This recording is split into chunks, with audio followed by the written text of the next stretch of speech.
What would you say to anyone thinking about starting print on demand on Etsy today? It's definitely not easy getting started. I had a look back at 2020 when I started on Etsy, and in that year, I was getting like on average one or two sales a day. But in my second year, I managed to get a six-figure sales. And I've tried Shopify for anyone who's also thinking about that. And it's way, way more technical. You need a lot more budget to play around on there. So yeah, if I was starting out again, if I can't get into Amazon or if I don't like the Amazon model, I would 100% go with Etsy. With the way that print on demand goes on Etsy or really any platform, the niches and the design styles and trends and aesthetics are constantly changing. So, with that constant change, something that was popular even 3 months ago is going to either fizzle out. Some of them remain around for a while. But if you are doing your research correctly, you will be able to find constant new trends that are popping up every single month. And that is what you should be hopping on to capitalize on very early as much as possible, because that will give you as much of a head start. Try not to overthink it too much. It is possible and it's happening for people every single day. I have the pleasure of seeing people get their first sale, their 100th sale, their 5,000th sale every single week. And that can absolutely be you. The only thing standing in the way is actually getting started. Be careful selling in the most obvious niches that attract the most sellers because you're gonna have a tough time standing out as a beginner. My recommendation is find less obvious niches that are still in demand, but maybe aren't generating sales on the high end. As somebody who's owned a print shop and been in the POD game for over 12 years, this fulfillment model still totally blows my mind. You can run the whole thing remotely without even touching any inventory, and you can reach customers all over the planet. I've done over 7 figures in revenue on Etsy and multiple 6 figures in profits selling print-on-demand products to the US from the comfort of my home in Sweden. And today, I'm going to show you exactly how to start, grow, maintain, and scale a print-on-demand business. I'm now gonna list all the things that I'll walk through step by step, so you'll have everything you need in one video to be successful with your Etsy print-on-demand store. And we're gonna start off with the foundation, which is the mindset. Then I'm gonna walk through step by step on how to actually open an Etsy store and connect it to Printify. And after that, we're gonna talk about the systems to actually grow a successful Etsy shop. After that, we're in the execution phase. And the first thing in the execution phase is research. After we've done the research, we gotta know about trademarks and copyrights. And once we know about that, we're gonna focus on design. After we know about design, we gotta focus on listing optimization. And after we've done the listing optimization, we gotta tie the knot by focus on pricing. And after this, we're actually in the operations phase. And the first part of the operations phase is order management. After that, we also need to learn about Etsy ads so we can actually scale our shop. And then at step 11, we're gonna talk about customer service and how to automate a lot of that. And then at the final step, step 12, we're gonna talk about how to manage your CSV for bookkeeping and accounting. And we're also gonna touch a bit on VAT. At the end of this video, you will know everything that's taking me years and a lot of hardship to learn. And I promise you that if you're serious about your Etsy print-on-demand store, then you will not regret it. And I also want to say that in the description, there's a lot of exclusive discounts tied to me. So for instance, if you use the code Andreas at checkout, if you purchase a My Design subscription, you actually get 25% off any plan you choose. And there are several different coupon codes and links like that in the description down below. These are affiliate links, so I get a small commission if you purchase through my link or my coupon code, and it definitely supports the channel if you do that at no extra cost to you. Apart from that too, I also have a paid mentorship that you can join where you get exclusive access to me in an exact roadmap on how to actually make this Etsy print-on-demand thing work, along with exclusive resources that's only available within the mentorship. More information about that is also available in the description down below. But before we head into the video, I also want to thank the sponsors of this video because this has been a major endeavor for me and I could not have done it without the help of Printify and My Designs. And my whole thinking with my sponsors is that I get sponsor requests a lot, even for a small channel like mine. And 99% of them I just turn away, because my whole thinking when it comes to sponsors has always been that if I don't already use their software and have used them for months and have like garnered a lot of great results with them already, I can't even consider using them. And the great thing about Printify and my designs is that I already use them. I already make most of my designs through my designs when I'm using AI stuff. And Printify is the company that I've used for years when it comes to my print-on-demand journey. I haven't really used any other apart from Printful in the beginning, but I only used that for a small amount of time before I went to Printify, and now Printify and Printful has even merged. So that's why I'm so thankful that they are sponsoring this video, because either way, I would still use their software because their software is great. All right, so now we're gonna head right into the course, and the first part of the course is mindset.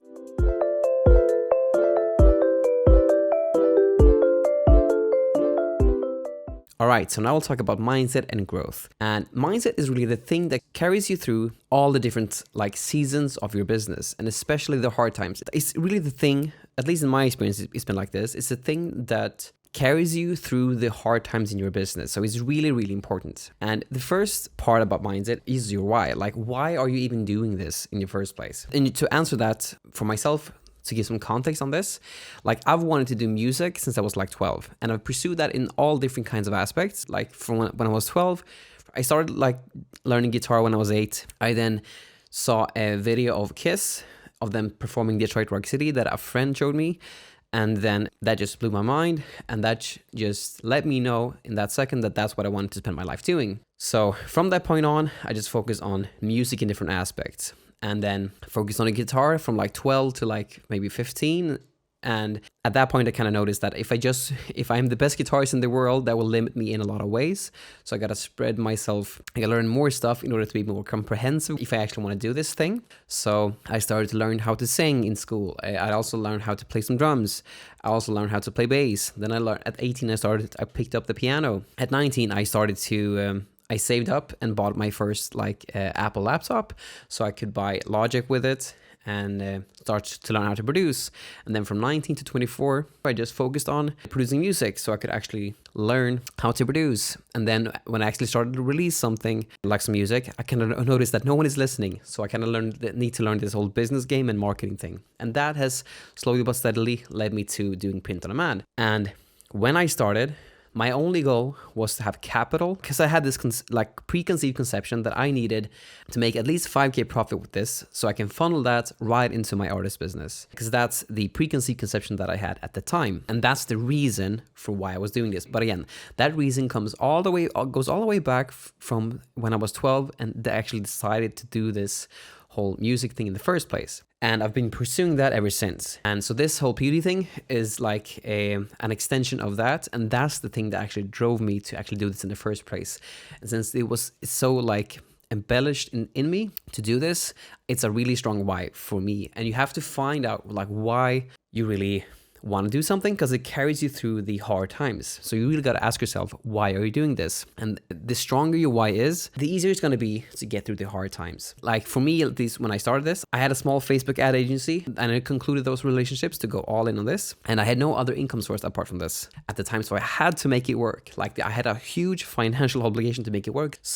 And I really didn't want to go back to a job that I had on the side, like a part-time job that I had that actually like gave me a sufficient income so I can actually pursue the other things that I wanted. I really didn't want to go back to that job, so I had already let that go. And so I really had to make this work because I had a financial obligation to be able to pay my bills because I had no other income, and that was a really, really strong why. I had like this big fear that I didn't want to go back to.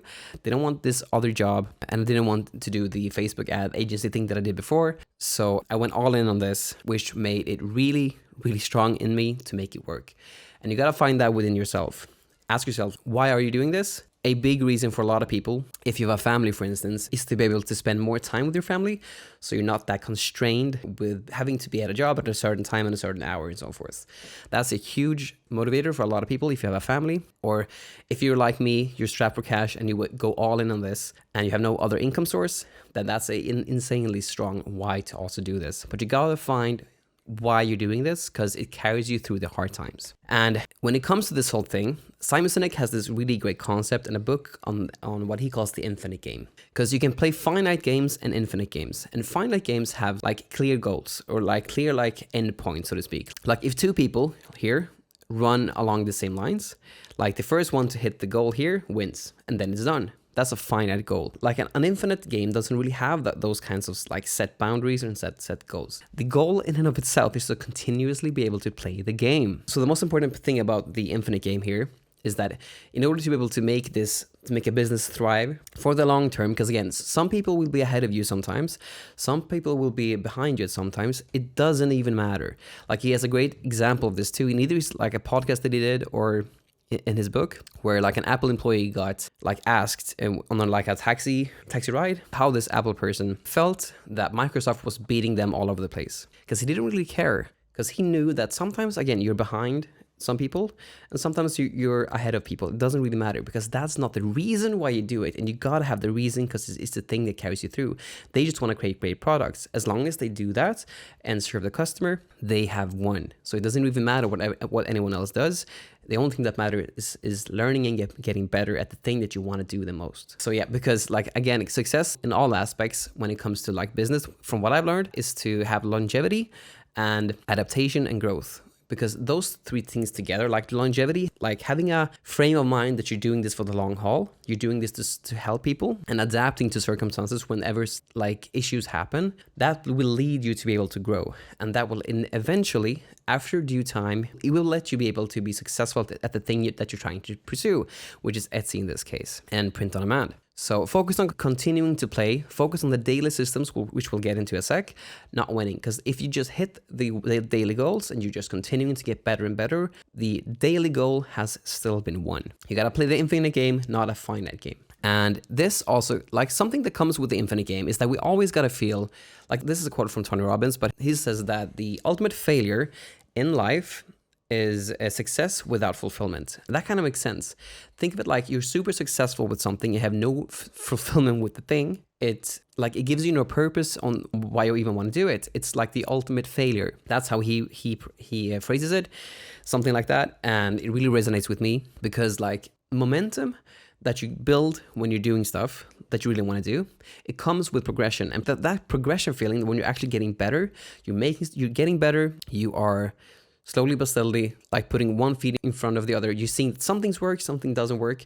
That builds momentum, and that just drives you forward. And that also gives you that fulfilling feeling. Because the whole thing with any business endeavor, and especially Etsy and print on demand, is that you'll fall, and then you'll rise further. And you'll get a little bit further along than you were before, and then you'll fall again. And then you'll get a little bit further than you were before, and then you'll fall again. And then that will just keep on happening all the time, because there's no like way to do anything really. And the key thing is just to like fall and then get back up and then try again. Fall, get back up and try again, because that will happen time and time again. And the faster you just do this process, the faster you will feel the momentum and the progression going. Now, I talked about like having something that you're kind of afraid of, that you don't want to have happen, like on your back, so to speak. So I really didn't want to go back to the job that I had. I was dead set to make this Etsy thing work. And when I started this, I didn't have any other income than this. And that external pressure pushed me forward. Now, that fear is a great motivator, but as long as it's channeled constructively, as long as it like pushes you forward. Like on the flip side of that, you have the golden handcuffs. I think we've all heard about this. It's when you have a really comfy job, everything kind of works, and it's not the thing that you want to do, but it still like pays the bills like handsomely, but you're not that fulfilled. It doesn't like you have this inner feeling that you want to do something else, but you earn so much with this job that you have that it kind of feels good, so you just kind of stick with it. Like being in that situation is worse, in my opinion, than not having anything to fear on your back, because then you have nothing that drives you forward. You can so easily quit in those cases because you have the golden handcuffs. So again, I just want to let you know that if you're too comfortable, that's a dangerous place to be in. Like when I started this, I needed to make it work. And that was a major driving force that actually forced me to make it work. But if I had too much of a comfy job to do this, I wouldn't feel the need to do the necessary work to make it work. Because again, would have the golden handcuffs in that case. And to give you some perspective on my own journey, this is where my own mindset was tested. So this is back in 2022. this is my early days. I was making about 5K in revenue, 6K in revenue here, 3K in revenue, and like 20% here was my net margin, which was really like not that good. So just so you get some actual perspective on this, if I make like 5K a month and 20% of that is the profit, I made about $1,000 in profit if I earned 5K. But sometimes I actually made 3K in revenue. So $3,000 times 0.2, that's $600 in profit. And generally, doing my value of despair that I was in, I was earning about $500 to $1,000 a month. And again, I lived off of this. Times were really hard. And at one point, I even remember having $500 left in my bank account. Like, I'll really like to save so I have some backup and stuff like that. But again, like, times were really hard, but I really wanted to make this work. So here you can see that I earned about $5,000. Again, this is in Swedish kroner, but this is the equivalent of about $5,000 in revenue.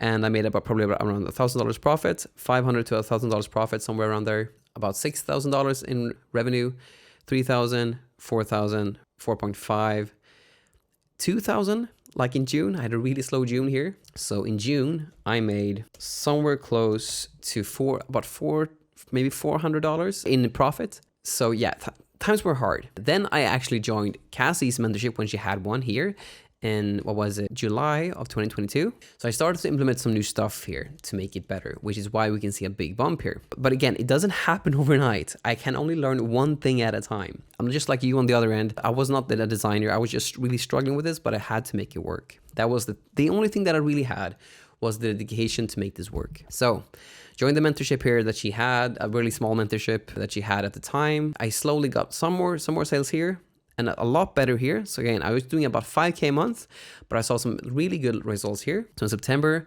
I did a lot more in revenue and then a lot more in profit.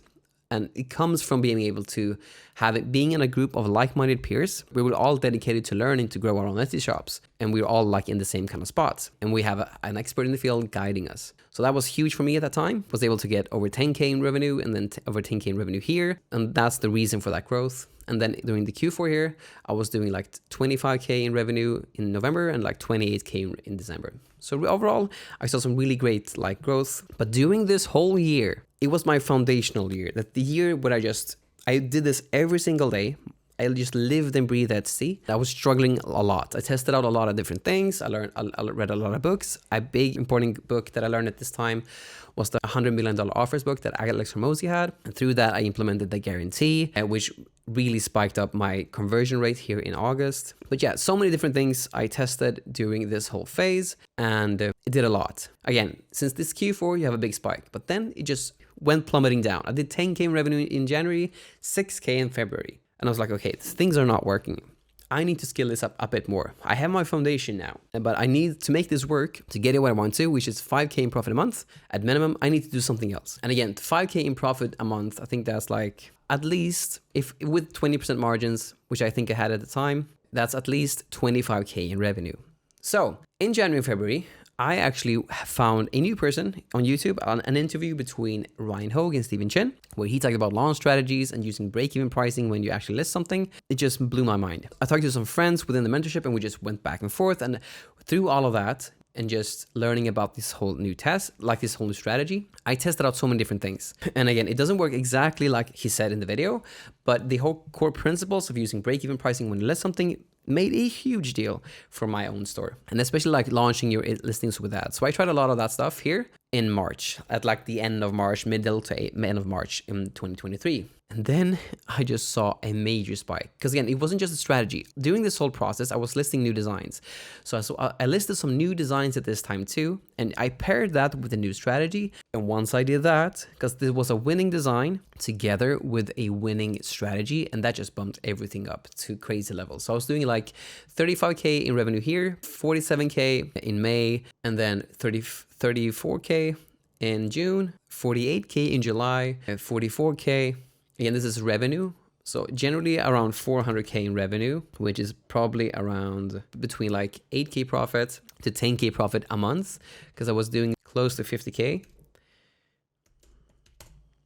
Yeah, basically between 8 to 10K a month in profit these months here. And then during the Q4, things just went ham. I did over 100K in revenue in November in 2023, 100K in December in 2023. A lot of things broke during this time because it was really stressful, but that whole growth period and those growing pains was still awesome because like I learned so much about this business and I could just see that it started to really, really work. Like I went above, I even doubled the initial goal that I had. Again, that 2022 to 2023, that whole year was just a foundational year that I had to put in to get to the results that I wanted here. And I did this every single day. And then it kind of scaled up from there when I had a new design paired with some new extra strategies, plus the foundation, it just skyrocketed the whole business. And now from that, in 2024, I started to talk more here on YouTube, and I didn't really list that much here because I wanted to focus on YouTube to learn that game and spend at least a year doing that. So I just cruised on the listings that I already had up. So I still was making about 30K in revenue with, again, a 20% profit margin. I did even 60K here and then in 60K here and then about 27K in revenue, 27K here, 26K in revenue, 20K in revenue, 22K in revenue. And then in November of 2024, about like 55K in revenue and then about 400K in revenue in December of 2024. And now in 2025, I don't even use ads because of a lot of ads changes, which we'll talk about later in this whole long course video. But I'm doing about 12K a month in revenue with 35% net margins.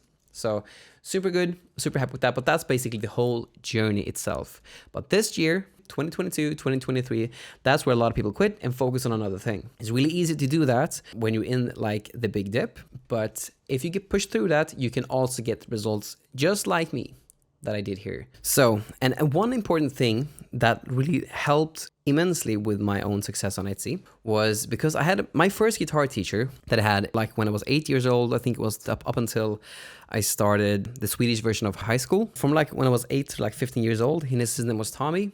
But he taught me one thing that really stuck with me, even to this day. And that is that you don't need to do everything in one day. You should just practice a little bit, like this was for guitar, but you should practice a little bit each day, preferably just half an hour, and that's all you need to do. But you need to do that every single day. But that's all you need. You don't need to do everything in one day. You do a little bit at a time. And honestly, I was really bad at this when I was a kid, but it has really stuck in my brain. And with this whole business thing, it really, really, really, really, like it's so applies because doing a little bit each and every day builds consistency, and that consistency compounds on top of each other. So doing a little bit and getting better each and every day, it compounds exponentially, really. So you think that like if you get better like 1% each day, at the end of a year, you'll have gotten 365% better.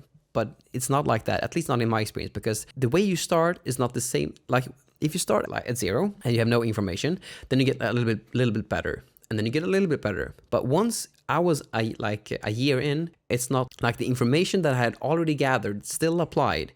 So it was like added on top of the stuff that I already had. So just some more knowledge on top of the stuff that I already had made me explode exponentially. And that's why you can see this huge revenue spike here. So like getting 1% better won't like make me just go from like 6K in revenue and 10K in revenue to just 20K in revenue. It pushed me from doing like around 10K in revenue to doing about 40K in revenue instead. So about 3 to 4 times more. So it goes exponentially. That's really because like the things that you understand, the thing that you get like that you get better at, they don't go away. They just compound on top of the next thing and then the next thing and the next thing. And that just, when you stack those things together, it's not like 1 + 1 = 2. It's that 1 + 1, the foundation that you already had, equals 5. Because that foundation that you really have applies to everything else too. But the key thing to this whole thing is still the lesson that Tommy taught me, and that's that you gotta do a little bit each and every day. Because Rome wasn't built in a day. It was built brick by brick, one at a time, daily. A really important thing too that I really want to touch on in this mindset part is that when we create designs, we always got to base it on research. More about that in Sec 2. But we can't get attached to the designs itself. We just got to create the designs and let the customers judge them like themselves. You got to understand that you are the creator, like we, the sellers, are the creators. We're not the judges of our designs. We gotta let the market vote, and they vote with their dollars if something is good or not. If you want to use my method and create a business out of this, you gotta use the data, not your emotions, to guide your decisions. And because again, like you have like personal biases in when it comes to this, like you like this more than this, but it has no bearing if it will work or not. So even if you like this one, like this design better than this design, put both up and let the customers decide, because it doesn't really matter what you think. It matters what the customer thinks, not you. Again, you are the creators, not the judges if something is good or not. Let the market decide. It's also important to know that when you think that something is better than the other, like I thought in the beginning, for instance, that I needed like other mockups than any other shops had, so I can stand out and search. That made sense in my head in the beginning, but it had no bearing in like what works or not on the platform, because I didn't really know what would work on the platform or not. So when you're new, your intuition is wrong. You don't really know what will work because you haven't had the experience or like the sales to prove that. Like your research is more important than your gut feelings in that case. You gotta follow the data until your intuition earns its place. So you gotta have like data to know that, okay, I've done over 7 figures, like for instance in my case, my intuition feels kind of strong with this. But before that, my intuition led me to do this and this and this, and all of those different side routes that I went to was all wrong until I learned from someone who actually knew what they were doing and just guided me into the right direction. So trust the data. Another important part about this whole process too is that pain plus reflection equals progress. This comes from Ray Dalio's book Principles, which I highly recommend to anyone. And the main thing that I took from that book was that whole thing, that pain plus reflection equals progress. And what I mean by that is that when you like list something and you test new strategies and stuff like that, you put in the reps, so to speak. You try a lot of stuff. But with that, you all like once you've done that after a while, like if you put up 1,000 listings and you have like no, like you have like, I don't know, 5 sales. If you put up 1,000 listings and have 5 sales, then you missed a crucial part about this. And that's to do with the reflection part, because without reflecting, you don't know what to do better. And as an example here, like in the beginning here, I did basically that. I put up 500 listings a month, but I did the same mistakes over and over again. It was only when I started to learn from someone who actually knew what they were doing that I was actually able to scale my whole shop. So don't just do the same thing. You got to reflect on it and then iterate on the progress. So you reflect, you review, and you seek feedback, because this is the whole loop that you want to be in. You do audacious goals, you fail so you can learn.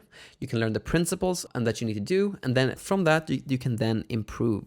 But you got to learn when you fail. You don't want to repeat this thing here, because again, the thing that I did in the beginning was just pain and thought that pain equals progress, but that doesn't equate. You need to do these things, you need to reflect on the things to make progress. Now, I've mentioned this a lot already, but like the mentorship that I was in did a lot for me. It was one of the biggest learnings that I had with this whole business venture, that whenever, at least I now do new business ventures, I seek out help the first thing I do, because I don't really know what to do, and I want to fast track the progress so I don't have to learn just by myself. Because if I learn just by myself, it comes with a big detriment. So you really want to support, at least I really recommend that you surround yourself with experts and peers. And that's honestly why I even created the creative seller mentorship in the beginning at all, basically, because it was such a pivotal and important thing that really led me to my success on Etsy. Because when you're in a group of like-minded peers that all pay to be in the group, which is the key thing, you all pay, which means that you're dedicated because you're paying money to be there. You're able to like learn from everyone else's mistakes and wins because you're all actually doing the work. You're not just chilling and just doing this whole Etsy POD thing just whenever you want to. You're paying to be there. You have some like skin in the game, and you're all able to learn from each other's mistakes and wins. It's one of the most exponential things that you can do to grow your business faster, because like as an example, Jack is actually not really called Jack, but let's call him Jack in this case. But Jack has a really important story. So Jack did really well on Etsy his first year. Oh, sorry, not his first year, but he did really well in a year on Etsy. So I followed his shop, and it was really inspiring to see. But then I heard that he got a lot of copyright infringements, and he even got an email from Etsy. Like generally doesn't happen, but he even got an email from Etsy where they said that you got one more chance at this. If you get one more copyright infringement, we'll have to take down your shop. And that was after he got 4 copyright infringements. He then got the last one, and that took his whole shop down. And the crazy part was that like there was another seller that seemed kind of jealous at his sales, and he had a design that looked really, really similar to Jack's, and that's why the person actually reported Jack's listing. But then Jack even could prove that he actually put up his listing before the guy who put up the claim, and the guy who put up the claim saw that, okay, yeah, he's right. He put up his listing before mine, so I'll take down my claim.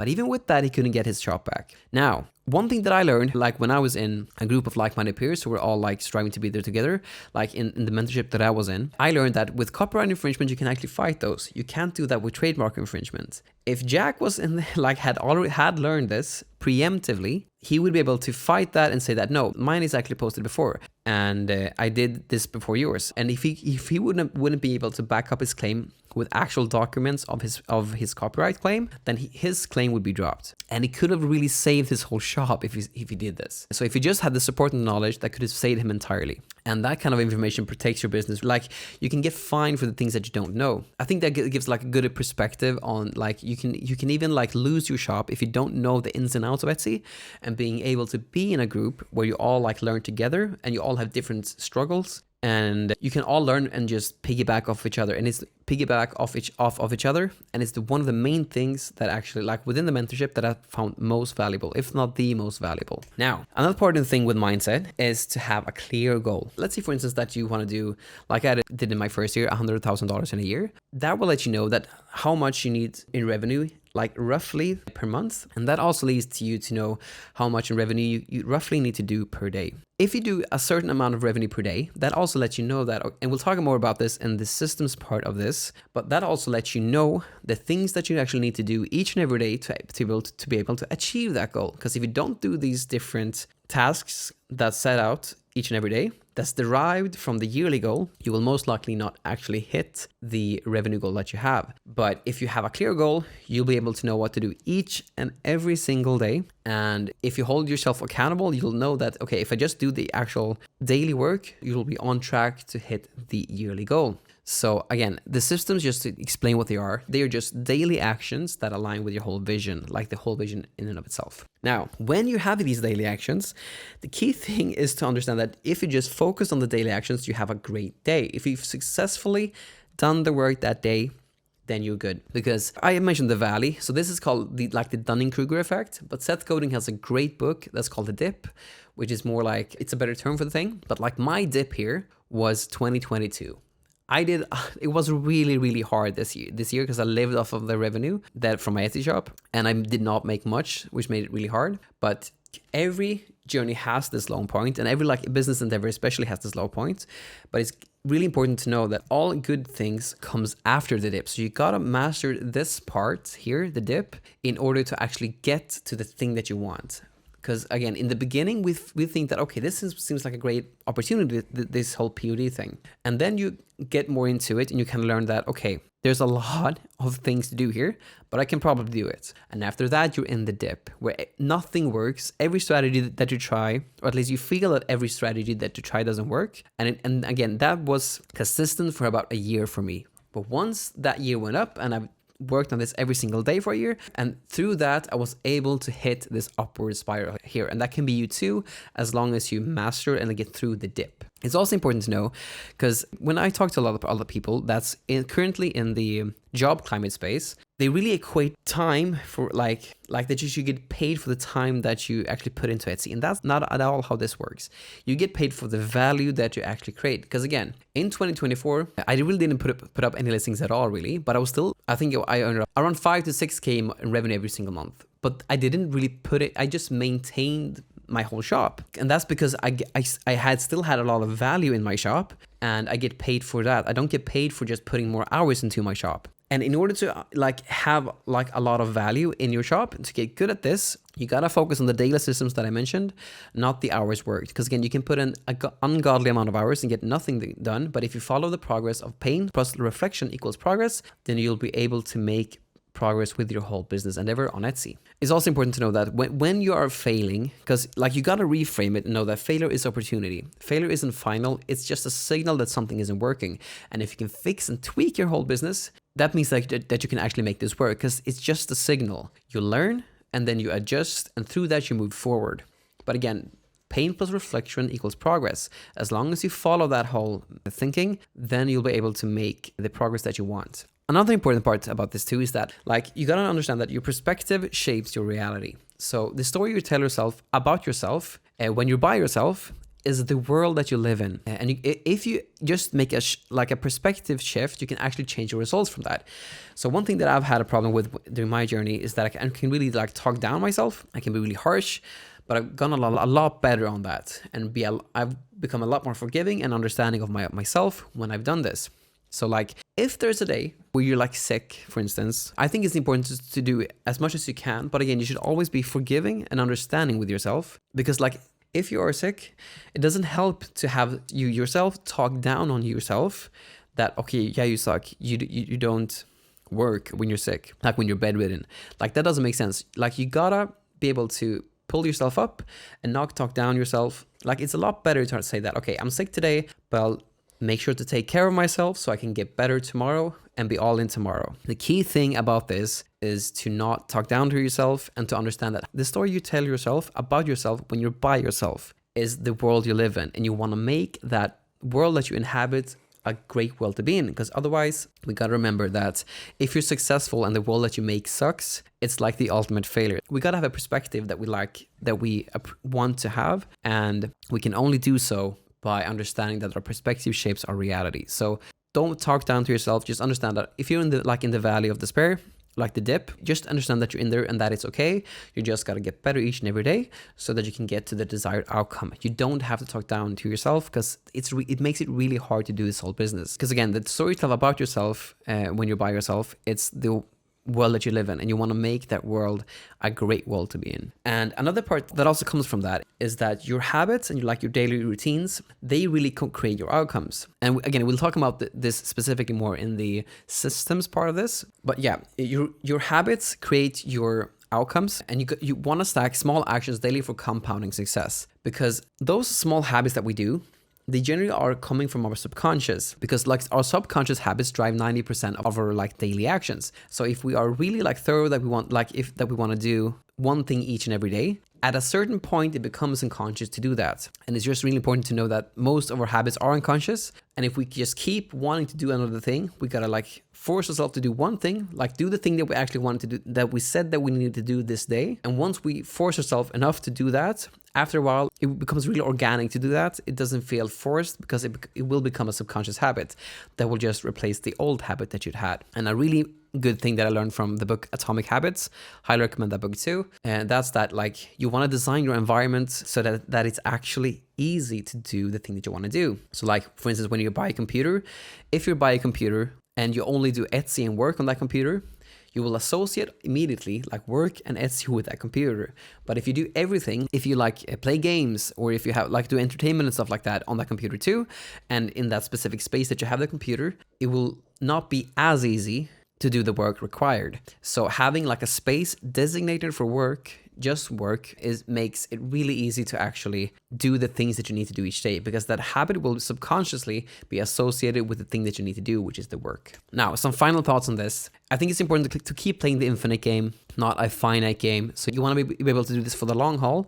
Like the goal of doing Etsy should be to do Etsy and to like generate income and keep that sustainable, not to like make one set amount of revenue and then be done with it. The key thing is to have this as a long-term game and a long-term cash flow game and a long-term business game. And it makes it also really easy to have the correct perspective to get through the dip. And the only way that we can actually make this work and actually also get through the dip is to take one step every day. And a great way when we're actually doing that is to surround ourselves with support, and so we can actually reflect together with them, whether that's in the mentorship or together with friends who are all like doing it together. That can also work too. But just surround yourself with peers who are all about like on the same level as you.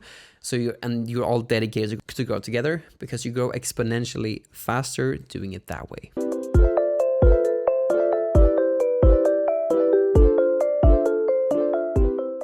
Okay, so now we're gonna go through how to open an Etsy shop with a step-by-step guide. But before you even start an Etsy shop, I think it's important to have the infrastructure already set from the get-go. So to either have an LLC, like your country's equivalent version of an LLC. I'm not talking about US LLC.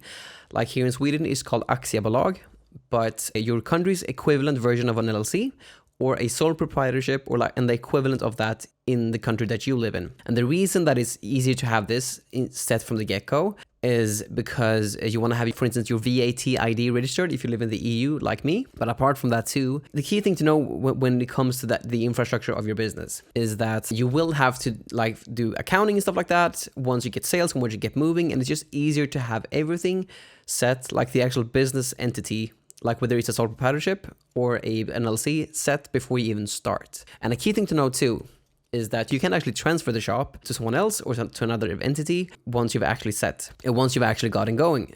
So, because the key thing to know is that Etsy doesn't allow transfers of accounts, which it says right here. So if you start on an LLC or a sole proprietorship, the key thing to know is that once you have that registered in your account, you won't be able to change that later on.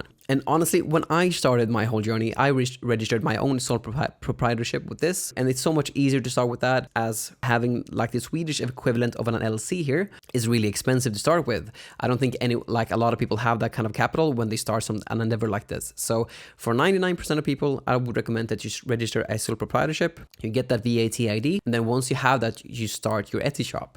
But let's say now that we actually have our business structure set. You have your sole proprietorship, for instance. Now it's time to like get ready for launch. And the first thing that we got to do is create a dedicated email solely used for our Etsy stores. So we got to create that. Once we have that, we need to open a brand new Etsy account. So we go to Etsy and then we press the sign in button here. And then we get this pop-up and then we click register right here. Then we enter the dedicated email address that we want to use for Etsy stores, and then our first name and then the password. And then we click register. Once you've done that, it will look something like this. And don't forget to verify the account with the email that you get. Then we'll get to this part. So now we actually have our Etsy account set. What we now do after we have our Etsy account set is that we press your account, then we press sell on Etsy. And then you get this pop-up. And like dependent on like how, like this can definitely like the nuances or like small things like how it looks can change. But this is the gist of how you actually create a shop on Etsy. But yeah, then you press get started. And then the key thing to know here is that as you open your shop, there's a small setup fee. So it's currently $19. It's been $29.99. It's been $15. Now it's $19, excluding VAT. The key thing to know here is that you pay a one-time setup fee. And this is because they have had a lot of issues with like fraudulent shops and stuff like that. So fraudulent sellers.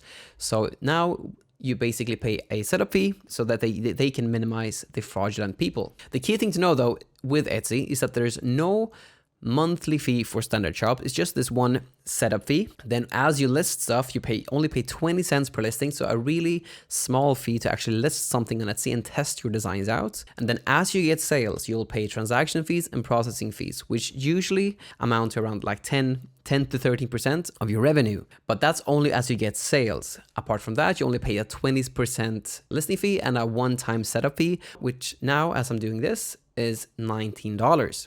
So really small fees, and honestly, Etsy is the best place to start your print-on-demand journey because it's so cost efficient. Now, if I press here, let's do this. We got to answer these questions. What brings you to Etsy will help guide you to success, whether you're a pro or brand new to selling. And again, I think this is mainly for their own statistics, which is why we can even skip this question. But let's just say that I'm just starting to sell for the first time ever, because a lot of us, this is our first business endeavor. Then we click next. And then is there anything that you need help with? Then you can just choose if any of these applies to you, but you can also skip it like I'll do here in this case. And now we're going to get to the fun part, which is to actually start the shop. So we press start shop. Now, the shop language, which here should be like in English. The key thing to know here is that like I live in Sweden, I'm a Swedish seller and my business and stuff like that is all in Sweden. So the shop country has to be the one that you actually live in. So ensure that this is the country that you actually live in. And if you're focused like me on US buyers, you can set the shop region, which is a separate thing from this, to the US, even if you live abroad, but you do that later on as you have actually like created the store. The key thing is that your shop country at this stage needs to be the one that you live and operate in. And then the shop currency needs to be like the currency that you have in your bank. For me, that's Swedish kronor or Swedish krona, which is why it's set here. Because if the currency doesn't match your bank account, you will incur a 2.5% conversion fee, which is really, really high. So ensure that the shop currency is the one that you actually have in your bank account for this. So once we have this set, so English, I live in Sweden, and I have my own shop currency that's in my bank account, we press save and continue. And then we go to the shop name here. So when it comes to the shop name, we need to keep it simple. We don't have to overthink it that much, because the key thing is that you can actually change this, I think, one time later on. Again, people generally, how they actually browse Etsy is that they don't really look at your shop. They generally just look at everything in search. So this doesn't really matter much. So don't give it too much thought. Let's just, for instance, take over and above shop, maybe. Over and above shop. Perfect. Because again, it doesn't really matter what your name is, in all the honesty. So don't overthink it, just prick something and go from there. So now we have the stage where we're actually going to add our first fake listing. The key thing with this is that we got to keep it simple. We should add some placeholder mockups and placeholder SEO, because we're actually going to delete this listing later on. This is only to create the shop itself. So what we do here, for the category, we're going to sell t-shirts. So I search for t-shirts, then we press this one, and then we're going to sell physical items. So so this one is already pressed. So we'll do this. This is really important, because otherwise you can actually like infringe on their, or like go against their handmade policy. So make sure that you press this one correctly. Since we do POD, that means that as we get sales on Etsy, we connect the order to someone else, which is in this case is Printify, and a production partner on Printify will then print and ship the items for us. This means that who made this one is another company or person, and they also made a finished product. When did they make it? They make these as we get our sales, which means that they are made to order, which is why we press this. Now, this is really important. We got to add a production partners for our listings here. So I press add production partner. The key thing to know with Printify, like if I go into, for instance, t-shirts here, and we main, like a big seller of mine has always been the Bella Canvas 3001. So let's just choose that. Then we go to choose manually, like the fulfillment options. All of these are different companies that's actually just tied to Printify, but they're separate companies overall. That's all over the US. And they all have production partners apart from the US too, but there's a lot more to choose from when it comes to the US, as that's the biggest market. Anyhow, what I mean to say here is that there are different companies that you can choose from this one here. And when it comes to t-shirts, for instance, and apparel, I think Monster Digital and Swift POD are the most solid ones. So this means that our production partner in this case is Monster Digital. It's not Printify, as it can easily seem to be, but Printify is just the site that connects us to the actual production partner. So it's Monster Digital that we got to use here.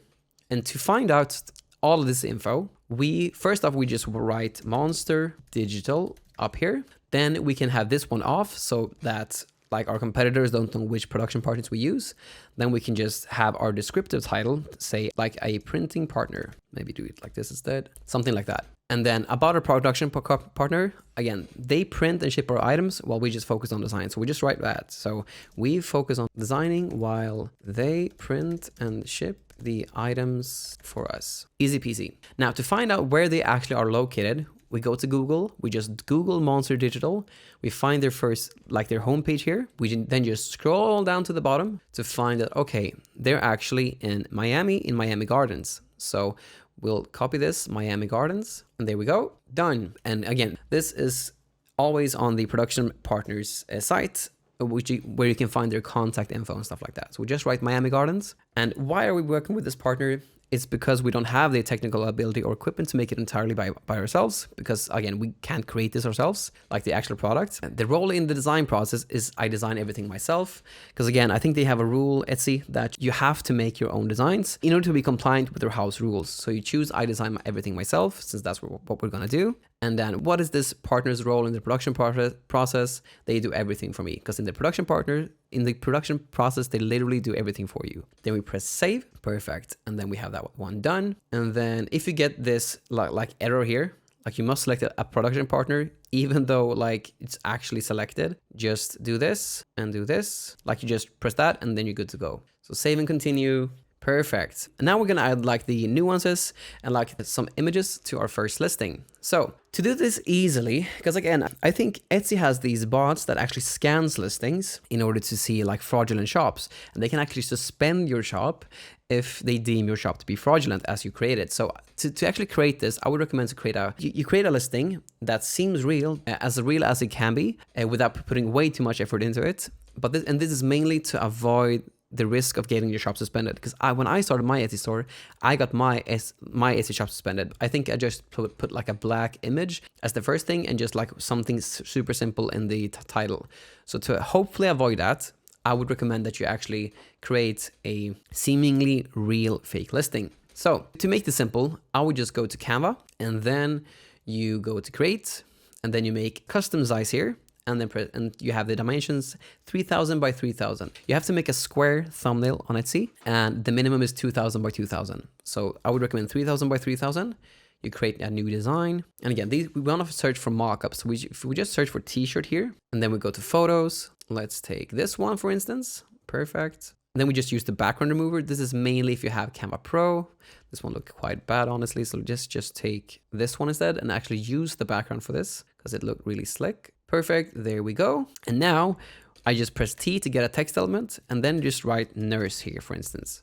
So nurse, done. And then we press share, download, and then we download this as a JPEG, and then download, done. Now we need a couple more just to make it seem as real as possible, even though we're going to delete this one later on. So we press file, create new design, and then custom size 3000 by 3000. Do the same thing. We search for t-shirt. Let's take another color in this case instead. Let's just use this model mockup instead. So let's use that. Perfect. And then we go back to the previous one. We copy this. So I press Command C and then Command V. This is on a Mac. And then boom, done. We save it as a JPEG, and then we create a new design. Custom size 3000 by 3000. We search for t-shirts, photos. Let's take another mockup instead. Now let's take this one. Sorry, not this one. Let's take this one instead. Since we already copied the previous text here, we can just do the same thing here. And then we'll make the text white instead. Perfect. Then we just download that one as a JPEG. And then we create a new design.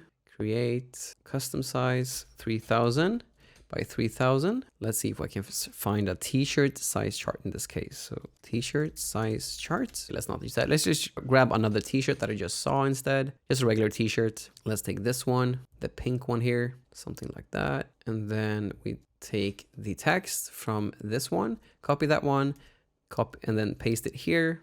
And there we go. We download that one as a JPEG and then done.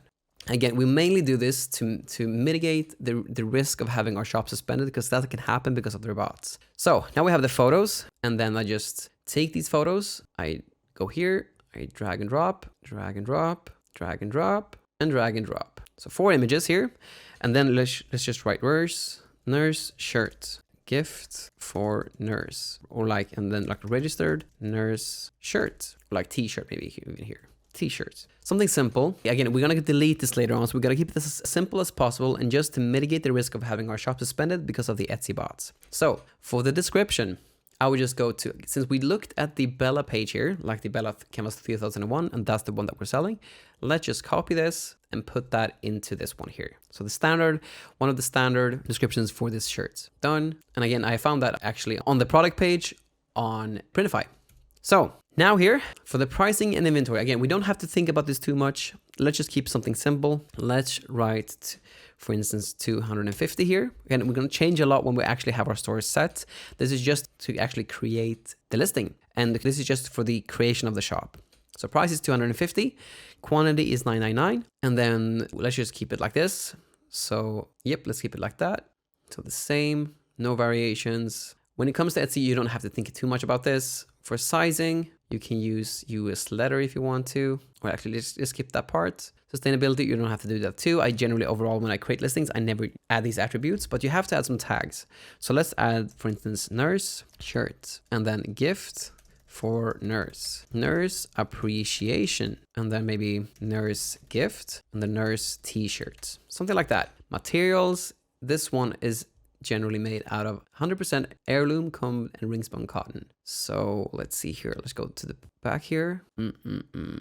So let's just write 100% heirloom combed and ring spun cotton. 100 heirloom and ring spun cotton. Done. Again, we're mainly gonna sell to the US, so we are not gonna touch this part here. So again, this is just to create the shirt itself. We do not want to sell to any EU countries because of the difficulties that come with that. So let's see here. Let's have that the same. Then what we do is that we have the category set. It's a physical item. processing and delivery. For the processing profile here, it's made to order, and the processing time is custom range. I recommend 1 to 5 days, and then you apply that. Delivery option is create one, and then countries are dispatched from not Sweden. They're actually dispatched from the US. So we choose the US here. And again, they're mainly dispatched from these production partners that we have, which means that the origin zip code is Monster Digital. So if we go back to their site, we can see that their zip code is 33014. So we add that as the origin zip code because the products are going to come from that place. Now here we delete Sweden and everywhere else because we're only going to target the US. And delivery service, let's just pick USPS first class. And just to make it easy, we'll choose free shipping for this one, just to make it easy. And there we go. So apply that one. And as you can see here now, like the pricing for the actual shipping actually went away because I chose free delivery. And since I'm only targeting the US now, the GPSR don't like affect us unless we're actually selling to an EU country. So we don't have to think about that. Custom option and then done. And then for this one, let's just actually change policy. Let's, for instance, do like create policy, and then let's, for instance, take 14 days instead, maybe something like that. Done. Subsections, none, you don't have to think about that. And then renewal options. So when it comes to renewal options, when you list something for 20 cents, you pay for listing to be added onto the Etsy marketplace for 4 months, I think, 3 or 4 months. Then once that time is up, you need to renew it if you want to keep it up. And since a lot of our listings actually never sell, I would strongly recommend to keep all your listings at a manual renewal because a lot of listings that you do won't work. You don't want to pay for listings to be reinstated, as a lot of them will just expire by themselves because they're not actually selling, and we don't want to keep them on if they're not selling. Okay, so now we're actually gonna click save and continue from this part here. Perfect, now we got our first listing set. Again, we're gonna delete this one later on. It's just to actually like stock the shop so we can actually create our shop itself. So we don't want to add more listings. We do this later on. So I press do this later. Now we're gonna set up like how to actually get paid on Etsy.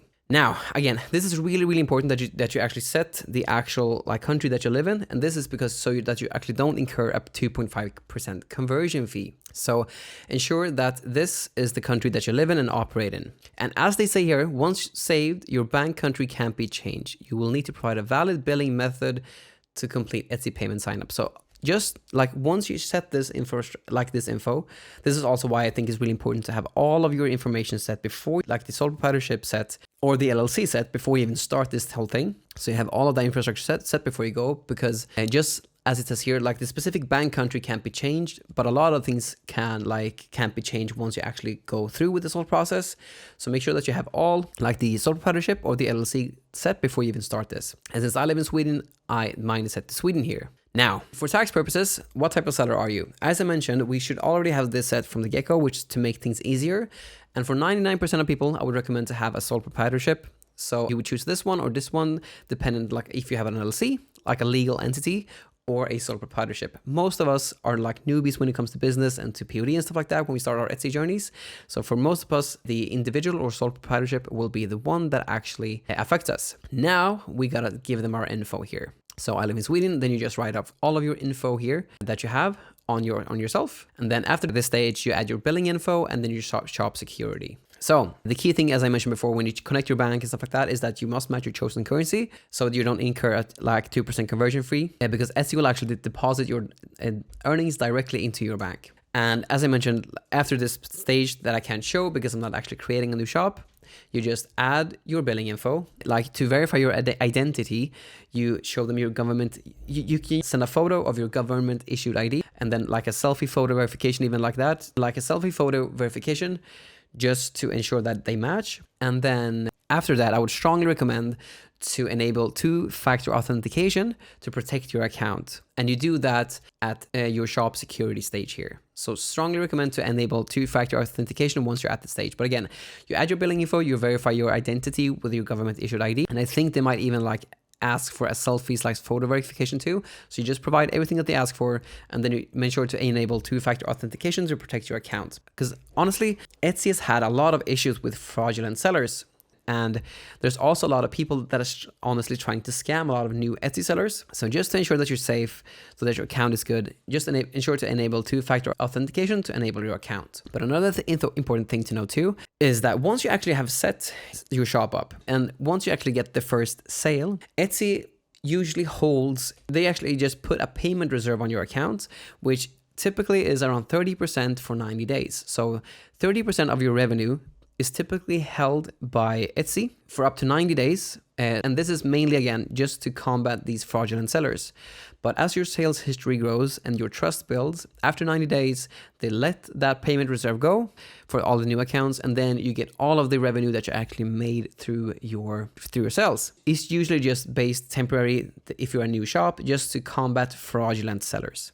It's just key to know that there will be a payment reserve, because I think anyone that's ever sold on Etsy has always got them when they have a new shop. So usually it's 30% of your total revenue for 90 days. Once those 90 days are up, they take the payment reserve off and they pay out the payment reserve to you. Okay, so congrats. Now you actually have your shop set. And a lot of people don't even get to this stage, because usually a lot of people just think about starting in a Etsy shop, not actually like taking the steps to actually go here. So congratulations, you've actually created your shop. Big step. Well, the first thing that we want to do is actually delete the fake listing that we made. To do that, we go here, we press our listings, and then we press this little button here. So we actually mark the listing itself, and then we press delete.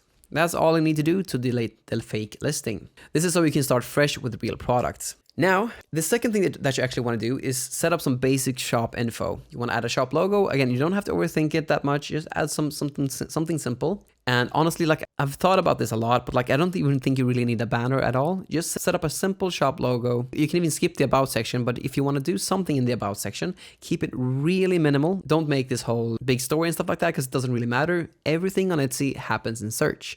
So someone searches for something and then they actually purchase from that. And then, as I mentioned earlier, like, if you live abroad like me, you can just set your shop region to the US if that's the primary market that you actually sell in. But if you're not sure about that, you can just leave it blank for the time being. After we've done some basic shop setup, we want to actually set up our Printify account. So we go to printify.com and then we create an account with the same email. Once we actually have this account set up, your account will look something like this. So what we have here is that there's a lot of things to choose from. And in the catalog here, you have all the things that they actually sell. And we're mainly gonna focus on t-shirts in this. So we go to t-shirts, and I think the main one that like the most popular one at the moment is the Comfort Color 1717. That's a great shirt to sell at the moment. But a tried and true seller has always been the Bella Canvas 3001. Just the key thing to know with Printify is that, like, you press a product here, and then you can choose which production partner tied to Printify you want to actually fulfill these items. So if I choose Monster Digital here, I can then add my designs into their product creator here. So for instance, I'll take this, then I can choose which colors I want to have here. So I can choose them all here. But as you see here, like, black on black doesn't really work. So what we do to fix this is that we can press make a specific design for black. We can take this off, and then we can choose the white version instead and put that on that. Because that doesn't change these. It only like changes the specific one that you marked here. And then you can save the product, and then you can save the selection here. And then for the time being, you can save this as a draft. So that's generally how you create a template. And again, there's more things that you can do with it. You namely want to, you also want to name this properly as you go. But as a starting point, this is how you do the basics, really basic stuff with Printify. An important thing to also know at this stage is that I would recommend in your store settings here, and then in your order settings, to have the Printify choice off, so you can actually, because otherwise they will route your production to a production partner according to Printify choice. And then you actually don't see which print production partner that you actually get to use for your listings. So for the time being, I would I've had honestly, personally, a great experience using this, but for the time being, if you're a new seller, I would recommend to have this off so you can choose the production partners that you want to use. And for t-shirts and like apparel, I would strongly recommend to use Swift POD or Monster Digital and just use those. But the most important thing is that for the order submission here, you want this to be manual for the time being, so you can check the orders so that everything is correct once you get your first sales. So have this one set to manual as in the beginning. Then as you go, as we'll talk about in the order management section of this whole thing, as you scale, you want to have this one set to automatically at a set time. But we'll touch on that later on. To start off, just have it on manual. Okay, so now we actually gotta connect Printify to Etsy. And so how do we do that? Well, again, if we start off from the dashboard here, what we do here is that we press My New Store, and then we press Add a New Store, and then we scroll down to Etsy, and we press Connect to Etsy. So I'll do that. So you get this pop-up once you press that, and then you just press Grant Access. and then those two are connected. So with just a few clicks, Printify will be connected to your Etsy account. Super simple stuff. So all that you do again is that you go to My Store, add a new store, press connect to Etsy, and then you press grant access. Super simple.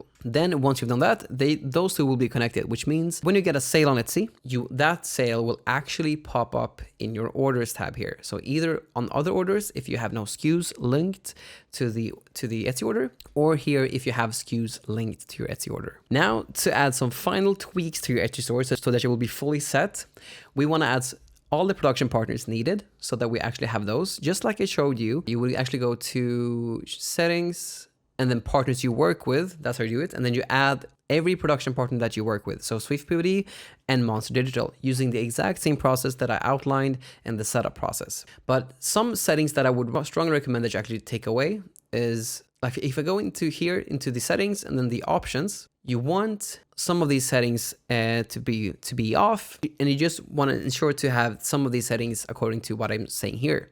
So the first thing is that we got to turn off the gift wrapping, because we can offer gift wrapping when we do POD. So gift wrapping here, we have that one as disabled, really important. Then at the very bottom here is that we want to ensure that this one here that says sold listings, want shoppers to be able to see these? No, you want to hide them.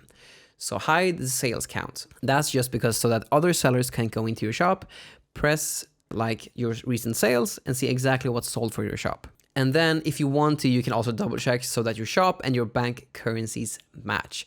But usually if you've been really thorough in the setup process, you can usually skip this part because this is hard to get wrong. But if you want to be super certain, you can just double check that your shop and your bank currencies match. And yeah, after this part, you're ready to launch. So big congratulations. Now you've done all the tweaks and everything that you need to do to actually like get started with this whole thing. So you're taking the biggest leap to actually start your print-on-demand journey. So big congratulations on that part. That's huge. Because now you're actually officially open. You can also add some real listings now to your shop to add it.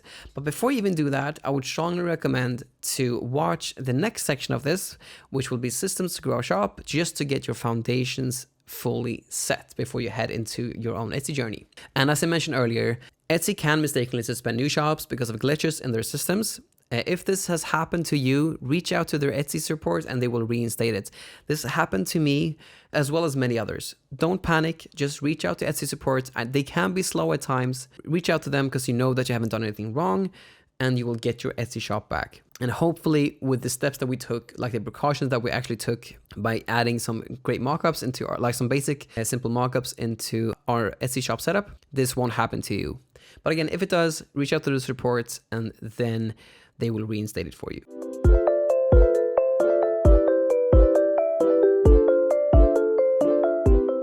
Okay, so now we'll talk about systems to grow an Etsy shop.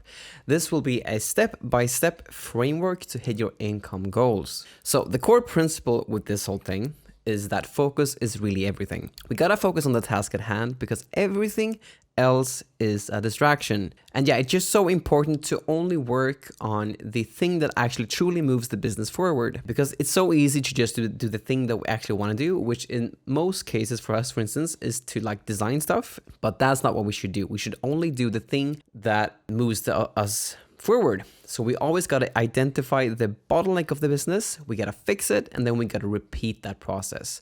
We got to do the boring work. So one thing that I like a lot, that helped me a lot when I started my Etsy business, was goal-based planning. And we got to backtrack because it's so easy to know what to do if we backtrack it from our goal. So as an example, we have a person called Sarah. She wants to take home $1,000 extra income a month. So that's in profit within 1 year. And approximately, if you want to do $1,000 in profit a month, that's approximately 150 orders a month, like if you sell like t-shirts and sweatshirts, and that's approximately $6,000 in revenue a month, which is roughly 5 orders a day, somewhere around those lines. And with 1 to 3 hours of work each day, this is absolutely doable if you just follow a focused system. And I'll show you exactly what you actually need to do in a week to be able to achieve that. And later on in the video, I'll even show you exactly what to do in each step as well. So basically, there's no questions unanswered. So the first thing, again, is to define the actions from the goal. So you have the goal and then you define the actions from that. You gotta break the goal down into the daily logical steps. Like if I do all of these steps, then it would be unfathomable that I would not hit the goal that I wanted to hit. So you work backwards from $1,000 a month in profit to say, what do I need to do today in order to achieve that? And again, the key thing about this whole thing is that you want to do one thing each day, which I'll get more into a sec. But yeah, if each day just moves you forward, hitting the goal will become inevitable because daily actions are just so important. Again, you can't do everything in one day. We just got to do one high leverage task per day, which means that we also really got to batch the work in order to be efficient. So for instance, if we have a research day, the only thing we should do that day is research. If we have a design day, the only thing that we should do in that day is design. And if we have a listing day, the only thing that we should do in that day is listing. Whether or not you want to do something or not, that doesn't matter. You only do the thing that drives the business forward. And a great way to also know what to do in the week is to plan it on every Sunday. I did that years ago. Nowadays, I actually do it just the day before or during the morning of the same day. But you gotta go into a day knowing what to do. Otherwise, you're kind of rambling all over the place. So either the day before, either weekly, like I did years ago, like on a Sunday, you say, okay, this is what I need to do in the week. So on Monday, I will focus on listing, Tuesday on research and so forth. Or you do it the day before. So, okay, tomorrow I need to do research. And then you only focus on the research part. Or you can also do it in every morning. So what do I actually need to do today? What needs to be done today? Today I need to list stuff because yesterday I did designs, and then you do that thing that day and focus only on that. But the key thing is just to focus on one high leverage task per day. And once you've actually done that a couple of times over, I'm going to outline an example so you make this really hit home later on. But once you've actually done these steps, it's key to understand that pain plus reflection equals progress. In the beginning, when I started, I just put up a lot of listings and did the same mistakes over and over again. And that did not drive the business forward at all. I was just putting listings up and nothing really happened. And that was because I missed the reflection part here. So you gotta know that once you've actually put up a lot of listings, you gotta reflect on it in order to make progress. And in order to reflect on it, you need to ask for feedback. You gotta show your listing to someone else, preferably an expert in the field, and you gotta show your shop to them and your ideas just so that they can redirect you, because usually you have this wrong preconceived conceptions in the beginning. And once you actually know what to do, like the feedback that you got, it's so important that when you actually get advice, implement it right away or the day after. Because otherwise you haven't really learned anything. It's only when you learn it and iterate on the progress that you can actually make progress. And again, one thing that I mentioned there in a whim was that you have a lot of false preconceived conceptions as you start, because you don't really know how Etsy and stuff like that works. You only know that if you have the experience to back it up. So never assume. If you're unsure, always ask, but never assume stuff. Always just follow a system until you have the experience to back up your claims, because otherwise there's a high probability that you'll be wrong. At least that was my experience. And I talked about this in the mindset part of this, but growth comes from an action plus feedback loop. You got to do stuff, get feedback, and through that you're iterating and growing. And as I mentioned there, you should not trust your intuition yet. Early stage intuition is often wrong. It's based on an experience. You got to trust the proven systems, the mentorship and the data. But after you actually hit the milestone that you want to hit, let's say it's 10,000 orders, then you can trust your gut more because you have the data to back it up. But before that, usually, at least that was my experience, the gut feeling that you have or the intuition that you have about the platform is usually wrong. So trust the systems until you hit the point in the milestones that you actually need to hit. Now, as an example to all of this high level stuff that I talked about, so you just get into the nitty gritty of it all. If you basically have a brand new shop, you just open the shop, the first thing that we need to do is to find 10 shops that match our goals, and preferably they need to have been started in less than 3 years ago with the amount of sales that you want within a year. I go through exactly how to do this in the research section of this whole thing. So if you're at that stage, just watch that and do that thing. So you find the 10 shops that match your goals, and that's the only thing that you got to do that day. The key thing is to be really thorough about finding the shops, because otherwise you have to redo the whole process again. So don't rush this process. Be really thorough about which shops you actually choose from. And then on the next day after, for instance, once you've actually find these shops, you have had a successful day. So Tuesday, the day after that, what you would need to do in order to hit the $1,000 a month in profit, like extra profit a month within 1 year, then you would want to analyze the top 50 design styles and note the recurring visual/design elements from all of these listings. So usually, for instance, there are common denominators within the designs itself. That just shows you that, okay, like 20 of these listings that are top selling from these shops, from our master list, they are all using a cursive element. So that's definitely like an element that you would want to implement within your design. And you do that consistently. And again, I go through how to do these exactly in the research section of this whole thing, but you do only do that. You only analyze the design, like the listings on Tuesday. On Wednesday, the third thing that you need to do would be to analyze the top 50 offers. So you take the same listings and then you understand, okay, all of these listings have, and shops, they have these variables within the offer in common. So I should probably do that. But then you also ask yourself, how can I make the offer better? Once you've done that in a day, you've had a successful day. The key thing is to just do this one thing, this one day, not to spread ourselves too thin. If we did that day, then we have had a successful day. The fourth thing that you do is that you research proven thumbnails. I talk about this in the listing optimization section of this. So I'll show you exactly how to find proven thumbnails on the platform. You find at least 5+ high-performing thumbnails, preferably 9. You gotta be really thorough about this. Don't rush this again, because then you have to redo it. So you find at least 9 proven thumbnails. I think it's like 7 proven thumbnails, because one of it is a size chart and one is a color chart. And you use that within your listing. But once you've actually found the proven thumbnails, that is a successful day.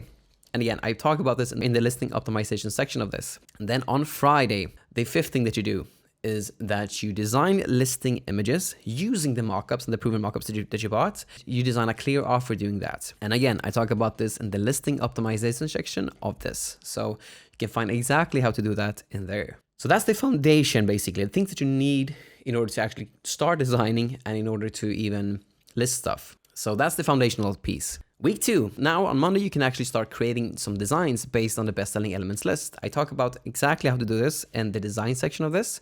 So if you're on that stage, what you do is just follow how I do the design in that section of this whole course. And then on the day after, on Tuesday, what you do is that you want to list all 10 on Etsy with optimized descriptions and images. And just to make sure that you're doing everything right, I talk about how to exactly do this again in the listing optimization section of this course. So if you're at that stage, you just watch that as you are listing. And then on Wednesday, you make more designs, same niche or expand to another. And if you need to rewatch design to just, because there's a lot of things to just take in, then just rewatch the design part and learn more about from that. And then on Thursday, you list those new designs. And again, to ensure that you're doing it right, watch the listing optimization section of this. And then on Friday, a key thing here again is to, like, once you have at least 50 listings live, because you have to repeat this a lot to get some reps in. But once you have 50 listings live, 50 different designs live, ask for detailed feedback. And once you actually get that detailed feedback, implement it. And again, this is why I even created the creative seller mentorship from the get, so that I can give back the thing that I was gotten when I started this Etsy thing. Because I was in a similar mentorship group when I started, and it's one of the key pivotal things that actually made me able to scale my shop. So once you have 50 listings live, ask for detailed feedback and implement them directly once you actually get them, so you can actually move forward within your business. Now, after you got some orders coming in, it's key to optimize your system. So you got to ask some specific questions, like, why is my conversion rate under 3%? Why is my review rate under 20%? Why are buyers unhappy with this listing, for instance? Like, why are you getting bad reviews? Like, let's say that someone, for instance, find that their sizing is way off, or like the listing images doesn't match what they actually got. Once you get that kind of feedback, like, it sucks to get it, I know, but once you get the feedback, fix the specific problems to make your whole shop better. Because again, you already got the feedback from someone who's an expert in the field, but once you get feedback from your customers, you iterate on your shop too and fix it going forward. But you can only do that really once orders are coming in. So if your orders are not coming in, follow the daily plan template here, and then keep listing until you get some sales. And then once you get some sales, optimize your system by asking specific questions again. Why is the conversion rate under 3%, for instance? And I talk about this a lot in the video too, but like, generally I would want to see you at a minimum of at a 4% conversion rate, preferably like a lot of my students, between 5 to 6%. And if you have an optimized listings, you should probably be around 5 to 6% in conversion rates. And like if you don't have a good review rate, why is it like if it is under 20% at least, then like follow the steps that I outline in the order management part about like sending shipping messages according to the customer service guide that I show there. But if you get feedback that something is wrong, fix the things that they actually mentioned are issues with the shop, fix that going forward. You don't have to optimize the listings. Like if you have 1,000 listings, it can be kind of hard to fix those issues with all listings. Fix the issues with your biggest sellers and then implement those changes going forward. But the key thing is that once you get some feedback from the customers themselves, iterate going forward to make your whole shop better. Now, as a weekly structured example, like Sunday can be weekly planning plus reflection, just reflecting on what's going well, what's not going well. And again, this is after you have some orders coming in. And then Monday and Wednesday can be like design, focusing only on design. Thursday and Friday is listing, optimization, and feedback. And again, this is only once you have orders coming in, because then you already have the templates. Then you've already found the proven mockups. Then you've already done the research. So you've already have this foundational piece set. And this is only once you have orders trickling in. And the key thing is that daily, you only focused on one task. No distractions, because everything apart from the bottleneck of your business is a distraction. So you only do one high leveraged task per day. And some final words on this. If you want the goal, you gotta do the work. And the reason for that, there's a Mel Robbins quote that summarizes that really well. And is that you don't rise to the level of your goals. You fall to the level of your systems. So your systems trumps the motivation, because again, I talked about this in the mindset part of this whole course, and that's that most of your habits are unconscious. So if you have systems in place to encourage good habits, those systems will become your habits, and those habits will then become unconscious, which will make it easy to progress the business itself. So systems trumps motivation, and it's so important to this whole thing to again execute the right task at the right time. If we want to do design but we need to do list stuff, then we don't do design, we only list. Like focus on the one high leverage task that will drive the business forward. Because if you do the right things consistently, the results will become inevitable. That's why the systems are so important to drive you forward. And again, it doesn't have to be more complex than this in order to drive you forward. And again, during this whole course, I will show you exactly how to do each part of the whole business, so that there's basically no stone left unturned on how to do things. So with this course, you'll know exactly what to do and how to do it in order to actually achieve the print on demand and Etsy goals that you have.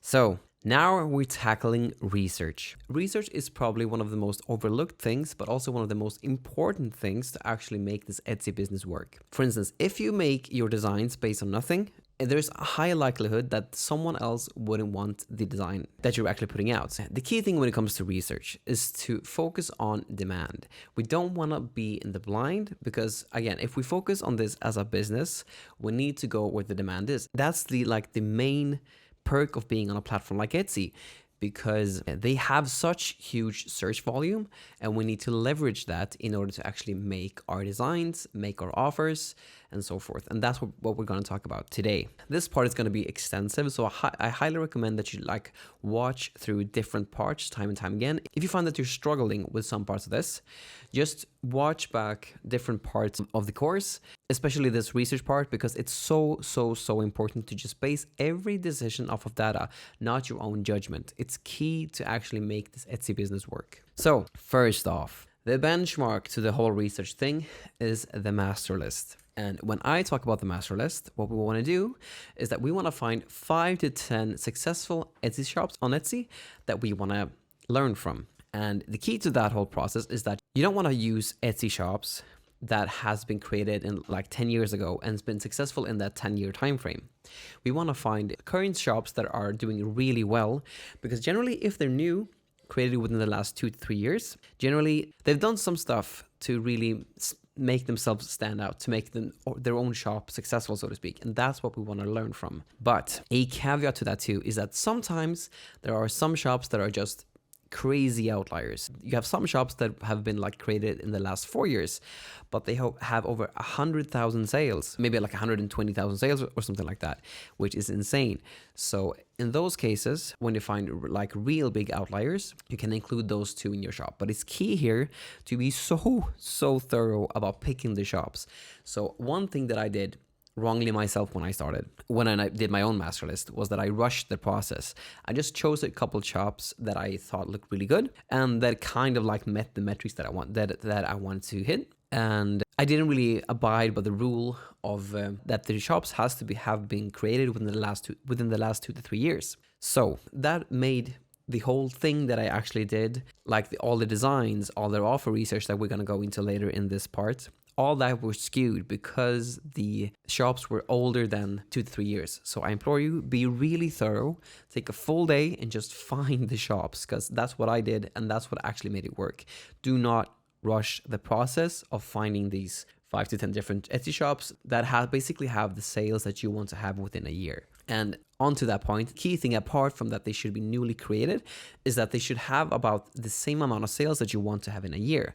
So let's say, for instance, that you want 20 sales in a year. That is, if I just count this, because I'm not good with head math, so 20,000 sales in a year. That would be 1,600 sales a month. Divide that by 30, that's like 55 orders a day. If that's the aim that we want to have, and that's the work that we actually want to put in, once we have the sales and up to actually get the sales, then it's like shops that do average about 20,000 sales a year. So if it's a shop that's like been created in the last 3 years and they have 60,000 sales, that specific shop meets our metric. But it's key to understand it at this level and to be super specific, because again, otherwise, the whole process later on gets skewed and you have to redo everything again. So be real picky about the shops that you actually pick here. And because that leads me into the question that I have written down right here. And that is, you got to ask yourself, are you willing to do the work required to actually get the goal, but also when you have the goal to maintain the goal, to actually keep that 55 daily orders sales up? Because if you don't want to like spend all day and every day on it, and if you want this as a side income, then you have to like treat it in another way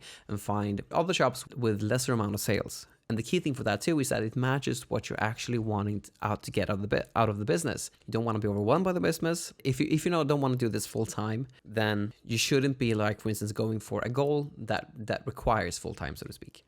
So be really picky about the shops that you choose. And we're also going to go through and find some of those shops ourselves, so I can really show you how to do this. So first off, we go to Etsy. And when we do this, we just search for t-shirt, as that's the main product that we're going to sell. I then go to the filters. I ensure that it says delivery to the US, since that's our target market. And I live in Sweden, and sometimes it just auto filters to Sweden because I live in Sweden. This could be auto filtered to wherever you live, dependent on where you are and where you are looking from. So let's see here. What we do here is that we go to the physical items filter. We go to the star seller filter. We then swap out star for best here in the search bar. What this actually does is that it gives us only the best sellers for this given keyword. So all that I will see here on this page are just best sellers, because now I'm indexed for that. I'm basically filtered for that. So key thing that we want to look at this specific point when we're choosing our shops is that we want to find shops that have really high review counts. So you look at this little small number right here. So let's see if we can find any big ones. This one has a huge amount of sales. What we can do here is to use Everbee and then just to go here and see if it's a new shop or if it's an old shop. We go to shop details. This one was created 51 months ago. And again, I'm not good with head math, so let's just 51 divided by 12. That's 4.25 years. Let's see first if this is an outlier shop, as I mentioned previously. Like if this one is doing a huge amount of sales within a year, that's the goal that we want to go for, to get as much sales as possible within a year. And to make this full time, then we can see if that actually meets that criteria. So let's see here, 124,342, divide that by 52 months, I think it was, no, 51 months. That's 2,438 sales for like every single month, which is really, really good. And we divide it by 30, that's like 80 sales a day. And if our goal here is to make it full time, like I do this full time, then what we can do here, because this is an outlier shop. There's not that many shops on Etsy that have this amount of sales within this time frame. So what we can do here is actually go to Analyze Shop. We can press the export button What this does is that it gives us a CSV file on our email that we can then use for the next step, which is to actually create the master list. But now we got our first shop here for our master list. And again, we'll find one more just so I can really hit home with how to do this. Let's look through some more. Let's see here. This one has 17,000 reviews because again, we're looking at this little small number right here. We go into the shop. Let's see here how old this specific shop is. For that, we use Everbee Chrome extension by just pressing this button here. Okay, so this shop was created 42 months ago. They have 68,521 sales. Divide that by 42. That's 1,600 sales per month. And divide that by 30, that's like 54 sales a day, which is also really, really good. And 42 months is a bit almost too old. So let's see here. That's like 3.5 years. So a bit above our metric here so we might actually not want to use it because we might want to do 80 sales a day, not 55 or like 54. But let's keep it just if we can't find anything else, because this is like almost in the range. If we can find 5 to 10 shops, we can still use that because that's almost basically in the range. I still think that it definitely like qualifies if we want to make this a full-time income. So let's see if we can find any more shops. And again, we want these huge review counts like this one, for instance. Let's see how old this shop is. This one is 75 months old. This one is too old. We will skip that. It's way too old, honestly. Let's use this one. Let's see here how old this shop is. 37 months old. That's basically 3 years. Yeah, basically just 3 years. 64,730 divided by 37. That's how much sales they make in a month. And then we want to see how much the sales they make in a day. So about 58 sales a day. So this one is good too. This one is 1 month above 3 years, but it's so close, so I will still use that one. So I go to Analyze Shop and then press Export. And this one did basically 55 sales a day, and it's been created within the last 3.5 years. Since it's so close, I will still use this one too. But as you saw, that was 72 months old, so I did not use that one. I only used the one that actually meet our metrics, or just like a tad too old to meet our metrics, but still has the actual sales goals that we want. Because the most important metric is that they have the sales goal that we want in the given, since they've started, basically. It's really important that you are this thorough, because if you're not, the whole process afterwards will be skewed. So be really, really picky when choosing these shops, just like I've done here. So we basically have our shops now. What we then want to do is go to Google Sheets. So I'm just gonna grab new Google Sheets here. You go into Google Sheets, you press blank spreadsheet, you press file, and then import, and then you press upload. What you then do is that you take these files that you got in your email and you just drag and drop them into the Google Sheets here. And then we say import data, and then we get something that looks like this. This is how it basically looks like. So let's see here. The first thing that we want to do is that we want to be able to sort this. So we will do the same thing for every single shop. So we make another one, import, upload, and then we just take the files that we got from our email, upload those into Google Sheets, and then import data. And then in this case, you just press open now here instead. And then what we want to do now is that we want to press Command A and Command A again. If you're on a Windows, it's Control A and Control A again, so you can highlight the whole spreadsheet. Then you go to Data, create a filter. Then you go to the estimated total sales, sort C to A. So what Everbee has given us here with the data is all the projected backend info about all the listings that they have in their shop. So like approximately how much have they sold, and they base these numbers out of the reviews, the likes and stuff like that, to give us an approximate on how much they actually have sold each listing.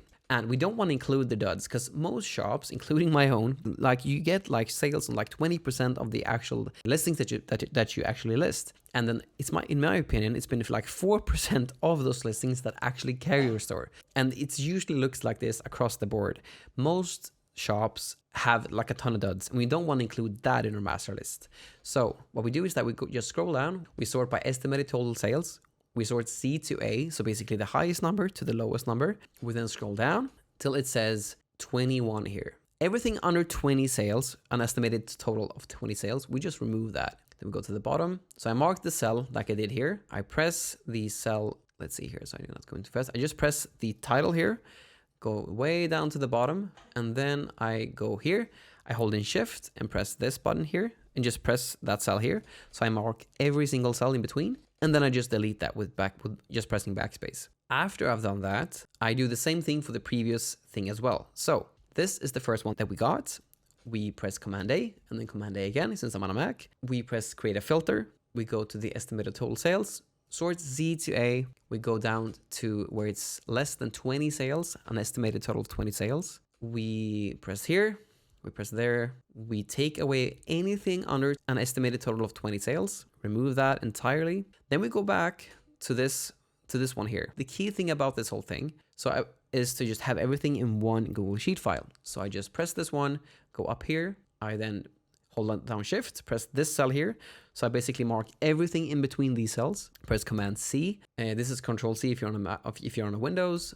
And then you go to the last cell that you have here, and then you press Command V or Control V if you're on a Windows. And now you have basically two shops info in one and the same Google Sheet file, which makes it so much more powerful, because if I just go here and then press estimated total sales, sort of Z to A, it takes the information from both of these shops now and sort by the best selling listings. If we do this with like 5 to 10 shops, it gives us such valuable information. So you have to do this for like 5 to 10 shops, just like I did here, but you do it for 5 to 10. Now I only have 2 shops in this list here, but you do it for 5 to 10 so that you can have something that looks like this. I have 5 to 10 shops in this specific list here that are prepared. And when you sort them by C to A, you're sorting them by the most projected sales. And as I said previously, most shops have just a few outlier like listings that actually carries their store. So when we're doing our research, we can get a grasp on why is like this listing selling so well for this store? Why is this listing selling so well for this store? And it just gives us so much valuable information to actually understand how we can add value to the platform and make a better design and a better offer ourselves.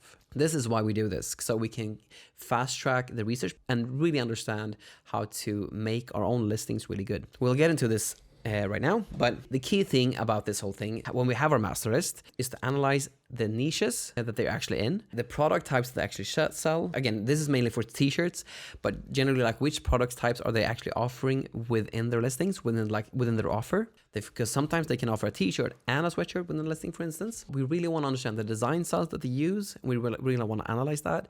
And like one of the most important parts too is to understand their pricing and offers, to seek like common denominators within these shops. So those are the kinds of things that we want to analyze. And that's what we're going to get to in a sec. But to further like clarify the things that we actually need to understand and what we actually want to get, like physically get out of this research, is we want to get a best selling design elements list. So that's the first thing that we're going to look at. We're going to analyze what basically are the common denominators within these different top selling. If like one listing sells really well here, one listing sells really well here, but why and what are the commonalities between them? Even if they're in like different niches, what are the commonalities within these designs? Because generally you can find commonalities within design to understand why they're actually selling, because that type of design element is a best selling element. So to show here, I've picked out a few best selling listings from my master list here. So let's see here. So first off, we have this one, this Christian one. And again, this comes from my master list here that I prepared before this recording. We also have this one. What we can see and learn from these different, like these are in widely different niches, but they all have that kind of like the same design outline, and they work in every single one of them. Because again, this one has like 400 reviews. This one has like 385 reviews, so a lot of reviews. This one is currently a bestseller and has like 600 reviews. So like this circled outline, or like text in a circled way. So basically text above, text underneath, and text in the middle in a circled fashion works really well. And again, you have two circled outlines. So basically one outer circle, one inner circle, text above, text underneath, and then text in the middle. But you have this circular layout. Same thing here. This one does not have the outlines that the other designs had, but it's still kind of the same. You have text above, text underneath, and text in the middle with a circular layout.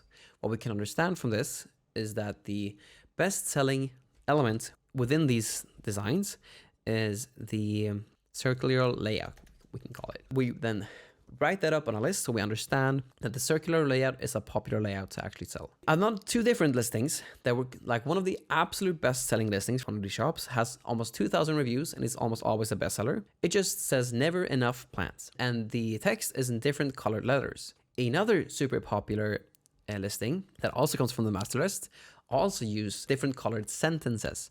So another listing also uses different colored sentences here, but they also incorporate the brain. But again, the commonality between these 2 listings that are from 2 different shops in 2 wildly different niches, the commonality is that they are using different colored sentences. So what we'll do here then is that we will write that up. Different colored sentences. Then these different listings are also super popular. 2 bestsellers here, 3 bestsellers here, and 1 that has like 900 reviews, super popular listings. And what they have in common is the line art style. So you have these line art flowers, this line art like gardening images, this line art like plant image with a cat in the middle, and this line art style with both flowers and the book. So the commonality between these listings mainly are the line art style. So line art style is a super good design layout within these listings. Some other commonalities within further listings would be here. With these, we can see, like, again, they are in wildly different niches. They're from different shops too. At least they're from 2 different shops. What we can see here is that the grungy vibe, like that distressed grunge vibe, is really popular. Like you have this, usually like there's a clipping mask with that grunge effect on it, but basically that grungy texture to it, that retro grungy texture is what's popular here. So we'll write that up. So again, what I'm doing here is take different listings from the master list and then understand what are the commonalities between like the first 50 listings in this list. How can we actually see what commonalities there are between these different listings? And the last one here, if we look at this one, we'll look at this one, we look at this one, we'll look at this one, and this one. The commonalities between these, again, they are all from a master list, 600 reviews here. This one has 851 reviews. This one is currently a bestseller. This one has over 1,000 reviews. So currently like really good listings. But it's the cursive font that is the main commonality between these different listings, because it's a super popular element to use, just that type of cursive font. Same thing with this. So we will write up cursive font. Now we have some data on what actually sells well on the platform, because again, we don't want to go in blind. We don't just want to make a design that we think we ourselves look good, because again, if we are focusing on making this a business, someone else has to like wanting to purchase it from you, and that means that they exchange money to get something for them. That's like, we are out of the equation in that part. It's all about what they actually want, not what we want. And then if we give them what they want, they give us what we want, which in this case would be a transaction with money, because we are focusing on this as a business, which is why it's just so important to just focus on data and doing it like this. Like, we shouldn't base our own design styles on our own intuition, because then we're mainly doing it in an artistic way. And that usually comes from a standpoint of ego and ourselves. And if we're focusing on this as a business, then I highly recommend to just focusing on finding the best-selling elements, kind of like we did here, and now combining these in different ways. But we'll touch on that in the design part of this course, not here. Now, so what we got from the first study here from these shops, we got a best-selling design elements list. So that basically guides us on what to actually use in our designs. It fast tracks the whole design process and makes it easier to understand how to make our designs. Now, a super important part about this too is the actual offer. On Etsy, compared to like Merch by Amazon that I also sell on, we can actually control the offer here, which is a really important part to actually make like someone actually buy from us. Because like, think of it like the train rails to sell your designs.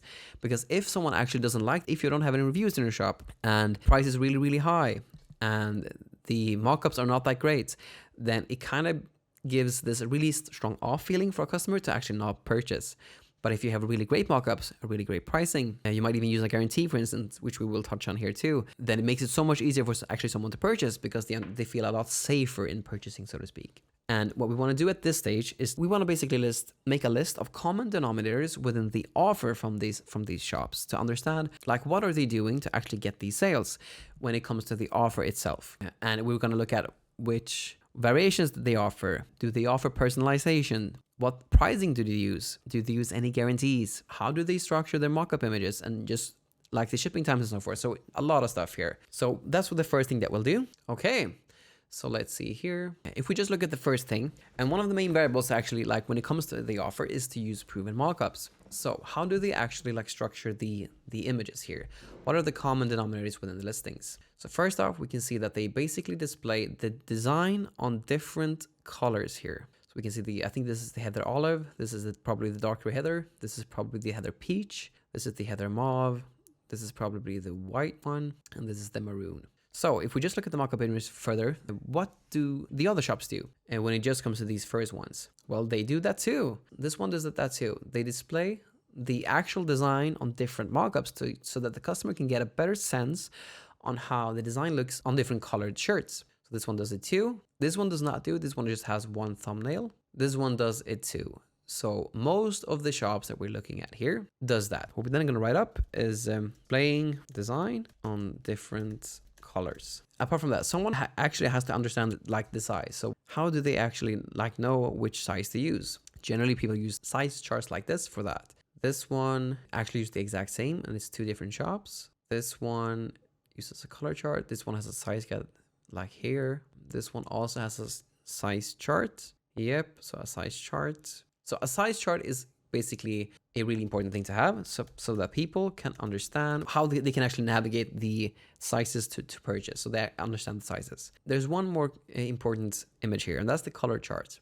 So people want to get a sense of what like the different colors that they can purchase within the garment. So like they can get the shirts in different colors. And here they basically list the different colors. They also have a sweatshirt option here. So, okay. And they kind of do this exact same thing. They also do the exact same thing, but instead of displaying it just like this, they display it with different models, with mockup images that you can probably find on Etsy. And these guys just display it like this, but generally a color chart is really important.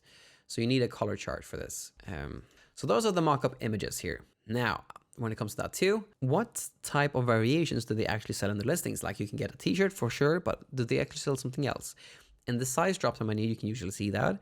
So if I just press size, you can see that they actually sell t-shirts, sweatshirts, long sleeve, and basically kids clothing. So youth and toddler shirts. They also sell t-shirts, sweatshirts, long sleeve, youth and toddler shirts. These guys only sell t-shirts. And this shop too also sells t-shirts, sweatshirts. They also sell v-necks, youth shirts, and toddler shirts. Basically t-shirts, sweatshirts, youth shirts, and toddler shirts would be something that would be good to have in your listings, because there were several shops that actually have that in their like variations. So selling t-shirts, sweatshirts, what was it? T-shirts, sweatshirts, long sleeves, youth and toddler. Youth shirts and toddler shirts. So those are the type of variations that we generally would want to sell within our store when we actually list our items on Etsy. Now, what colors do they actually choose? So let's see, these guys offer a variety of colors, so a lot of colors. They also have several of the same, so 2 reds here, 2 blues, but like 1, 2, 3, 4, 5, 6, 7, 8, 9, 10, 11, 12. And this is all, if we just look at the shirts, just to make it easier, yeah, there's a lot of colors here. Do these guys also have a lot of colors? Also a lot of colors. So 3, 6, 9, 10, 12, 13. So a lot of colors. And these guys also offer a lot of colors. Okay, so basically like 10 plus colors is something that they offer. So basically a variety of colors to choose from when choosing the garment is important to have. That's what the conclusion from that kind of like color research here. Now, if we just scroll down here and look at the delivery and return policies. So basically I'm recording this on the 2nd of May, and they can basically get this within like 5 days, 5 to 10 days. 7 to the 12th, 7 to the 12th, 6 to 10th, even faster. 6 to 10th, also even faster. So we would want to basically sell our designs, or basically someone should be able to get it between 5 to 10 days, or 4 to 8 days. Delivery between 4 to 12 days. So approximately around there is where we actually want to be able to see if we can actually compete with these, because the delivery time is really, really important when it comes to the offer itself. So you either 5 to 10 days or like 4 to 8 days from production to delivery. That's something that we want to be able to compete with. Now, they do the offer returns and exchanges. These ones do not, these ones do not, these ones do not, these ones do not, these ones do not. So no returns and exchanges. What's the cost? Again, I live in Sweden, so I'm going to look at the cost here in Swedish kronor. So basically $5 in shipping, approximately. This one is basically $6 in shipping, or maybe like $5.99 could be. But generally between $5 to $6 in shipping. And they all do a paid shipping model, which I also can write here. So they don't do free shipping, they do paid shipping. So let's write that down too. Paid shipping model. Again, most people actually just don't really read the descriptions here. So I would mainly focus on the parts that we actually covered right now. Now, a different thing when it comes to the offer research here is that we need to ask ourselves one important question. And that is, how can we make our offer better than theirs? Because we now understand what they do in common. What can we do better to actually make our own offer better? That's key. So one thing, for instance, that we can do, if we just say, what can we do better? What can we do better with this? So for instance, one thing that we can do is like these color charts that they have, you don't really get a sense of how, if I want to purchase, I don't know, like the orange shirt here. There's no display here on how the orange shirt looks. I can just see some colors here. But as a customer, you don't get a sense on how that color actually looks without seeing it for yourself within the mockup images. So instead of using something like this, I would highly recommend that you use a color chart like this. You use mockup images that you purchase from a store here on Etsy, and then you make a collage just like this. And then you actually place the design on top of each image here, kind of like I've done here. With this here as an example. So if this is a comfort colors example, but this is the general outline is the same. You just display the design on top of the actual garment so people can actually understand that, okay, on the black one, this butterfly here doesn't even show. And on the green one, it kind of works. So that's what you want to do with this instead. That's how we can make the color chart better. So then we'll just write that down. A color chart with design displayed. One more thing that we can do apart from this too is that we can actually use Printify insights when it comes to choosing the colors, because again, what I've found when it comes to Etsy myself is that people want more color options, but you don't want to confuse them. And if you have two reds, or like in this case, two blues, so like one indigo blue, one navy blue, and sorry, three blues and one royal blue, it's like too many blues. Use one blue. So what I would use here in this case is just use Printify Insights and use the data from that, because they show you the top 10 best selling colors to actually choose from, and it's current. So if you have like at least like 20 sales or more, then you can see which colors to actually just directly choose from, because they just provide you which colors are actually the current best selling colors for that specific product. And in this case, it would be the Vela Canvas 3001. So in order to be as optimized as possible when it comes to like which colors to actually choose, just use those. And if there's two like blue ones, swap out one of those for something else, maybe for the 11th best selling color. The key thing is just to have one blue, one white, like one green and so forth. Don't use multiple. So that's one thing that we can optimize. Offer only the best selling colors. That's one thing we can do better. But and as I mentioned, display the actual like design on top of like mock-up images that is actually part from Etsy, so they look good, but display it on the actual images so people can get a sense on how they actually look like. Really important to optimize the listing itself, kind of like I done here. So color charts with designs displayed. That's one thing. So that's one thing that we can do. And then the color choices, better color choices through Printify Insights. Let's see here, not 3 T's. And then what else can we actually do better with this? So let's see here. The size charts, we could include more information, because again, people don't want to read. People just want to buy stuff with their eyes. We could include some guidelines to just show them, okay, just show them that for instance, this is like the Gillen 18000 is a baggy sweatshirt, or like in this case, the Bella 3001 is a snug shirt. So just displaying and just explaining to the customer that it's a bit snug in their fit would be a great addition to the size chart itself. So just then going here and just saying, explain sizing better, explain sizing more in size charts. Say that the Bellas are snug. And because on Etsy, there's usually like these mockups that you can buy that just displays it better. And you can usually see comparisons like this one, this is how it looks when it's oversized. This one is how it looks when it's just the fit that you usually want to go for. So you want to say that bellows are snug, but unisex, and display it with a mock-up image of a model. Something like that would be better for the size chart itself.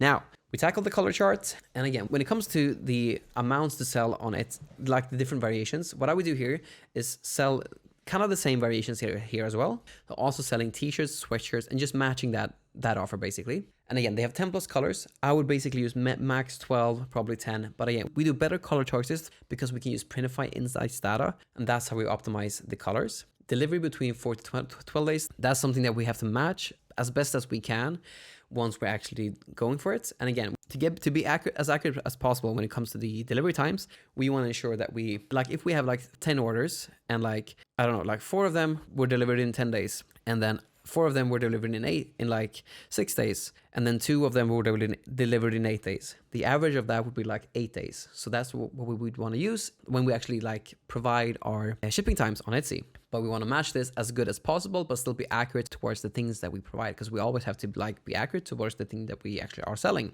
on Etsy. So we want to match it as much as possible. Like we can offer returns and exchanges. We can actually offer returns and exchanges. I will cover that in another part of this video. But again, we can offer returns and exchanges, which will make our own offer better compared to theirs. I would also recommend to use a paid shipping model for this because it's a lower ticket item and it usually generally works best. So we can definitely like match that. And another part to this too, that none of these actual like different shops are using, none of them are using a guarantee. And for me, like now, I think that's crazy. So we can also use a guarantee to just offset some risk from the customer and put it back on us as sellers. Again, I'll cover that later on in the video too. So use a guarantee to make our own offer better. Apart from that too, if someone is like a bit older, it might be a bit hard to understand how to order this. So I would basically just include an image just to state how they actually order the item. Something in the lines of like something like this, something more like this. Just show them how to actually order, but again, just using proven mockups. So we can use how to order images, better displaying how to order. Apart from that too, there's another thing that I would also recommend to do that none of these shops actually have done, and that's to include some social proof. These ones actually use the how to order image I see here. But again, another thing that I would use in my mockup image is to use a review mockup, something that looks kind of like this. Just taking one of your reviews and just showcasing how like the review that you got. It really helps just to get that just for social proof. They will see that in the listing itself, but mainly people are so visual, so having this inside of the listing definitely helps. So social proof mockup. And that's how we can actually make our offer better, by doing all of this compared to them doing this. That's how our offer can stand out and actually like have our design sell better in comparison to the competition. Now, that was a lot of information about like the master list and the research, but I would highly recommend to be really thorough about this because it gives you the things that you need to actually make this Etsy business work. But when you are kind of tired of like, when you are actually like doing your designs and stuff like that, the first thing that I recommend that you do is just go from top to bottom and just pick out the designs that are in here, or the listings that are in here, based on the research that we made, make designs and add value to the niches. So, and what I mean by this, again, if there's no like listing with like, for instance, line art and this, again, if I just take this one here, if I just search for gardener here, like gardener t-shirts, because that's the top one in my list here. Again, we also want to see the ones that actually sell. So we filtered this by star seller, gotta make sure it says delivered to the US, physical items filter, and then we stop a star for best in the search bar. Again, this is the best selling design elements list. We won't touch too much on the design here because I don't want to skew it. But again, we know that these are different elements here. Circular layout, different color sentences, line art style, retro grungy, and cursive. There's one like circular here, for instance, that's popular, that's a bestseller. Another one here. So I wouldn't use circular in this instance, for instance. The one that we looked at was a line art style. But are there any, like, for instance, retro grungy with different colored sentences, maybe? Sorry, retro grungy that are, let's see here. Are there like any retro? There's one retro grungy here. This one is also in the master list that we have. This one is also using line art. So what if we do, in this one, for instance, like the gardener shirt, the thing that we want to see is how can we actually add value to it? So one thing that we can do is just take the circular outline. We can do that. We can then do line art within that circular outline. This one kind of has it, but not entirely. So circular outline and then do line art and then do a grungy vibe. Grungy vibe kind of like this, but with line art specifically. That could be something. We could also do a circular design with different colored letters plus line art inside of it. That's also a way we can stand out in the niche. But again, that's how we have to think about the niche research. And when we actually search our niches and we think of a way to actually design, when we actually run out of this list, you can add more shops to the list and just go through it that way. But there's another way to also think about niches and where to put our designs. And how you actually think about that is that you, like when you're tired of researching shops, you want to focus on evergreen niches with peak sales times. And to make sense of this, ask yourself and also ask ChatGPT, which should be your assistant in this whole Etsy business. Which events occur daily that people often want to celebrate by purchasing items to others or like gift to others? They can be celebratory or like emotional milestones. So they have to happen daily, which is the key thing. So a couple of these niches as an example are, for instance, nurses, they are teachers, they are dads. So what are the commonalities within these niches? Well, first off, nurses sell all year round. They also peak in May because of Nurse Appreciation Month and because of like graduation and stuff like that. Because when people actually want to like graduate to be a nurse, they would like so a friend might want to gift them with an item that resembles that. That just proves that they've actually achieved the accomplishment of being a nurse. Now, another thing that happens all year round is our birthdays for dad. But when there's also a huge peak in Father's Day because you want to buy a gift for your dad. So gifts for dads, for instance, are hugely popular and sell all year round because dads have birthdays all year round, but they also peak in June because of Father's Day. And when it comes to teachers, they also sell all year round, but they generally peak during August because of back to school. So during that rush, people generally want to buy teacher shirts for the whole team, but they also sell all year round because people want to be able to celebrate that they either become a teacher or that they are a teacher, or they want to gift something to a teacher because of their hard work and stuff like that. But generally, these are niches that happen all year round and have like different peaks during the year apart from Q4. All of these niches and most things sell really well during Q4. So that's a bonus, but they also if you go for teachers, then you'll have a peak in August. If you go for nurses as well, you have a peak in May. If you go for fathers, you also have a peak in May, June. And another thing that happens all year round too is our weddings. So weddings are super popular and people gets engaged. They are also have anniversaries. They can also get divorced. They all happen during the whole year. But weddings, for instance, and stuff like bachelorette stuff, they happen a lot during the summer. So you'll have a peak during the summer because of the wedding season. That's usually around the summer. But they happen all year round because people are getting married all year round. If people are getting married, they also are having babies almost every single day. So pregnancy announcement stuff are super popular. So this is kind of the thing that you want to have about it. And you can ask ChatGPT for this too to help you with it. But pregnancy announcement stuff are super, super popular all year round. And anniversary gifts are super popular all year round because if people are getting engaged, they're having anniversaries all year round and so forth. The great thing about this is that they are perfect for long-term stability. You get occasional sales spikes here and there because of the peaks that they have. But the key thing is that they generally happen consistently throughout the year. So this is a great way to actually round out your shop without listing like a madman like I did in the beginning. Because you don't need to list St. Patrick's Day shirt, 4th of July shirts, and Thanksgiving shirts, because these generally just sell during that specific time of the year. And if you do that, you just have to do a ton of listings. And we don't want to spend our time doing that because time is usually the biggest constraint for everyone. So if we just actually focus on stuff that sell all year round, but have different peaks throughout the year, they sell really well during Q4. They sell really well during occasional sales spikes because of the month, like nurses in May, like teachers in August, like dads in May, June, and so forth. But it's a great way to actually round out our shop without listing like a madman. The key thing is that they're not tied to just one calendar holiday, and they support a daily lifestyle, a family life, and a community. That's usually a common denominator within all of these niches. So I would highly recommend to do that. If you ask yourself the right question, you will find the right answers. But you need to ask yourself the right questions in order to actually find the right answers. So ask yourself, and ask also ChatGPT to get a better sense of this. which events happen daily that are like celebratory or emotional milestones in people's lives. Again, pregnancy announcements are super popular. People getting married happen every single day. People are having babies, and then people having birthdays people are having birthdays every single day. There's so many parts of this that the list can be almost be endless, but if you only focus on the events that happen every single day, it makes it so much easier to tackle this whole business. Now, when you're actually testing out these different niches, there's some important things to know. And that's that you should test out different niches and see how it works, see how your designs actually fare. And the key thing with that, like we looked at the gardening niche, for instance, we don't want to do only gardening niches, and just be in every single sub niche within the gardening niche. We want to try out like a couple gardening niches, like within the evergreen niche space. And we don't want to just do everything. So try one or two and then go to the next, because designs perform differently dependent on the niche. So don't go heavy into one until you actually got traction.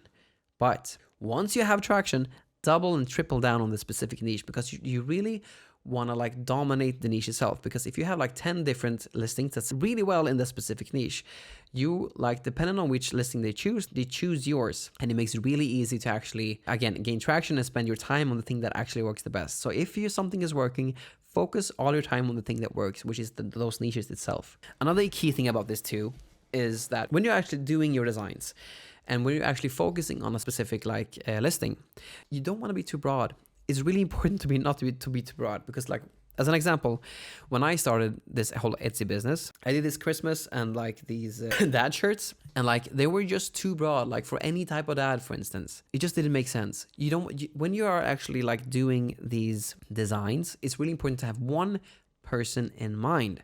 As an example, if you do a shirt for a person, you would want to do it for one person.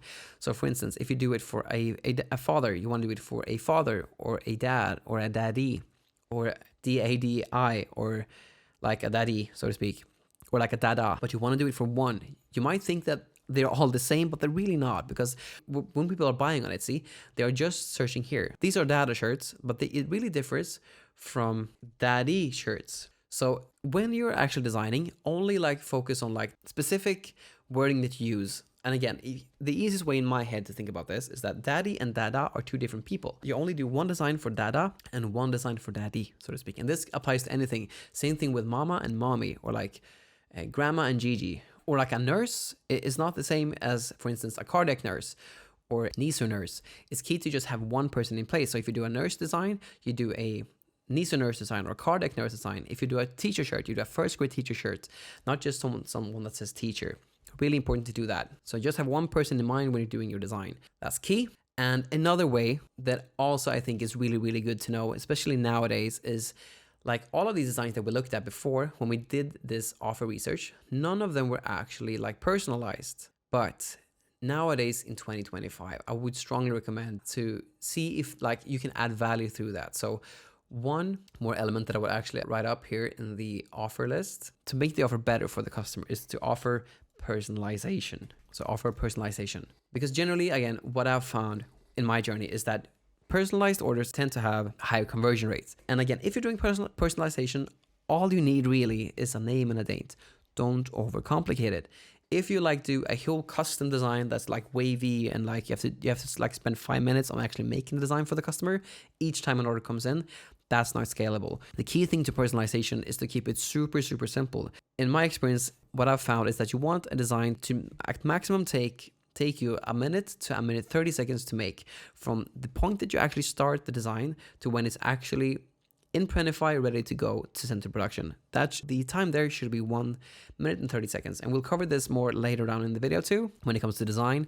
But the key part is to keep it simple. Do not overcomplicate personalization, because that will be a nightmare once your store gets traction. You can also personalize this through softwares like Hellocustom, for instance. But again, the key thing to actually automate stuff and to make things faster with either automation like Hellocustom or doing it yourself through given and proven templates and systems, which is what I've used.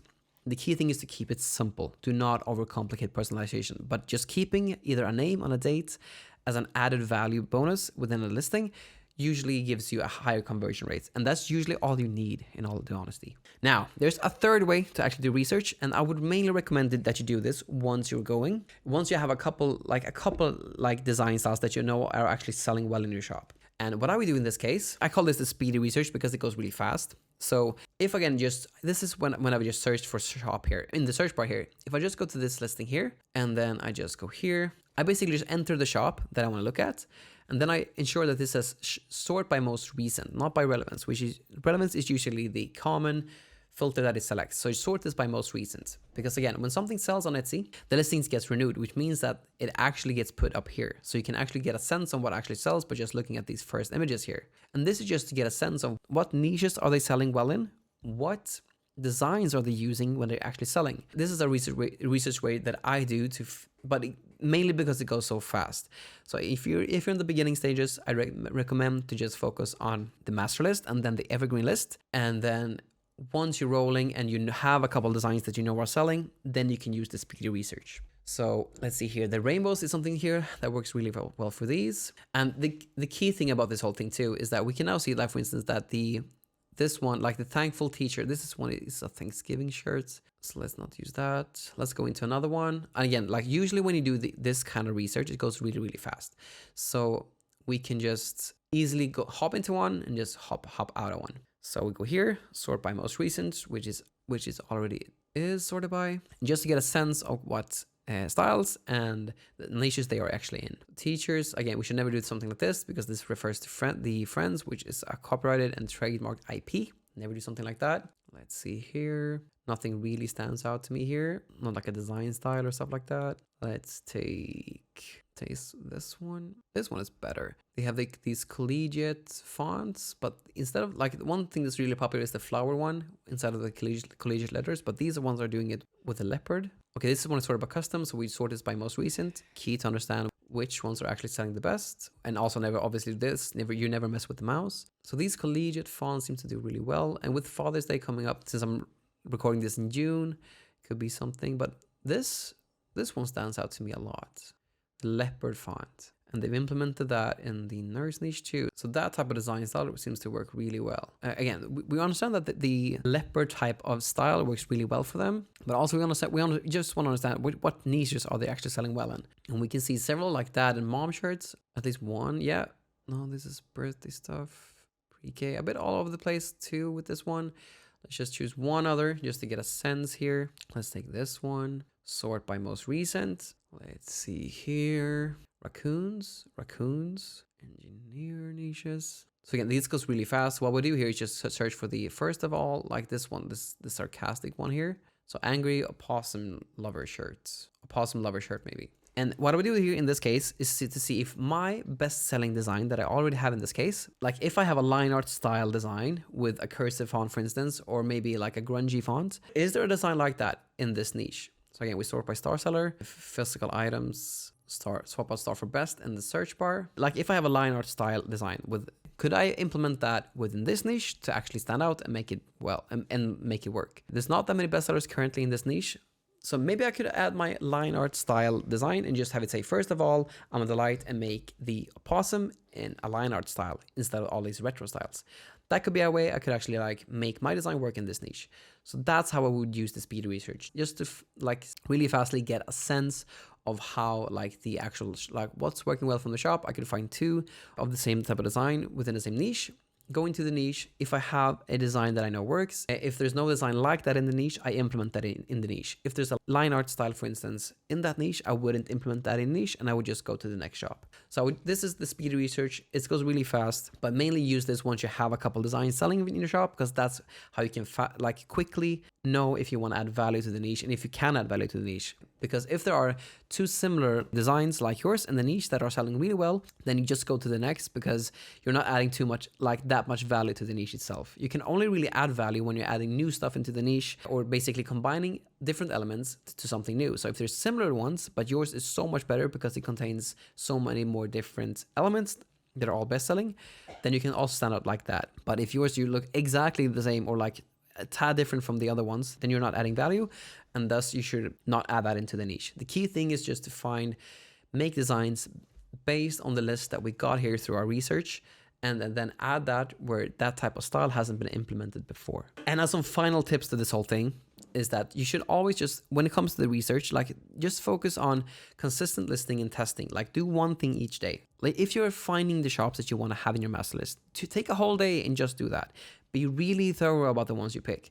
If you speed it up, you will the same thing that happened to me will happen to you, and you will have to redo it. So be really thorough about the shops that you actually choose here. And the key thing is just do one thing a day. If you do that, then you will make progress, and you don't have to overwhelm yourself. So you do one thing a day, and if you haven't done like the master list, take a full day and just find the shops. Once you've done that, you've had a successful day. Another key thing is that we are all usually like kind of harsh on ourselves. We should not be that. Don't judge the design yourselves. It's really important to not like be tied to the designs that we actually make. Just create the designs using the list that we actually have made.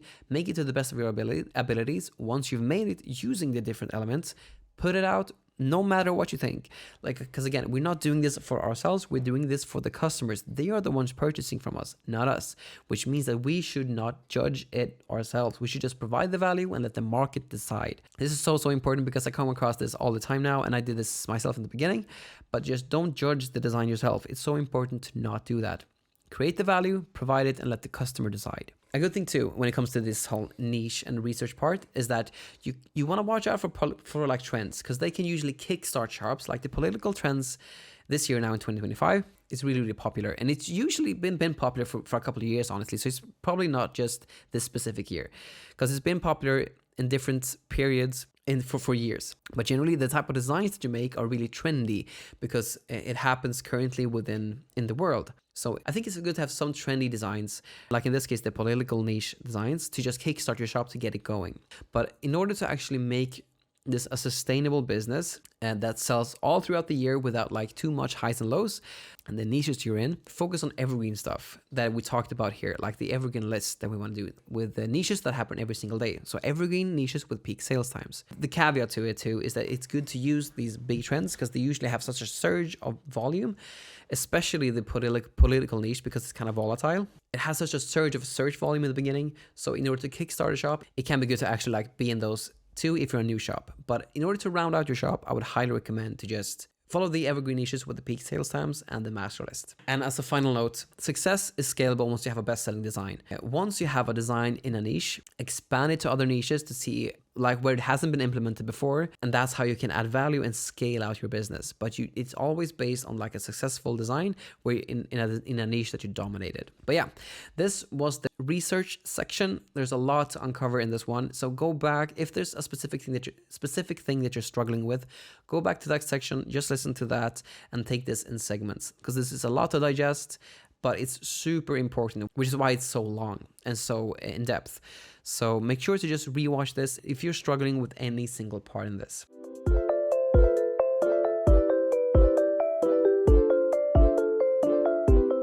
All right, so in this lesson, we'll talk about trademarks and copyrights. This is arguably one of the most important aspects of an Etsy business, because if you don't know about this and if you don't know how it works, it can be really easy to actually lose your whole shop. Because generally, if you get like 4 to 5 copyright infringements or trademark infringements, you generally, at least in my experience at least, that's what I've seen people have lost their shops over.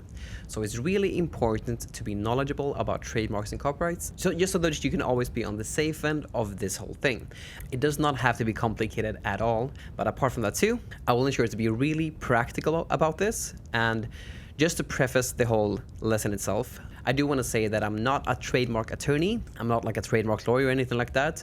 This is all just based on my experience, on how I've been safe through my whole Etsy journey. Knock on wood that it keeps on going like that. But generally, like, this has kept me safe doing these things. Now, it's all about how to stay safe, compliant, and creative in this whole process. So let's see here. First off, we'll just have to talk about what trademarks actually are. So as they're written here, what they basically do is that they protect brands from brand confusion. So basically think of it like this. If you start selling a Nike shirt, it would look like it's actually Nike themselves that are actually selling it, because it's their own property, like it's their own logo, it's their own name. So the purpose of a trademark is to not cause brand confusion, so you can actually know that a Nike shirt comes from Nike, not from like some other person that doesn't own the brand Nike or is affiliated by the brand Nike. Now, there are different types of trademarks. Generally, there are trademarks and service marks. So this trademark specifically here for the word level, is for a service mark. This basically means that like any type of service, like consultation services, or I don't know, if you have a car wash that's called level, I don't know, you can't use that for a service. This one specifically, if you want to look exactly what it is for a solution. But apart from that too, it's also consultation services in like DSD systems and something like that. But generally you can't use it for, like, this doesn't really apply to us since we are actually putting our designs on goods. So, but it's important to know that there are service marks and there are trademarks just for like goods and stuff like that. This is the one that is actually applicable to us. So if it's a service mark, it doesn't really apply to our business, which is important to know. Now, there are basically different statuses that a trademark have in their whole journey. When you actually file a trademark, it has to go through a lot of processes to actually get trademarked. You have to file it basically with the United States Patent and Trademark Office, the USPTO. And there are different statuses that it has to go through until it's actually like live and active. The first one is basically filed, live, and under examination. All of those three are different types of statuses, but generally you can like bulk them under the same status for our purposes, because it usually looks like this for quite a while. So this is another trademark for like the word level again, but for like more like goods that we are doing. And the status for this, it's basically recently been filed, since I'm recording this on the 17th of April in 2025. This one was filed on March the 21st, 2025. So it's a newly filed a trademark that has to go through the whole process in order to get actually trademarked. Now, when something actually has been approved by the board on the USPTO, there's a period where the public can actually oppose a trademark. And if some people have problems with this trademark being filed, that's when it gets this status, which is called published for opposition. This means that someone has actually opposed this specific trademark, and the USPTO board has to go through and see if it's actually valid with the person's like someone has to go through it, make a case why it's not valid, and then usually the person that's filing the trademark has to prove why it's actually a valid trademark that they are doing, or that they are wanting to get. That's the wording here, and that's why it's called published for opposition. Now, when something actually has gone through the whole thing, let's say that it's gone through, there's been no people opposing a trademark. If it's live and active, this is how it actually looks. It has this badge and it says live registration issued and active. Active is the key word here. Now, and when you actually file for a trademark, it's important to know that you get like a period where it's actually active. You don't get it indefinitely. So you pay for a period to have it active. Once the end of the whole cycle, so to speak, for the trademark is there or is up, you need to renew it. And there are some people that don't renew it. And sometimes different trademarks can actually get canceled for different reasons. If it's actually going to be not inactive, or the current status is inactive, it looks like this. So this is how dead trademarks look. It can be dead, cancelled, or invalidated. And this is how that kind of trademark looks like. Now, these are the different statuses that are applicable to trademarks. The key thing to know about this whole process here is that from if we take this one that was filed in March 21st in 2025, it generally takes about 18 to 24 months to actually get a trademark finalized. It takes a long time to get it finalized. So if it looks like this, it does not mean that they have a trademark that's gonna go through. And usually there's a big window where you can actually use the wording itself until it's actually trademarked. Now, as you've seen, I haven't actually said anything about this yet, but with the way that you generally use trademarks is that you generally search the database from this page, from this site here, the United States Patent and Trademark Office, because that's where you find out where all the trademarks are and stuff like that. But their whole system and their whole how you search up different trademarks in their it's called the test search based system or something like that. It's really unintuitive and it's really slow and it takes so much time and it's not worth it. The best way to search up trademarks, in my opinion, is to use flying research. Because if I just search for the word mama here, for instance, it gives me these different search results, all based on what my exact query is. If you use the database on USPTO, you have to go through sites and sites because it's not really sorted by, at least not when I've used it now. Might be later on, but not at this specific point in time. It doesn't really sort it by how relevant it is to your query. Because if I search for mama, then you might get something like this underneath it, and it's all gibbered, so it's all crammed together. You just have to go through it every single page just to ensure that you're doing your trademark research thoroughly. But with flying research, that's all out the window, because if you search for mama or something like cowboy, the word you search for exactly will pop up at the top of the searches here, and underneath those you will see like less relevant queries, which basically makes the whole research process for trademarks so much more efficient. So I would highly recommend to use Flying Research. It doesn't cost anything to use their trademark search as of now. You basically just make a free account and then you can use the trademark search for free. It's really intuitive and it goes really fast to use it, honestly, when you use their trademark search. Now, when it comes to trademarks, there are different categories that you can be in. So let's say, for instance, that we want to make a trademark for the word, I don't know, for this word, the word cowboy. There are different goods and services that you can actually trademark stuff for. So if you make a trademark, it's not like you have a trademark for every, like if this word cowboy, for instance, here does not have the word trademarked for every type of goods there are. This one is specifically for work gloves in class 21. Now, what I preach mainly here is to just mainly go where the biggest market demand is, which is t-shirts and sweatshirts. And the class that's actually the most applicable to us is class 25. So when we search for something like the word cowboy, we can just press Command F or Control F if you're on a PC and just search for 25. And then you can see which of these trademarks are actually applicable to our store and our strategies and so forth. If we're only targeting t-shirts and sweatshirts, like apparel in and of itself, then it's only 25 that we really have to worry about. So it's important to be aware that when you file a trademark, it's for a specific thing that you're trademarking it for, whether it's like books, jewelry, or whatever. They're in different classes, and the one that's actually like really important for us POD sellers, if we sell only like clothing, it's class 25. Now, there are basically different types of marks that you can have. And the first one is standard character marks. This is basically a specific phrase or a sentence. An example of that would be, for instance, be the word wifey. So that's one word. That's basically a unique word that's been trademarked by someone. So that's basically a word mark or a standard character mark without like any specific design or so. Then you have design marks. So for instance, the purpose of design marks is to protect like designs and logos and stuff like that. Example of this would be, for instance, the Nike logo here. So something like this. Or the Disney logo, like with the castle and everything, or something like this. This is trademarked with the specific design itself. It's also worth noting that the word Nike and the word Disney are actually like really unique words in and of themselves, and they are most likely, I know that Nike is probably trademarked by the company Nike, right? And most likely it is. Let's see here. Yes. And the word Disney is also that, most likely, because it's not like a common thing to just say. Exactly. So even the words themselves, without the actual design itself, is also trademark, which is also really worth noting. Just the actual like mark itself, without any design styles attached to it. But apart from that, they also have the design, which is key to know. So also like this type of design, like the swoosh and like the castle itself is also trademarked. Now, this one is a bit tricky to understand.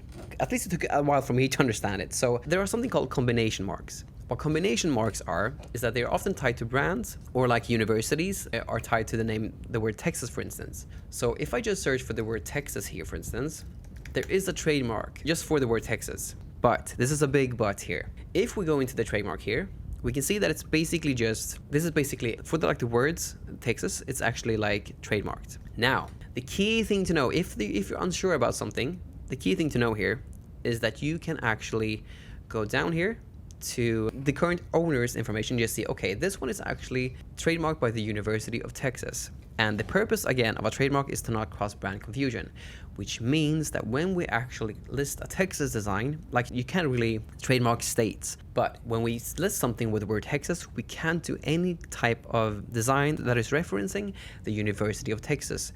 This really popular design that says University of Texas with this collegiate font, or like Texas with like an established state or something like that for the university.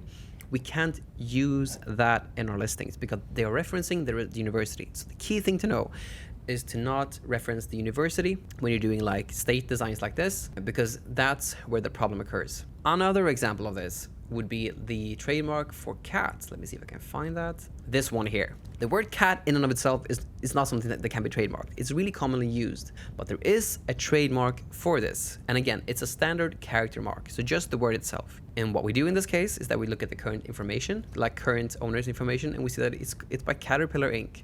And Caterpillar Inc. is a huge company that has these cranes and stuff like that. So if you go to the related properties information, we can actually see here that they have another trademark for this type of design. This one here, which is their typical design style for their whole logo, which means that as long as we're not referencing in any type of way, like the cranes and stuff like that in our designs, and if we just have a black cat that has no like a correlation to this company, then we're good. So the easiest way is just to look at the current owner and get like a clue.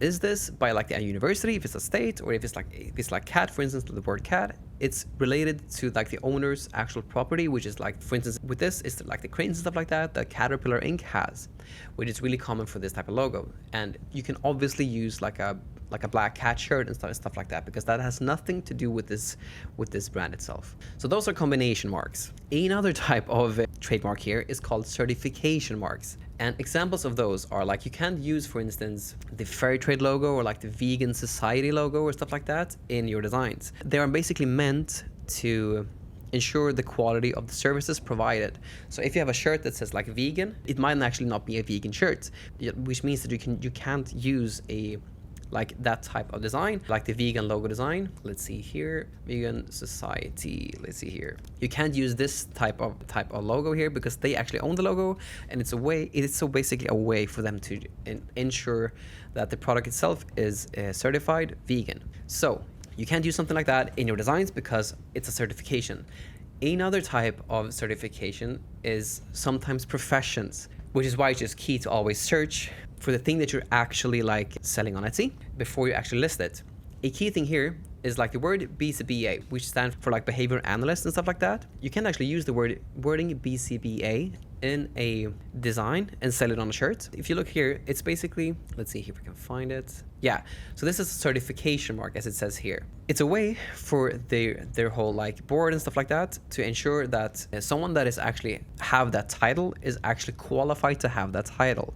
So sometimes you have words like that are not like, that is just a profession, which seems obvious, but that are actually needed to be approved by their board, like the board of behavior analysts, before you can actually call yourself BCBA. And so this goes heavily into the things that we can actually sell on Etsy, which means since this is a certification itself, just like the vegan logo here that we just saw, we can't use the wording like, in this case we can use the logo, and in this case, we can't actually use the wording BCBA on a shirt. Even though it's just a profession, we might think that we can't use that wording because it's related to a certification mark. A similar one to this, for instance, just to give another example when it comes to professions, is the word realtor.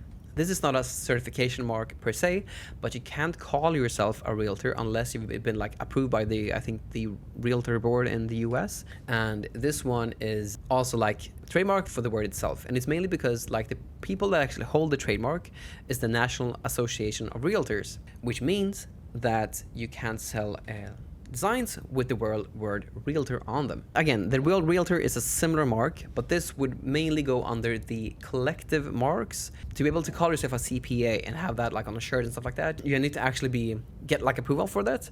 And the same thing with the word realtor, which means that we can't use that on our designs. It's really similar to the BCBA one, but that one is technically our certification mark. But the thing just to make it easy is that if we are posting, for instance, profession shirts, it's key to just search for, okay, I want to post a realtor shirt. Okay, there's a lot of like realtor trademarks here. We search for class 25, and since we mainly focus on the US as our target market, we only look at this one, and then we see, okay, we can't use the word realtor because there's actually a trademark for that. Same thing with the behavior analyst profession. You can't do that either because there's a certification mark for it. So if there's any type of trademark, just stay away from it. Just keep in mind that for some combination marks, like the word carrot is obviously okay, since it's only in regards to Caterpillar Inc. And same thing with the state Texas. If you do state shirts, as long as you're not referencing the University of Texas, then you're good. Now, we'll get into this more later on too, like the specifics on copyright, but the key things to know is that you can't use like popular brands and logos. So like Disney, Mercedes, or Harry Potter is definitely off limits, and anything related to those brands. So An example of this would be like the Harry Potter font, which is really distinguishable as the Harry Potter font, or like the Disney font like we saw here. Like you can't use a font like this because it's way too similar to the actual Disney property. So never do anything too alike someone else's intellectual property. Because again, we're focusing on actually building a long sustainable business here and not doing anything shady and stuff like that. So ensure to not use anything alike anyone else's property. Another thing that we can't really use is celebrities' likenesses. So for instance, during the like Amber Heard and Johnny Depp trial, something that was really popping on Etsy was shirts with like Johnny Depp's faces on it and quotes from that trial. We can't use that since that's their own likeness. However, like if it's a dead person and it's 17 years after like they lived, there's a good chance that person's likeness is in the public domain and you can actually use that. So for instance, like shirts with like with depictions of like Jesus and stuff like that would be okay.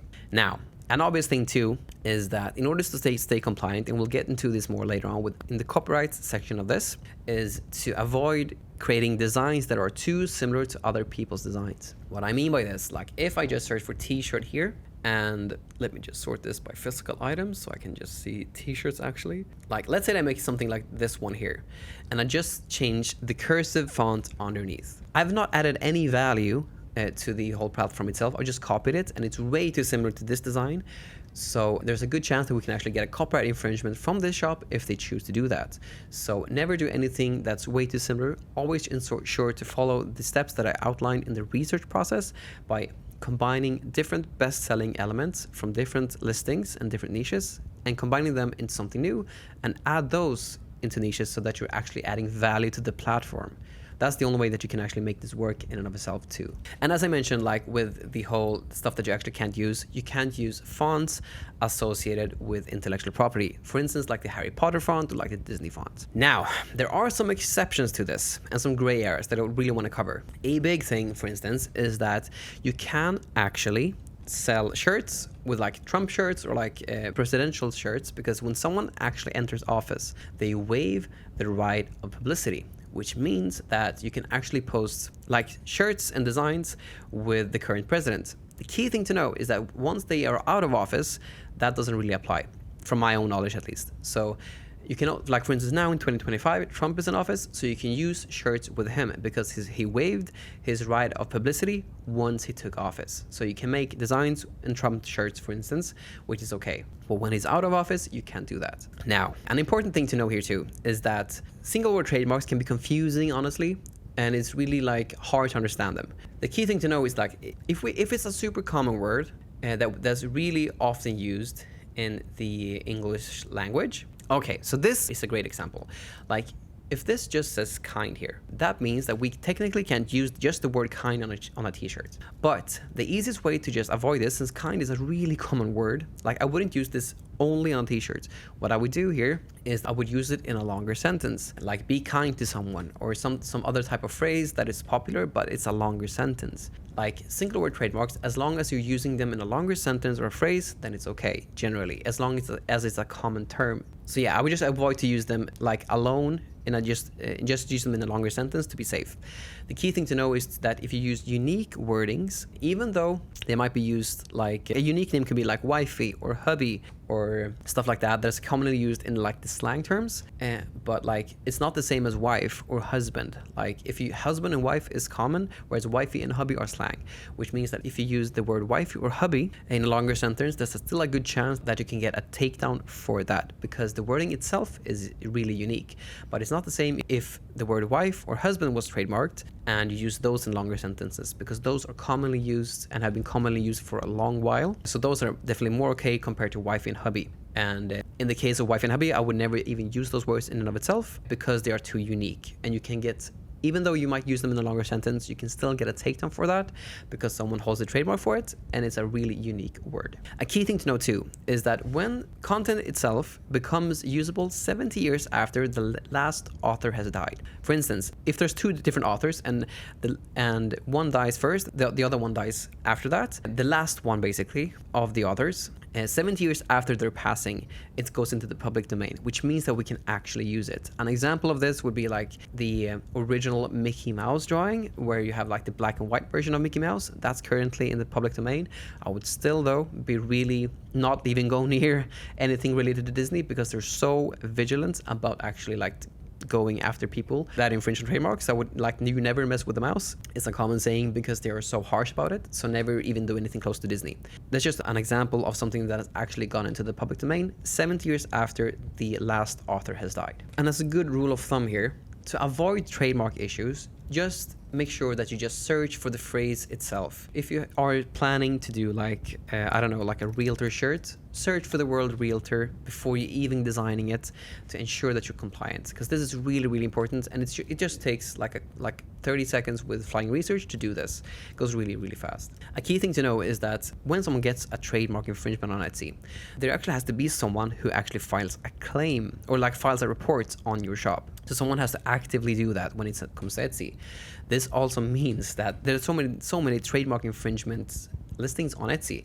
This means that even if you search for Disney shirts, pops up a ton of Disney shirts. This does not make it okay for you to sell Disney shirts as well. And generally people get their whole shops taken down because of this after a while. I've also like noticed a pattern. Again, this is not certain. This is just something that I noticed myself. But generally, like in January, most takedowns happens when it comes to Disney stuff specifically. So just because someone else has listed it and has gotten success with it, that doesn't make it okay for you to list it as well. And a key thing to know too is that if the owner of a trademark files a report on your shop, you can't really do anything about it. Like, you can contact the person and see if they want to like work with you.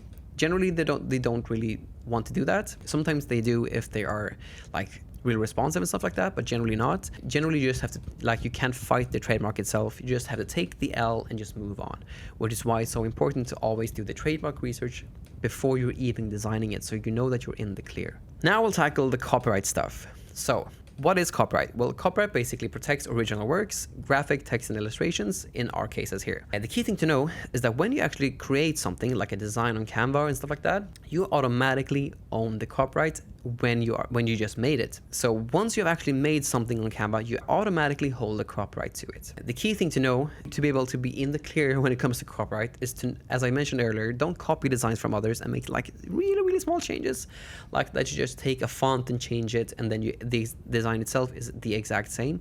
Don't do that. Add value to the platform. That's the easiest way to just mitigate all these issues. And like, don't replicate exact layouts, fonts, or character styles.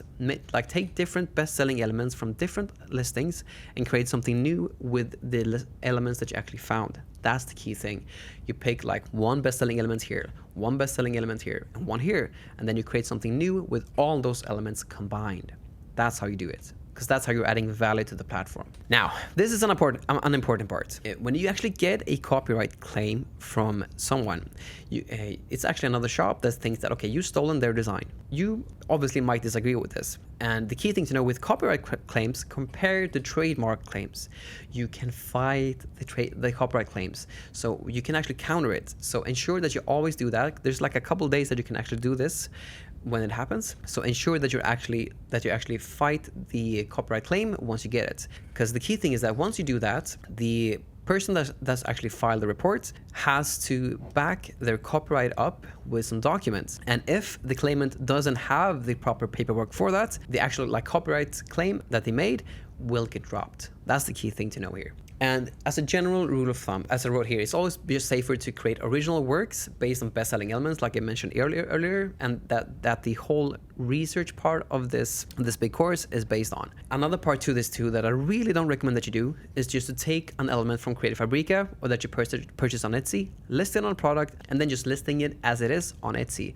Because there's so many people that are stealing stuff from each other and then reselling it. And if you purchase something from Creative Fabrica or Etsy that's actually stolen, that means that you don't have the right to actually sell that on a shirt. So ensure to always don't just buy straight like images and stuff like that from Creative Fabrica, or that you purchase like designs from Etsy. Never do that and then just take that and put it up on Etsy. Ensure that you're adding stuff to the design itself, like add text elements so it actually looks original. And don't just take an element, in my opinion, and just add a personalized element to it.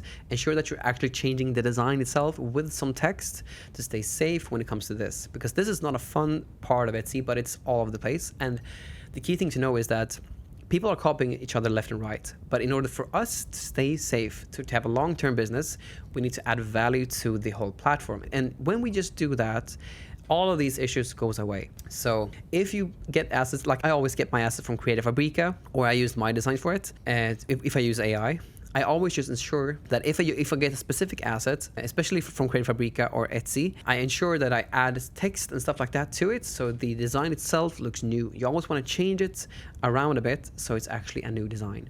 And again, the best way to go about this is to ensure that you take one best-selling element from this listing here, one best-selling element from this listing here, and another one from this here, and then you combine it into something new. Now, I also want to give some real-world examples of like copyright infringement. So if we just take this Jeep car here, if you make a design with a car that looks just like the Jeep car without the Jeep logo, that means you're still infringing on it, because they hold the copyright to this type of design, because there's a person somewhere that's actually designed this vehicle. Just like previously, as I mentioned with the text and illustrations, when someone actually designed this car, that means that they hold the copyright to it automatically. So ensure to not do anything like this, because like you can do a truck, but you can't do like that's a general truck outline.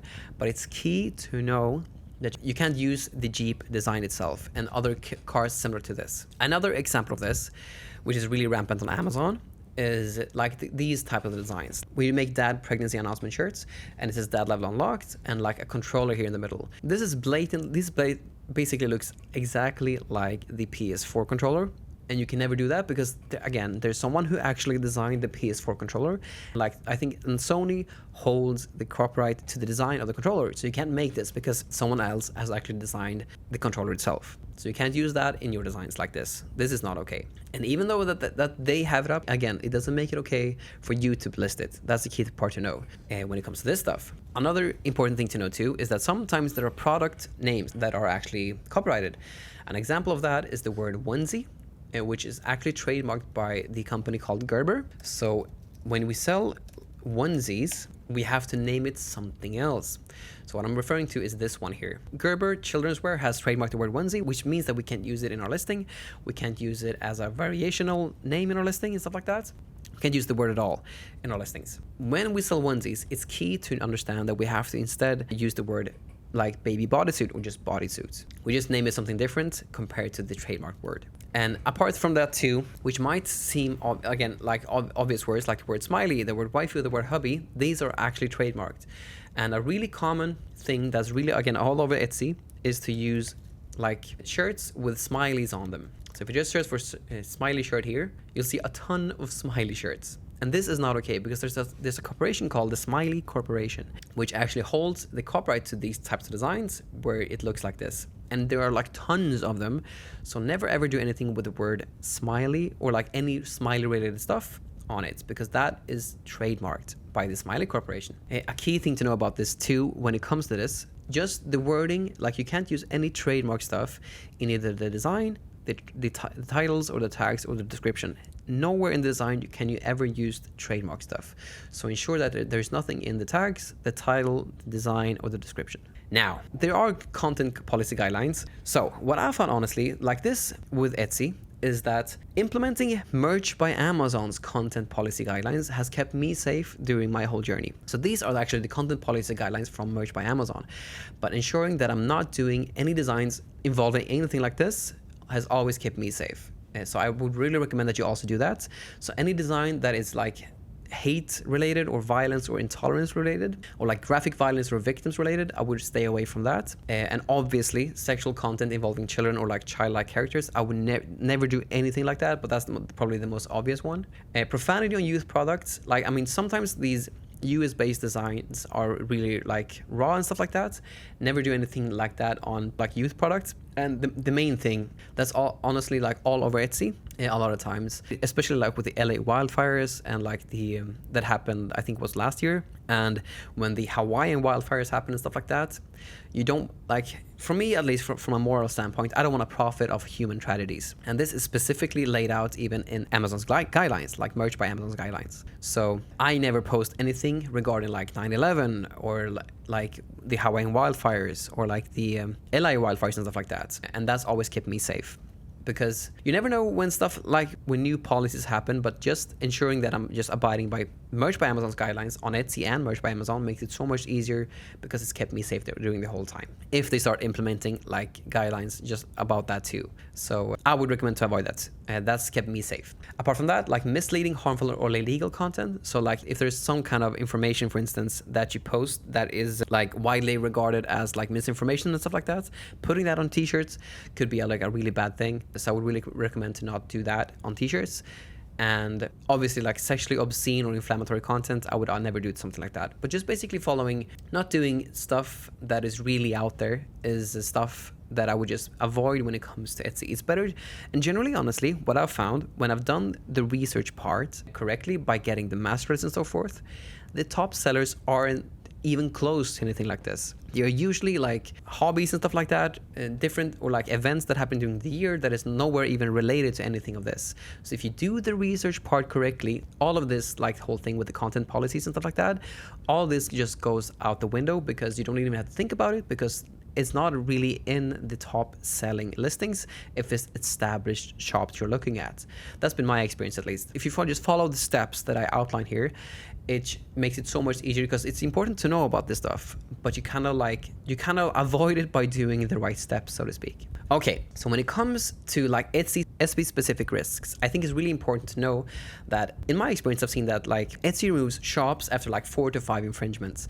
So it doesn't take a lot to lose your shop, which is why it's so important to be really vigilant about, like, when you are going to design something, search for the trademark first before you even design it, to ensure that you are compliant. Because once you've really lost a shop, I haven't really seen many people that's been able to recover their shops.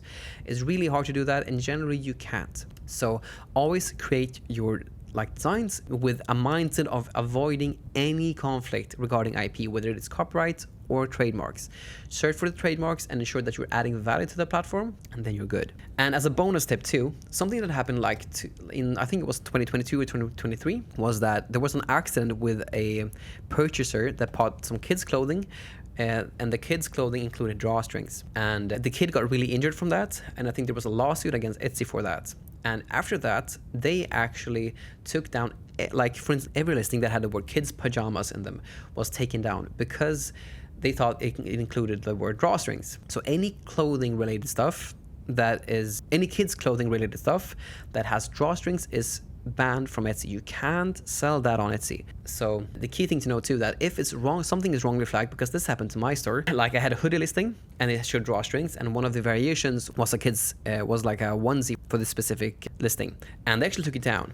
And I then just talked to the team. I think I went through this report channel and talked, and just were really persistent like that, and just told them that my items does not include drawstrings. Because again, if you look in Printify, I just provided the photos of the actual one that I'm selling, like the rabbit skins 4424.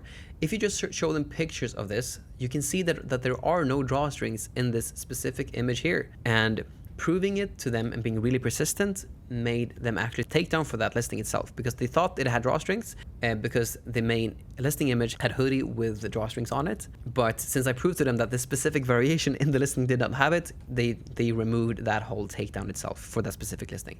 So if something like that happens, if it's wrongly flagged, like it was for me at one point, just be persistent with them. Don't take no for an answer, and just be persistent and prove to them that what you're doing is compliant with Etsy, as long as you're not like selling kids stuff with drawstrings, obviously. But you don't do that because you're following this course here. So if something is wrongly flagged, be persistent and just explain to them with images that you're not selling kids clothing with drawstrings. And as some final advice, just to sum this whole part of the course up, use tools like Flying Research to check all your sayings and designs. Flying Research is, in my opinion, the easiest way to do it, because it goes so fast to actually find the trademark you're looking for, instead of having to go through pages and pages of almost like unrelated trademarks compared to your query. So use Flying Research as you're basically going into the design part, because you've found something that you want to design for. Search for the trademark before. Please do that. And that, if you just do that, it takes like 15 to 30 seconds once you have the account. then you're good to go. Always go where the market demand is, but always ensure to stay original by adding value to the platform.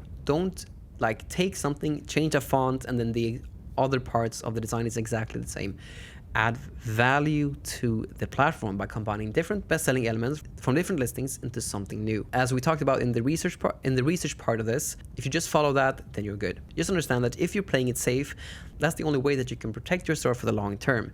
And if you're unsure about anything regarding like a different, like sometimes cards can be really hard to like understand if this is if the card that you actually made, if you use AI, for instance, like my designs for that, if you use that and you're unsure if there's anything related to trademarks or copyrights in that design, what you can do here, you can use the free ChatGPT version, like, and just upload the image here.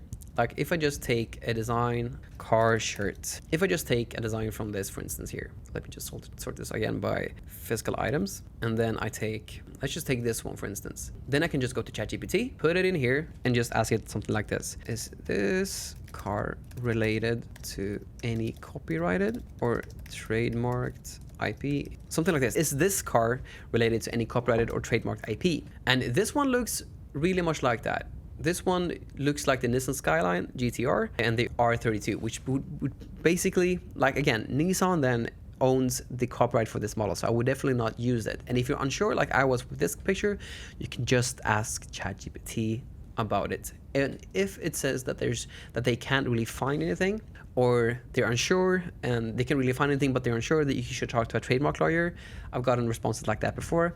That just gives you better knowledge to understand if you can list it or not. Because if it says something like that generally, like as a general approach to this whole thing, I've just gone ahead and listed them because it doesn't look like anything. I can't make the parallels myself in my head. And in those cases where it's unsure or it says that they can't find anything, I just put it up. But if it's like this, where it's clearly referencing like the Nissan Skyline GTR and the R32 model, I would definitely not put it up myself because this is infringing on that copyright.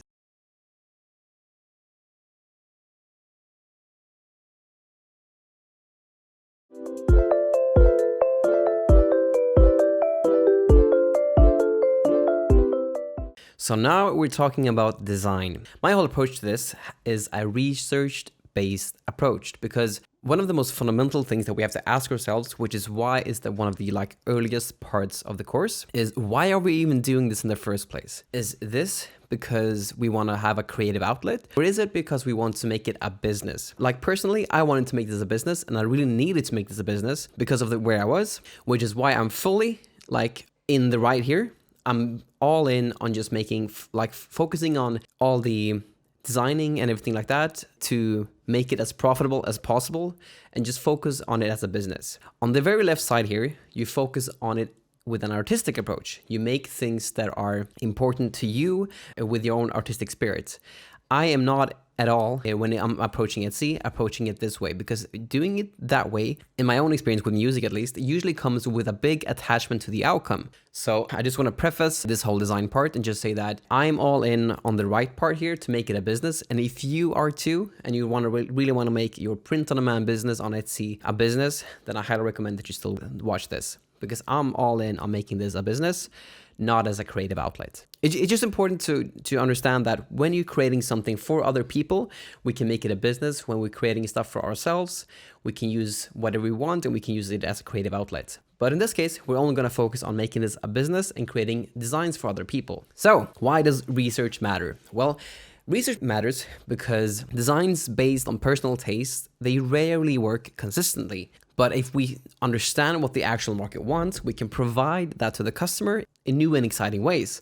But we always base it on what they want, not what we want ourselves. Because if we do it that way, the likelihood that we can actually make the sales are a lot higher compared to just going off of our own taste. And in all due honesty, like a lot of my success, most of my success, and if not all my success with this Etsy POD business, comes because I make research-based designs. You don't want to make this a guessing game. You want to focus on where the actual like what actually people want if you want to make this a business. Like if that's the outlook that you have, kind of like I did, then it's more important to just focus on research-based designs compared to your personal favorites. In my own opinion, at least, if you do it from your own personal taste, you have to 10x the volume because you still have to get to the same result. You still have to get to a place where you can actually like make this business work and get consistent sales. The problem with that though, if you go off your own personal taste, is that it will most likely take you 10 times the work to actually find a design that sells. So let's say if you make 100 designs, 100 individual designs in this case, and you have one that sells, a person that goes purely off of their own taste, they would most likely have to do 1,000 of those designs to get to the one design that actually sells. Unless, again, you're the exception and you have a taste that matches the actual customer expectation and what they want, then it's definitely different. But like, I'm not like that. I'm just like you on the other end. I knew nothing about design. I couldn't design for it. Like I couldn't design at all. I can't even draw.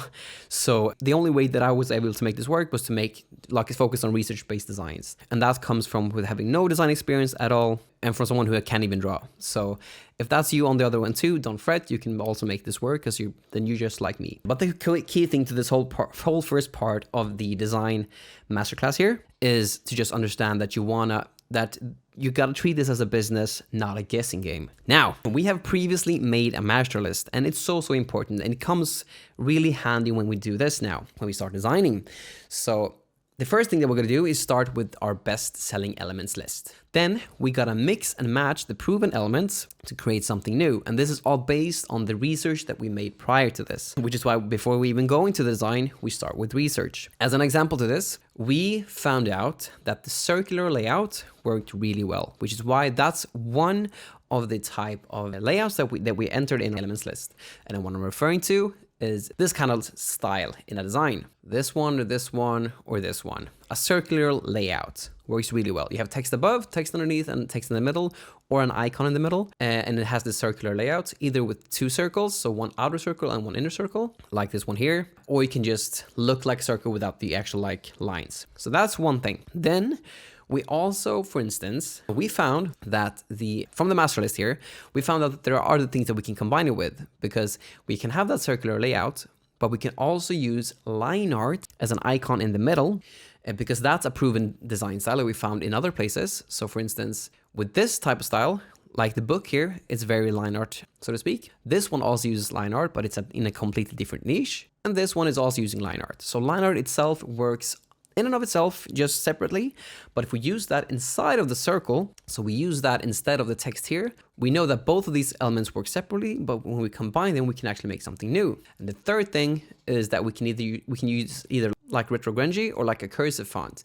Like we can either use a font like this, because we found that the cursive font works really well overall on Etsy, but we can also use something like this, where it has this distressed texture to it, either like this or like this or like this. So something kind of distressed on the actual like text itself in the design. So for a design like this, we would have line art in the middle, and then we can have text above and text underneath. And this could be like either retro grungy or it can be cursive, whichever works. And that's how we actually combine the things to make something new to the platform by adding value through research-based designs. And I'll show you this step by step as we go. But that's the whole thinking and that's the whole game. As long as there's nothing like that in the niche, that's when we actually create the design. So the use of the master list in this case is that it just fast tracks the whole research process, so we can just understand what to actually make in our designs. But that's the importance of already having the master list before you even design. Now, as I mentioned, like we gotta create value through combinations. So as I mentioned, you gotta look at the niche and see, are these already being used? So if we think of the like circular outline with line art in the middle and then text above, text underneath in a retro grungy font, is there any design like that? If we, for instance, take the book niche as an example, book shirts, sorry, not book niche. And then we actually want to see which type of designs are actually selling here. So we sort by physical items. But since I live in Sweden, I always got to make sure that it says delivered to the US, since I live in Sweden. If you live in another country than the US, you also got to make sure that it says delivered to the US. Otherwise, the search results are skewed. Then we press the star seller filter. We swap out star for best here in the search bar, so we only get the best sellers for this given keyword. Now, let's see here. Are there any designs like that with that circular outline? Let's see here. This one is a bit circular, but not the way that we're intending to do it. Plus, this might be like a copyright or trademark infringement because of the topic that they're doing it on. So wouldn't count that. This one is a bit circular, but not in the same way. This also seems that it might be like copyright infringement because of the Throne of Glass reference. Again, we're thinking a design, just to remind you, something like this, with liner in the middle, text above, text underneath. That's what we're having in mind to create for this niche. But before we even do the design, we gotta ensure that we find something that's, if there's designs like that, we don't wanna add that into the niche because they're already established and working within the niche. So let's see here. This one kind of has it. Let's see here. But this is with Greek references because that's very Greek. Also, because Percy Jackson also seems to be copyright infringement. I think at least that it could be like a copyright infringement to something. Because this is Percy Jackson. And again, we're thinking of making something like one more chapter. So something like this, but circled. So let's go even more in depth and just write one more chapter shirt. Sort by physical items and the star seller filter. And as you saw, I double checked that it says delivered to the US, which it already did. Through this research, I can see that no, there's no design like that in the niche. So what we can do now is add value by adding the circle design layout that we had in mind. So now we'll start designing. And a big tip before we even start that actually, so don't forget, is don't combine more than 3 different elements at once. Because if you make it too complex, like people won't understand it and people gotta be able to understand it right as they see it in search. So the first method of design is what I call the manual method. It's the one that I've used the most, apart from like starting to use AI a lot now. And it's basically the main design method that I've used to grow my whole store into where I am today. So this is the first method, and that's involving using Creative Fabrica and Canva together. So if I now need some paperback books, so something that looks something like this. So then we just go to Creative Fabrica here.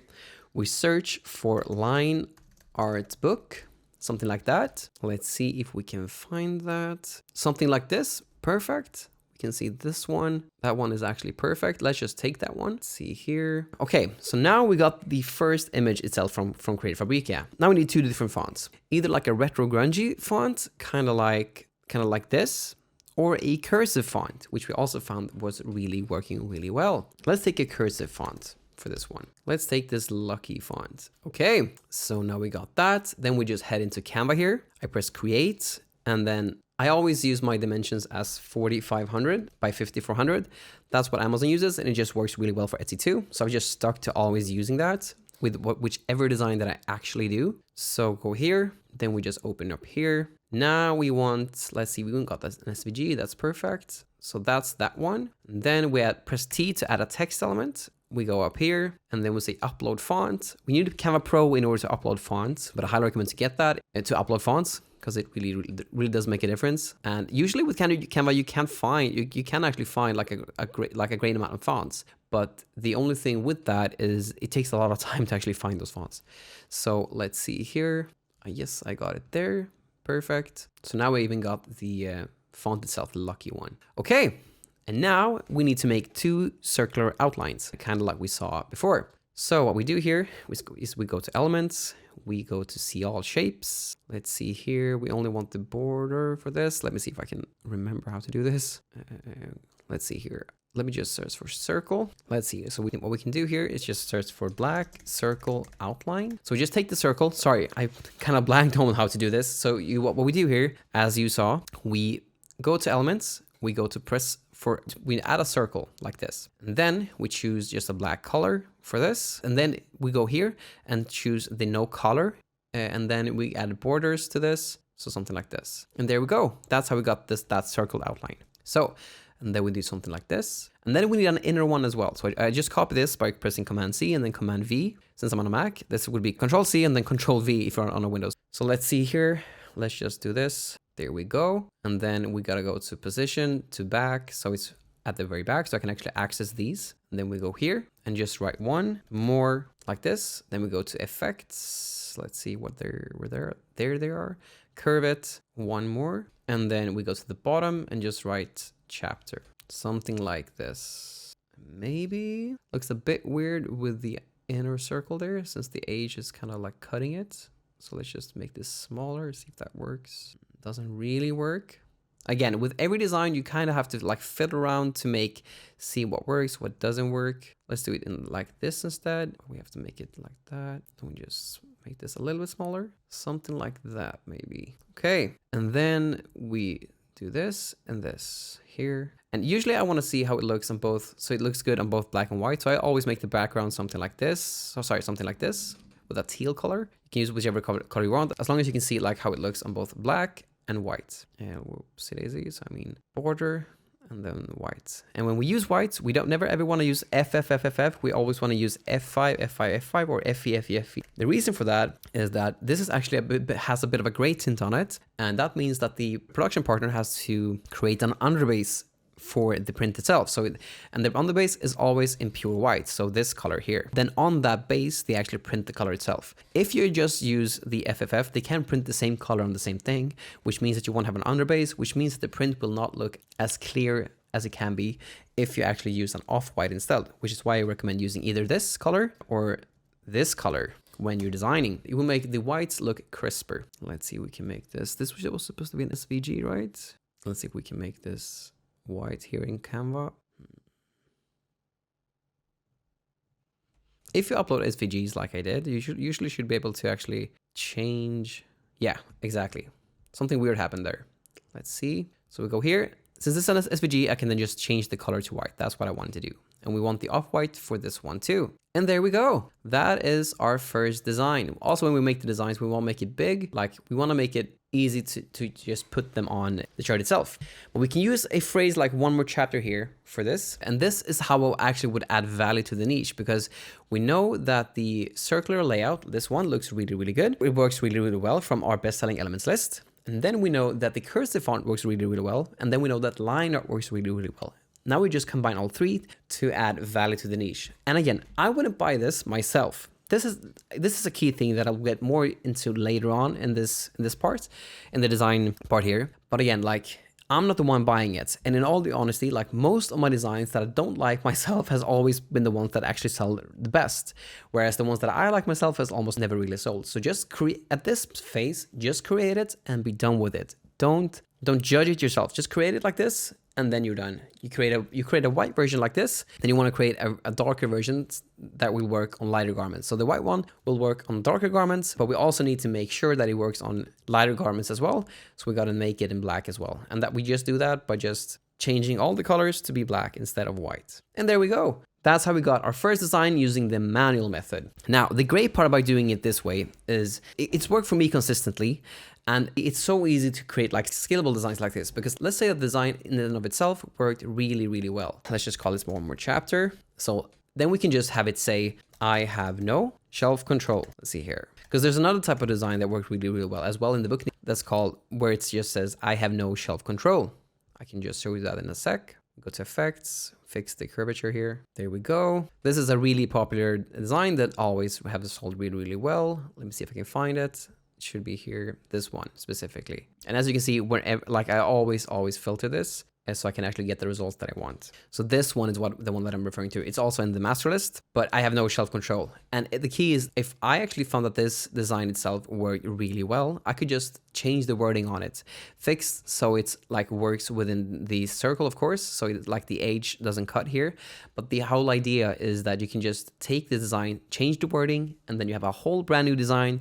And you can really scale your shop doing it this way. It's the way that I've scaled my shop primarily. Okay, so that was the first design method, the manual design method. It's the one that I've primarily used in my own shop. Now we'll get into design method number 2, which is the AI-powered design method. We use reverse prompting with AI to actually like get our designs in this case. Because again, I'm not a AI engineer or like AI professional, and I don't really know how to make good prompts myself, just writing it out. So it's better to have ChatGPT in that case do it for you. And it's the way that I've been able to make sales with designs that I made one day, and then once I actually list it, I get the sales the day after. This has happened several times, and this is specifically on Amazon Merch, but it would definitely like work on Etsy too.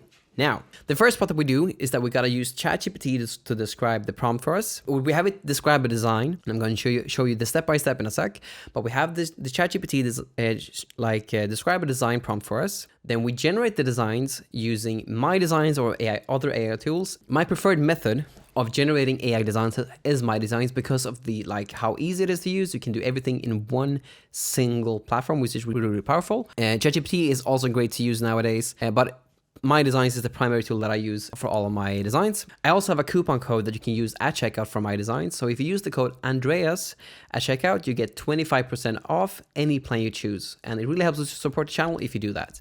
But either way, My Designs is the primary tool that I use to create my own AI-powered designs. But overall, using reverse prompting with AI and getting designs this way, the perks is that you can make really unique and intricate designs that takes either a long time to make, or in my case, since I'm not a designer, make designs that I couldn't even make myself, even if I wanted to, because they're so intricate and so unique and so hard to do. It goes super fast to make it. You can make really unique and great designs doing them as long as you're doing them correctly and actually adding value to the platforms. And a great way to do it, which we'll talk about in a sec too, is that we can actually combine different layouts together. Like we can combine the circled layout with, like, for instance, like the retro grungy layout to actually create something new to the whole design itself. And we can use AI to do that fully for us. So I'm going to show you how to do that now. So we are talking about using, again, like this is the first design that we made in Canva using the manual method. Now, what we can do first here is that we just go here and we just screenshot this. We then go to ChatGPT. We ask it, please, or describe this image in detail as a prompt. Highly recommend to use the latest ChatGPT model for this, so the 4.0, and then ask it to say, change the wording so it says one more on the text above, and then chapter in the text below. Remove the inner text and replace it with a line art book. Have the book look something like this. And what we can do here is just, let's see here, let's find the line art book. We do this.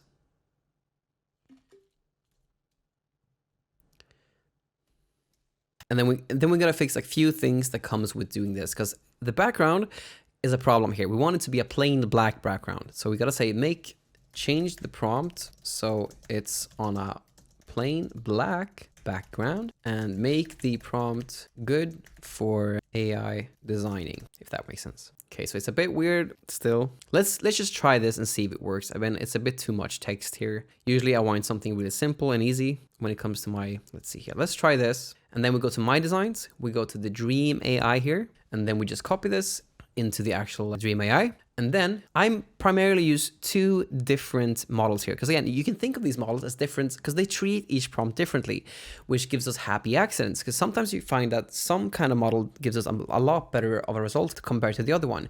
And they give you stuff that you didn't even think of in the first place. So think of these as different like color palettes to spark both your creativity but also to give you just different results. So let's try the Ideogram version 3. I generally want to do 4 images with lower resolution so it doesn't cost as many credits, but we need to have some kind of images to actually give us the prompt itself. So, and then we forgot the circular layout, I think. So, okay, keep this circular layout the same, but keep layout the same. Just use the imagery and the text from the latest prompt. Let's see if that works.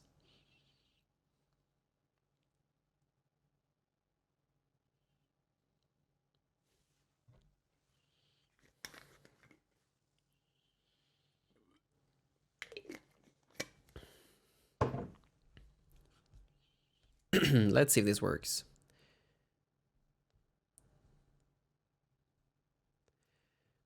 Here.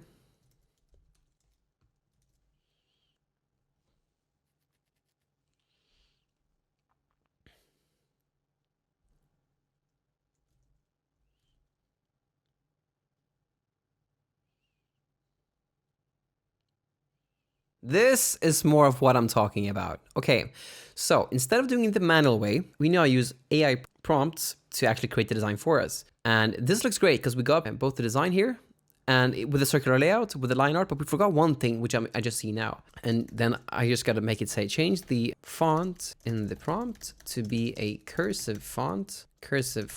And again, we make mistakes. We're all human, and I know it can really suck to like lose the credits on things that we test, but we gotta do this. We gotta test in order to make this like work. So let's just copy this and see what happens. Because again, we all make mistakes. We gotta be able to even though it costs credits, which really sucks, we gotta allow ourselves to make the mistakes so we can actually like progress and get better. So let's do another one and see if this one works. This is more what I'm talking about. So let's just try the same thing with Flux, because Flux gives us a whole, like, it's a whole different color palette or like style that they do. So let's just see what they can come up with. Ooh, this looks really good too. But I forgot some words from somewhere. This is perfect. This looks really good. And again, we're using reverse prompting for this, which makes it really powerful. And then once you actually like have these designs, so let's say that we want to use this one, for instance, as an example. Now, if we want to actually make this and use this, we gotta save it. And then I always use this myself. I think it's easier. I remove the background and then I upscale it. And then I create a new listing, and they want to make sure that we have a good collection page for it. So let's just do here. Again, this will look different dependent on your own like collections that you have, which are just basically folders. So we go here and then save to listings, and then it will both upscale and remove the background for us, which is really, really good. Saves us a lot of time. And then we go to our collection, because again, there's one thing that we've got to fix before we proceed with this. So I got to download this. So I download it, and then I go here to Photopea, because again, this will work really well on darker garments since it's a lighter design, but we got to make this in black too, so it works on lighter garments as well. So we go here and then I just drag it into here. What I then do is I press the magic wand. I make sure that the tolerance is kind of high, so around 200, and then I just press each part here. As long as the tolerance is high, it will like mark most of the letters kind of fast. And then we go here to change the color. And then we press the bucket, so it's black, and then we just go here, and just each part here, we just make it in black instead. And there we go, unless I missed something. No, looks good. So then we just go here, export it as PNG, and then we say one more chapter, and then save. And there we go. All right, so now we actually got both the white one, and we also got the black one right down here. So now we have both a black version and a light version that we can actually use in our store. And this is how like you would use reverse prompting to create designs. Now, there's a second part to this too, which I really want to emphasize too when it comes to reverse prompting. And that is that we can actually combine different layouts together, which is kind of hard to do when we are actually, like if you want to combine two completely different layouts together, you can combine that really easy with AI. So what I'm referring to, we can use this circular design here, but from our best selling elements list, we know that the different colored sentences work really well. So let's say ChatGPT asked us, take the same design, but use different colored sentences. So something like this, but use different colored sentences for the design. Something like this. And again, this comes from a completely different design style. So something like this, or something like this. Let's take this one for this case. Inspire the... Oh, it might actually create the design now, which I don't really want. Let's see here. No, it creates the prompt. Great. Perfect. So what we're now doing is that we're taking two layouts. So we created a listing using both the line art and the cursive and the circular layout. So those are all combined here. But we can also go one step. So what we now combined, we've combined this one with this one with this one, but we can also take it one step further and combine it with this one and just give us a whole different design layout. Now I got a new prompt here. Let's see what my designs gives us this time. And let's use Flux for this one too. Let's try ideogram for this, the version 3, not the version, this one. This could be something. So what we're doing now in this case is that we're actually we're taking it one step further. We do it using different colored sentences inspired basically by this one and using it in the one more chapter niche, but we still have the circle layout with the actual line art book. And we also, in this case, use more of a retro font. And I think honestly that works better. I didn't even think of that when I actually created it because I thought it would be cursive. But again, in this case, we would use more of a retro font. Since the bigger bold letters, it will definitely probably work better for different colors since it will show more. So that's how you would actually combine different layouts to add even more value to your designs. Another thing just to hit home with this, so I really go through this thing thoroughly, is that you can even there's this retro sunset. Let's see if I can find that. This one. We can just have it say instead of use the retro sunset from this design style in our AI prompt. And again, taking it even further, like I didn't write the responses, but this is all over both Amazon and Etsy. It's been popular for years. So let's see what we can actually get through this. Again, this is the actual like design is like prompt is getting a bit complex, and then we can just have it say, if it looks like this, we can just say make an AI friendly prompt with this. Let's just first see what my designs actually will give us with this whole thing, just for fun. This is more how a prompt should be, like it looks a bit more simpler. But before we even do that, here's one of those, but let's just use the new updated one. Let's see how that looks. This looks good too, honestly. So again, what we're doing here is that we're taking different elements from our best-selling elements list and we're just combining them in new ways. And the key thing is that we don't have to stop at just doing the reverse prompt. Like we can take the different colored sentences that we also had written down in our best-selling elements lists. So this one, which came from this one and this one, we can ask ChatGPT to basically use the same design, but use the different colored sentences for the design. Something like this should inspire the design itself. And through that, we got something that looks like this. And at that stage, I probably wouldn't add more elements further, because then it can look a bit more complex. Like this could work, but it's a bit much, honestly, with the retro sunsets. Like it can work, but at that point, once you actually have combined 3 different elements, as I mentioned previously, 3 different elements together, then that's enough. Doing it more like I just did now was a bit too much. So I would just keep it like this instead. And that comes from the first thing that I mentioned really early here in the design class. And that's that we don't want to make it too complex, because people just gotta look at the page on Etsy, like the first page, and just get it right off the bat. And if we make it too complex, it can be a bit too much, because honestly, I think this is a bit too much. So keep it to 3 design elements based on the best-selling elements list. When I added this one, it was a bit too much. Okay, so that concludes the second design method, which is using AI-powered designs and mainly reverse prompting using AI. The third method that's really great for a lot of things is to just have AI replace stock assets. So what I'm referring to now is, instead of using Creative Fabrica like we did in the manual design method, when we search for line art book, and then we found this one. Instead of actually like trying to find this using AI, we can instead just get these kinds of images through my designs. So what we can do here, we can take this one here again. Let's make a whole new one here. Let's see here. Let's see here. We only want the book in this case. So let's see.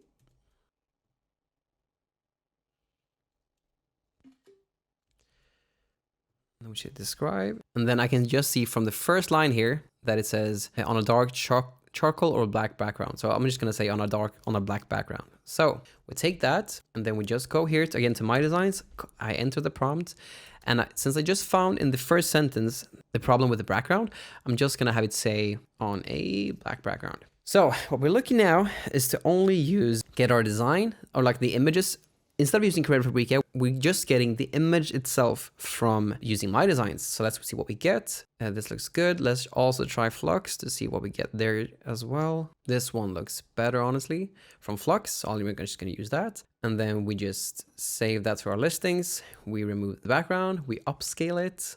We save it. While it's loading, the reason that we're doing that is that we're replacing Creative Fabrica with just AI generated images. It gives us honestly better images, usually, and more unique images, and people can really replicate them for you because it's your own image made by AI. So it's hard to replicate the exact one that you actually did compared to when using Creative Fabrica, when people can just download it exactly from the same site. And in all honesty, the best reason for using AI this way is that it's great for using scalable designs. Because again, a big reason or a big way to actually scale our business on here on Etsy with Print on Demand is to find a design that really works and put it in different niches and put more variations in the same niche. We'll get more into those specifics later on too. But now we actually have the design here, or like the image asset, which I would call it. So we got the image, and then we just go here. So this is the manual design. So if I just go here and just copy this one, and instead of using this one, I'm just going to use this one instead. Let's see here. Then can also do here in my designs is that we can actually vectorize this. So I'm just going to press this. So I'm just going to press this, and then image,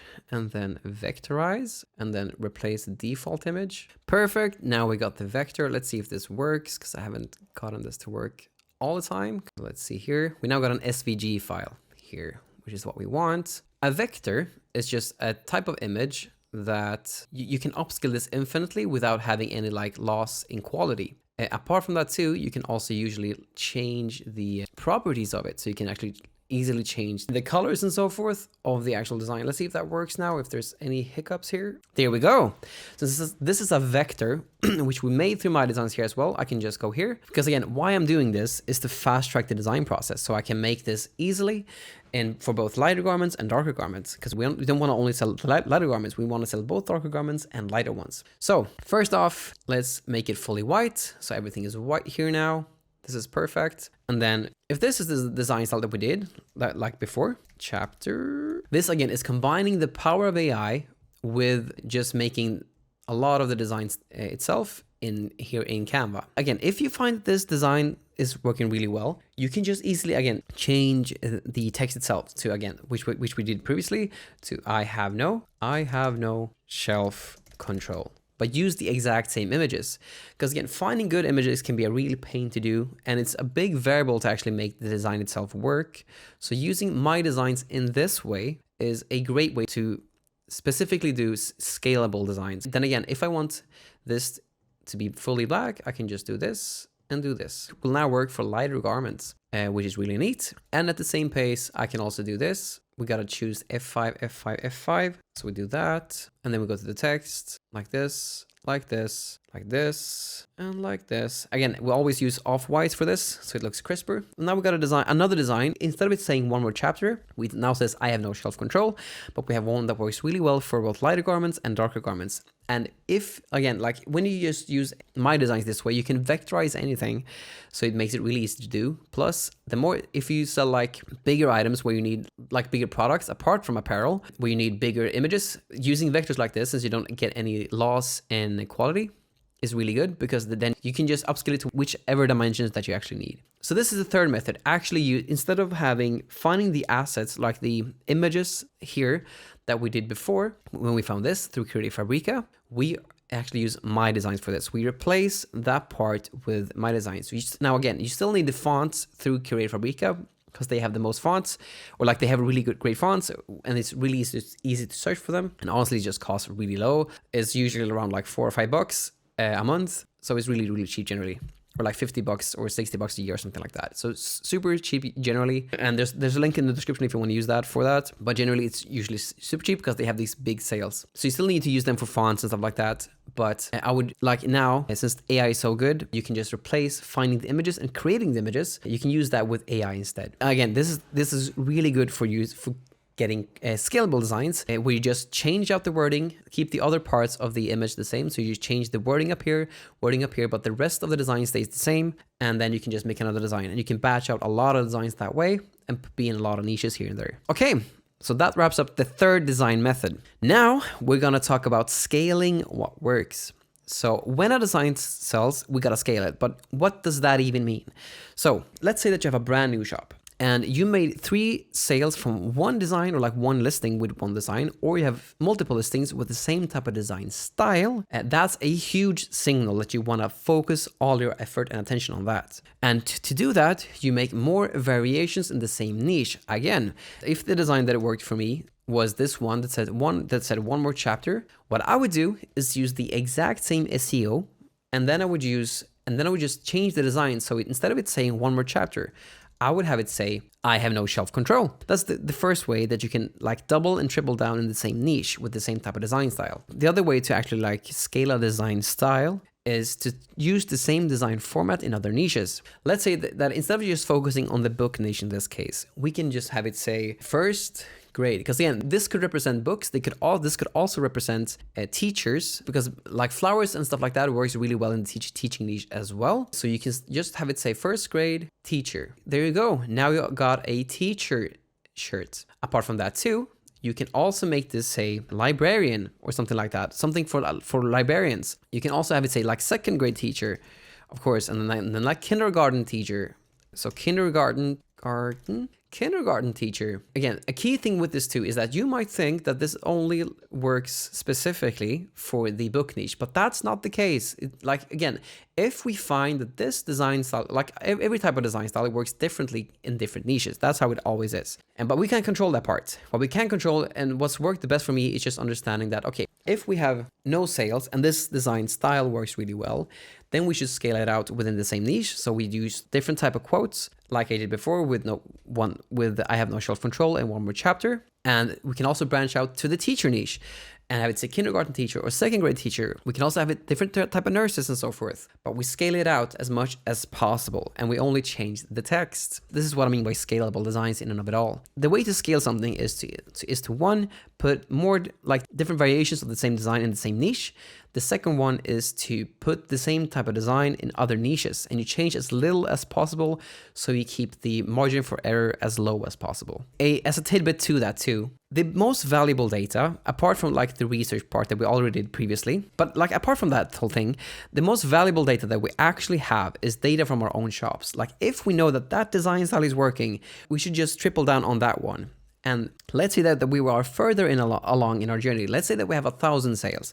Now we probably have like a couple of lists, like design styles that actually sell in our store. Then we should do in that case, when we're in that type of seat, we should combine our own design. Like if we have like 2 different design styles, let's say as an example that we have this type of design style that work really well with different color sentences. What we then do, then we should combine this type of design with different color sentences. So what we can do here is just make this in one color and this one in one color. So how to do that? We would just take this and do something like this. We just import it and then we just do something like this and see how that looks. Let's see here. Oops, there we go. We can actually do this instead. So one more. What we do here is that we do one, and the more part here would be like the yellow thing. And there we go. Yeah, probably something like this. This is one way of doing it. And again, like we should not judge our designs. We should just create the value and see what happens. Because again, I personally might not think this look good. But again, it's the majority of stuff that actually have sold for me has always been stuff that I wouldn't wear myself and stuff that I just make in a couple minutes. So don't ever judge the design. Just create something based off of this research and then add the value to the marketplace, as long as it hasn't been implemented before. Now there's one more t-shirt, which is kind of funny. But okay. Either way, what I want to emphasize here is that if we have the different color sentences in one place here and the circle layout here in our own store, and they've sold separately in our own stores. Again, we're basing this off of our own data, which is the most valuable data. We can then combine them in new ways to create something new. So we can create a circle design with the different color sentences and so forth. That is just what I want to hit home with when you're at like 500 to 1,000 sales.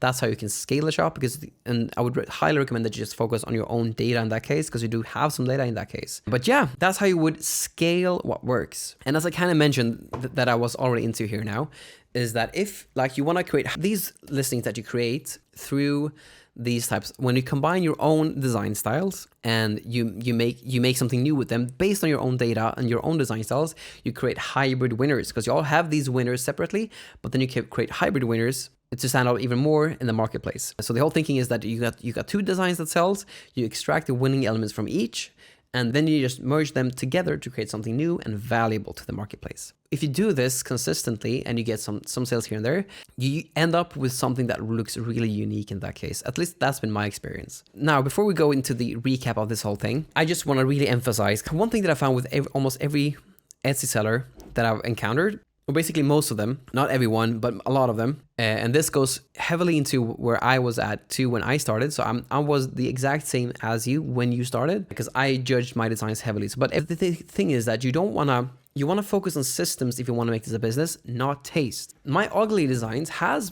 honestly been the ones that sold the best. It's not been the ones that I personally like the most that sold the best. I've put out both, and the data just shows me when I just follow the research, it works. And when I don't judge things, it works. And judge comes in different forms. You might think, okay, this might not work in the teacher niche like that we showed before. Like this type of design, let's see here, this type of design might not work in the teacher niche. But again, we shouldn't even think of that. Like that's a type of judgment that we should not do. If the scenario is that we have a new store and this type of design style works really well in both in the book niche, then we should just change it to first grade teacher. don't judge if something works in another niche or not without testing it first. You gotta test it. And based on the data, you can then make conclusions thereafter. But you don't think, okay, this would only work in a book niche, because you don't know that until you actually test it. So ensure to just not judge it at this level either. If you know that this works, like this design layout works, make it say first grade teacher or kindergarten teacher.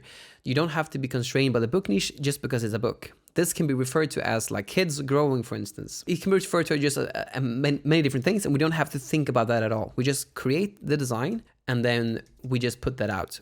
And if this works, you just change that to another design just like this. So that's one level of judgment that I really highly recommend that you don't judge at all. And when it comes to like just creating the designs itself, you just combine the proven elements and then you see if there's any listings like that in the niche. If there's not, you make the design, then put that in a niche. You don't ever judge if something is good or bad. Like, I really want to get this through the camera, but like, you don't judge if something is good or bad. And if you don't have any sales and you're new with this, it's easy to be like have that harsh critic be there and like talk down on you. But it's so important to just keep a growth mindset and just understand that you are learning, you are getting better. But as you are, you have these false preconceived conceptions. You think that you should, like Etsy is in a way that it is. You navigate the whole world through those conceptions and those perspectives. But those are usually wrong because you're new and you don't have the experience with like selling high volumes on Etsy, and you don't have the experience from being successful on this yet.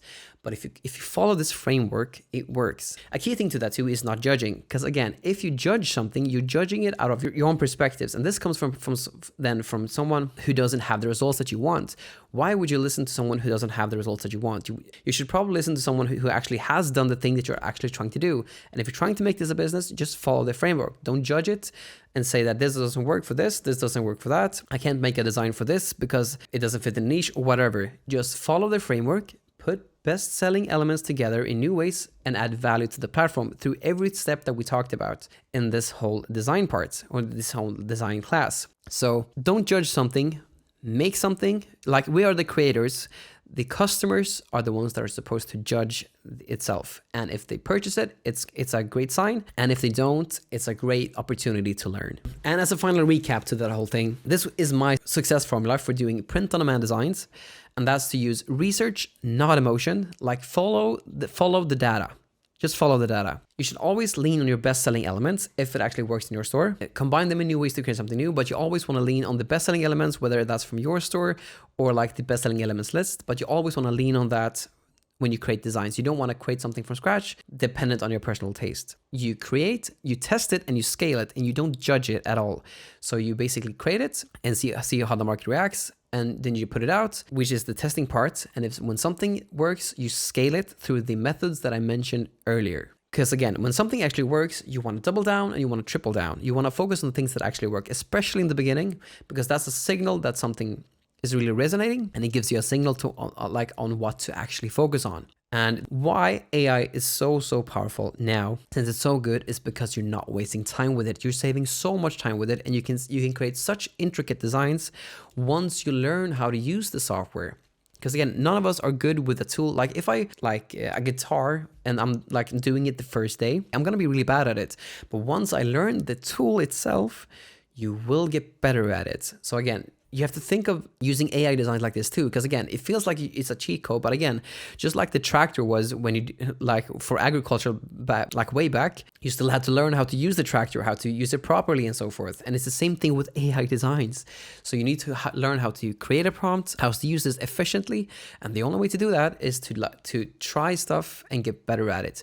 We have to get out of our heads and just spend some credits to actually like see what works, see what doesn't work, and then learn from that. The key thing is that once we do this and we build momentum and we get better and better, we'll see results thereafter. But as a final note on this design masterclass, as long as we are trying stuff and getting better, we will feel pain. But as we experience that pain, as long as we reflect on it to see what we can do better, we can then iterate going forward. And as long as we keep that process, we can actually make progress.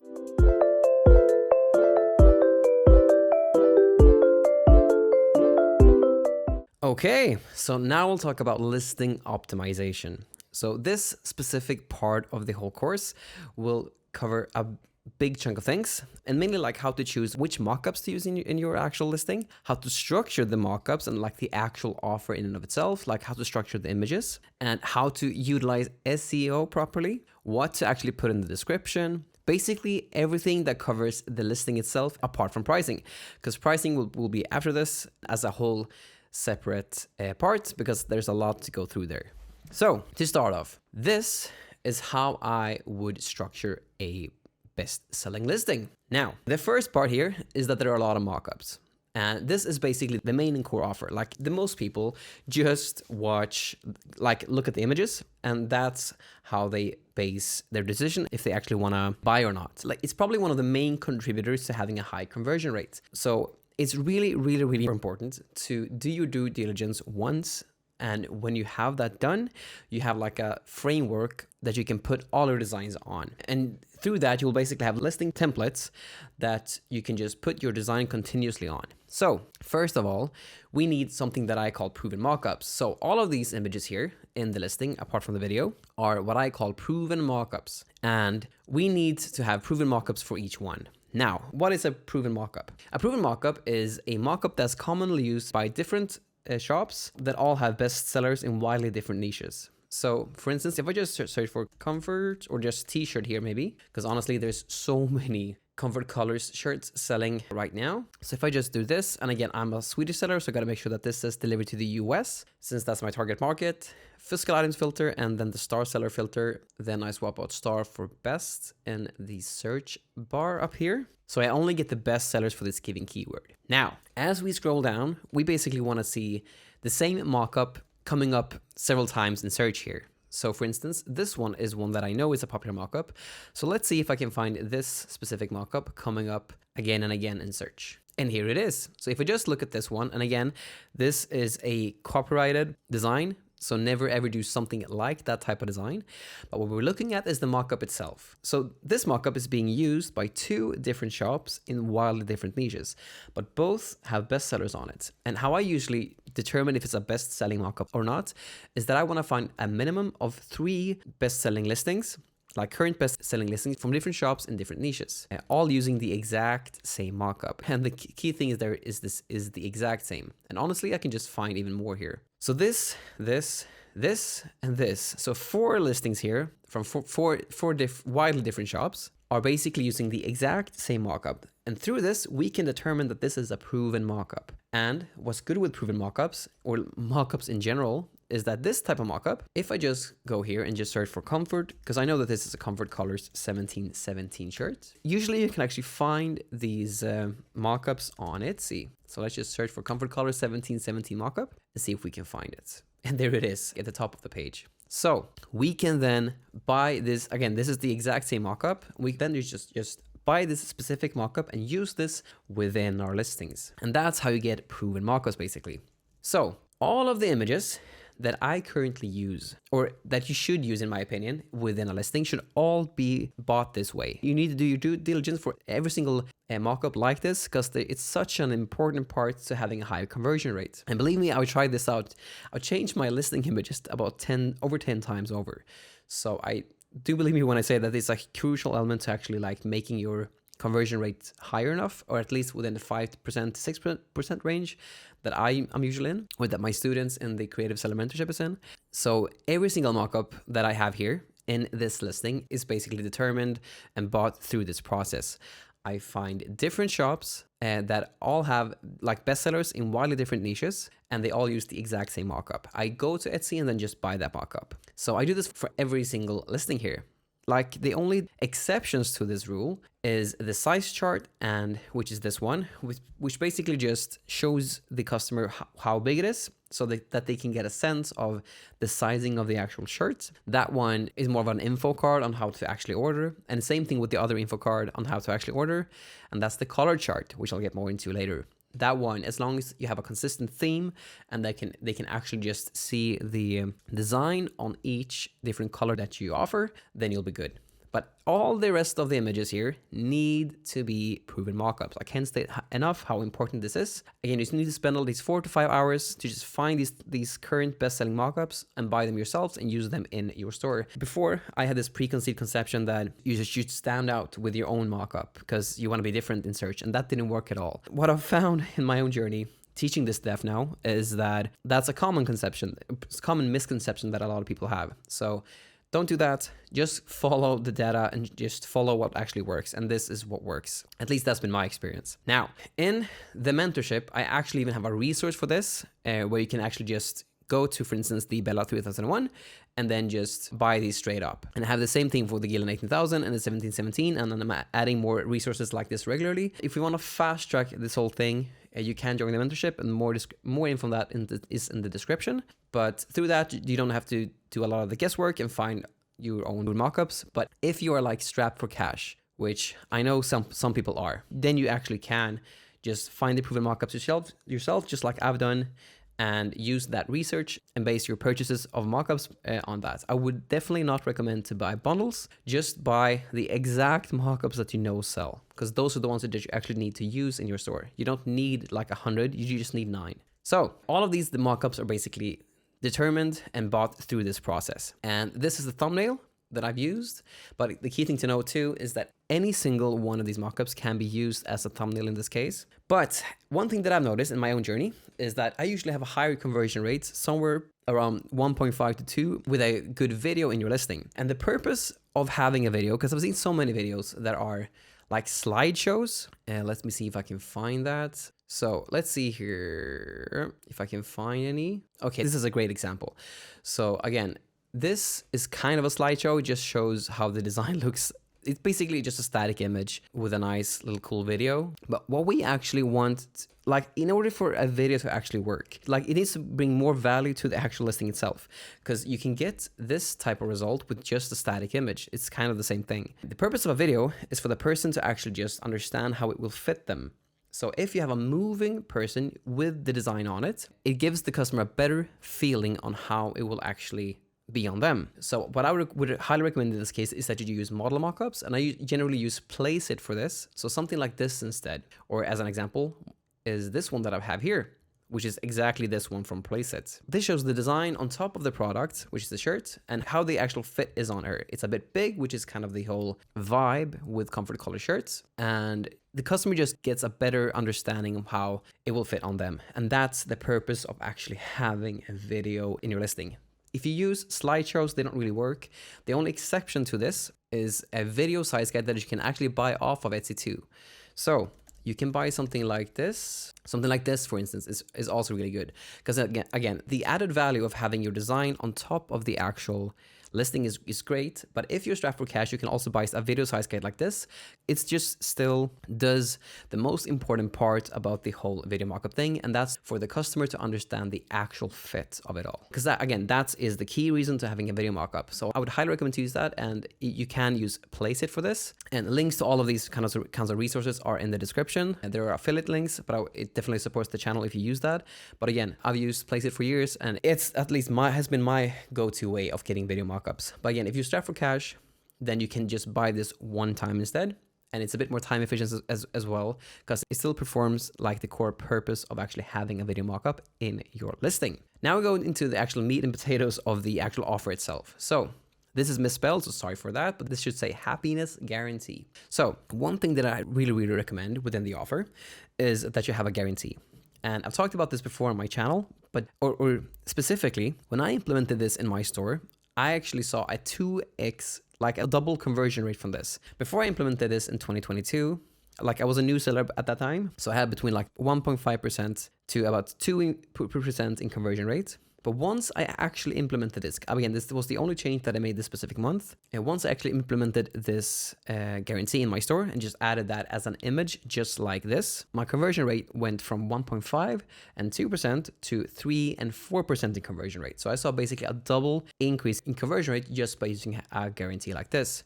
And the guarantee just needs to state something like, if you're unhappy with your purchase for any reason, you can contact us within 14 days of delivery and get either a refund or a replacement. And the crazy part about this is that since we're selling on Etsy, they still push us in the end to always refund the customer if they make a case after like they made a order help request. So either way, we still have to abide by this. So just showing that they can have this just increases the conversion rate, just gives you more sales. So I would highly recommend to do it, because you either way have to buy this anyhow, since we're selling on the Etsy marketplace. Because again, if someone makes a case against you, you will still need to refund them either way, even though they might be really, really wrong or stuff like that, or like the customer might be obnoxious. So just displaying the guarantee itself just increases the conversion rate. At least that's been my experience. So I would recommend to have this at the beginning of your listing and somewhere in the description as well, which we'll get into in a sec. But yes, the core purpose of all of these images overall, is to have all of the customers' questions answered within the listing itself. So all of their questions should be answered once they've just gone through all of the images. That's the thinking that we want to have with all of the images. So every single question that they have should have been answered by the end of all of these images. That's why we do this in the first place. And something that really enhances the whole listing itself is bonus mockups. So I would highly recommend to have some bonus mockups as well. These still need to be proven, but it gives the customer a better sense of how the design looks in different colors and how the shirt looks overall. So by just adding bonus mockups like this is something I would recommend to do, and just sprinkle them out during the whole offer itself, or during different parts of the listing. But after you have some bonus mockups, so after you do 2 bonus mockups here, you need to have some how to order images. So, and this might seem super obvious to us as Etsy sellers, but if you're like 70 years old, you've never touched Etsy, it's really good to have this. Because again, there's old people buying items on Etsy all the time as gifts. And you always need to have a maximum of 3 steps. You don't want to make it difficult for anyone to read this. So just stating, choose your size, choose your color, and then proceed to checkout, like the checkout button. And then a little note that you can add express delivery at checkout if they want to. But again, we always combine these info cards with a proven mockup, which is why we need about 8 or 9 proven mockups to make this whole offer complete. And the other part of the how to order images is the size chart. The core thing about this is that it should show the customer how the fit actually is. Because again, no one really wants to take out a ruler and measure their own shirts, even though that's the recommended way to doing this. But just showing through images here again is a highly recommended way of actually showing the actual fit, because that gives them a better understanding if this is a tight fit, if it's a relaxed fit, and so forth. And again, you can buy a size chart like this on Etsy as well. Now we go to the color chart. So a big important thing, in my opinion, is to offer at least 8 to 12 colors. In the beginning, when I started, I actually chose, because I basically heard this thing that if the customer has too many color options, it gives them decision fatigue, and that will drop the conversion rates. So in the beginning, I had maybe 2 to 4 different colors. But then I started experimenting a lot with adding more colors, and I just found that my conversion rate increased by having more colors. So having optionality within the listing itself is really important for a high conversion rate. So I would recommend to have the top 10 colors within the Printify Insights. And so as an example, this comes out of Printify Insights, and these are current stats. I printed this on May 5th, and today is May 23rd. If I'm selling the Gildan 18,000, for instance, I would just choose the top 10 variants here. But again, we don't want 2 different greens, for instance. So for instance, we wouldn't add forest green and military green. Instead of that, we might do another color that's not included here. So all of this, for instance, I would probably add, but I would not have 2 different greens. I would just choose one of the greens. So either have 9 colors or just swap out, for instance, the forest green or the military green, probably the forest green for dark heather instead. And there we go. Those colors are what we actually use. Because again, we have to base this on data, not our own taste and not our own false preconceived conceptions. We just focus on the data because that tells us what to actually do and how it works. When we actually have chosen the colors, we need to have a color chart for those.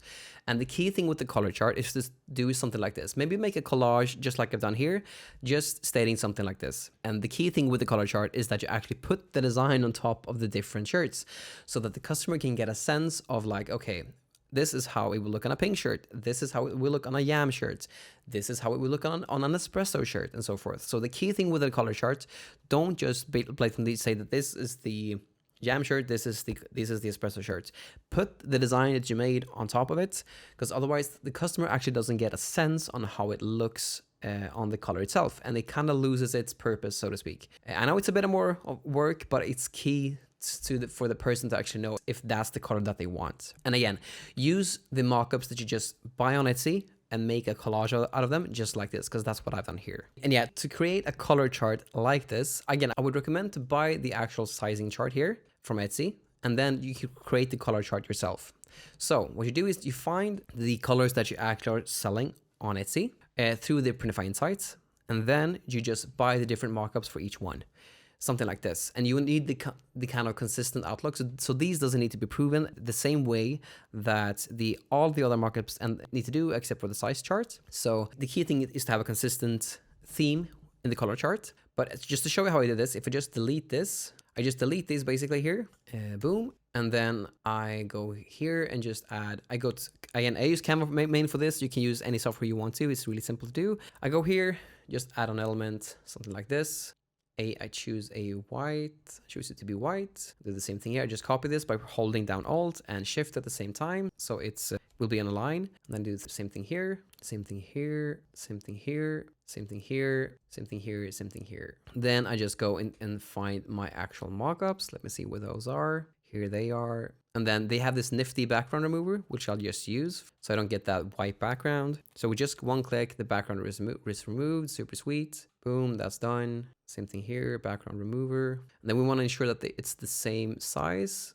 So I just make sure that they are aligned at the top here, like this, yes. And then just drag this so it matches. So I get this little grid line here. And then I know it's the exact same size like the other one. Let's see here.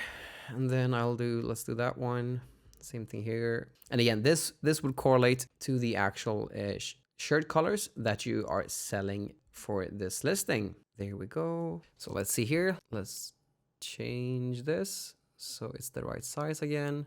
That's key. Something like that. Yes. And again, this is a bit of a pain to do once, but once you've done it, then it'll be fine. You have the template for the future in that case. A little bit smaller there. Okay, there we go. Now we got all of them here. Now I press T to get a text element, and then I just write underneath here. I used a font called Glyker for this, I think it was. Yep, let's use that and just call this Pepper. Make it big so that let's see what it says. Because again, most people actually browse on their phones and actually purchase from the phones. And then black. This one is called Yam. This one is called Blossom. And to copy like I'm doing here, I just hold down the Alt button to just get another text element directly. So yeah, now we're just naming everyone here properly. I don't even remember which one this was. What color is that?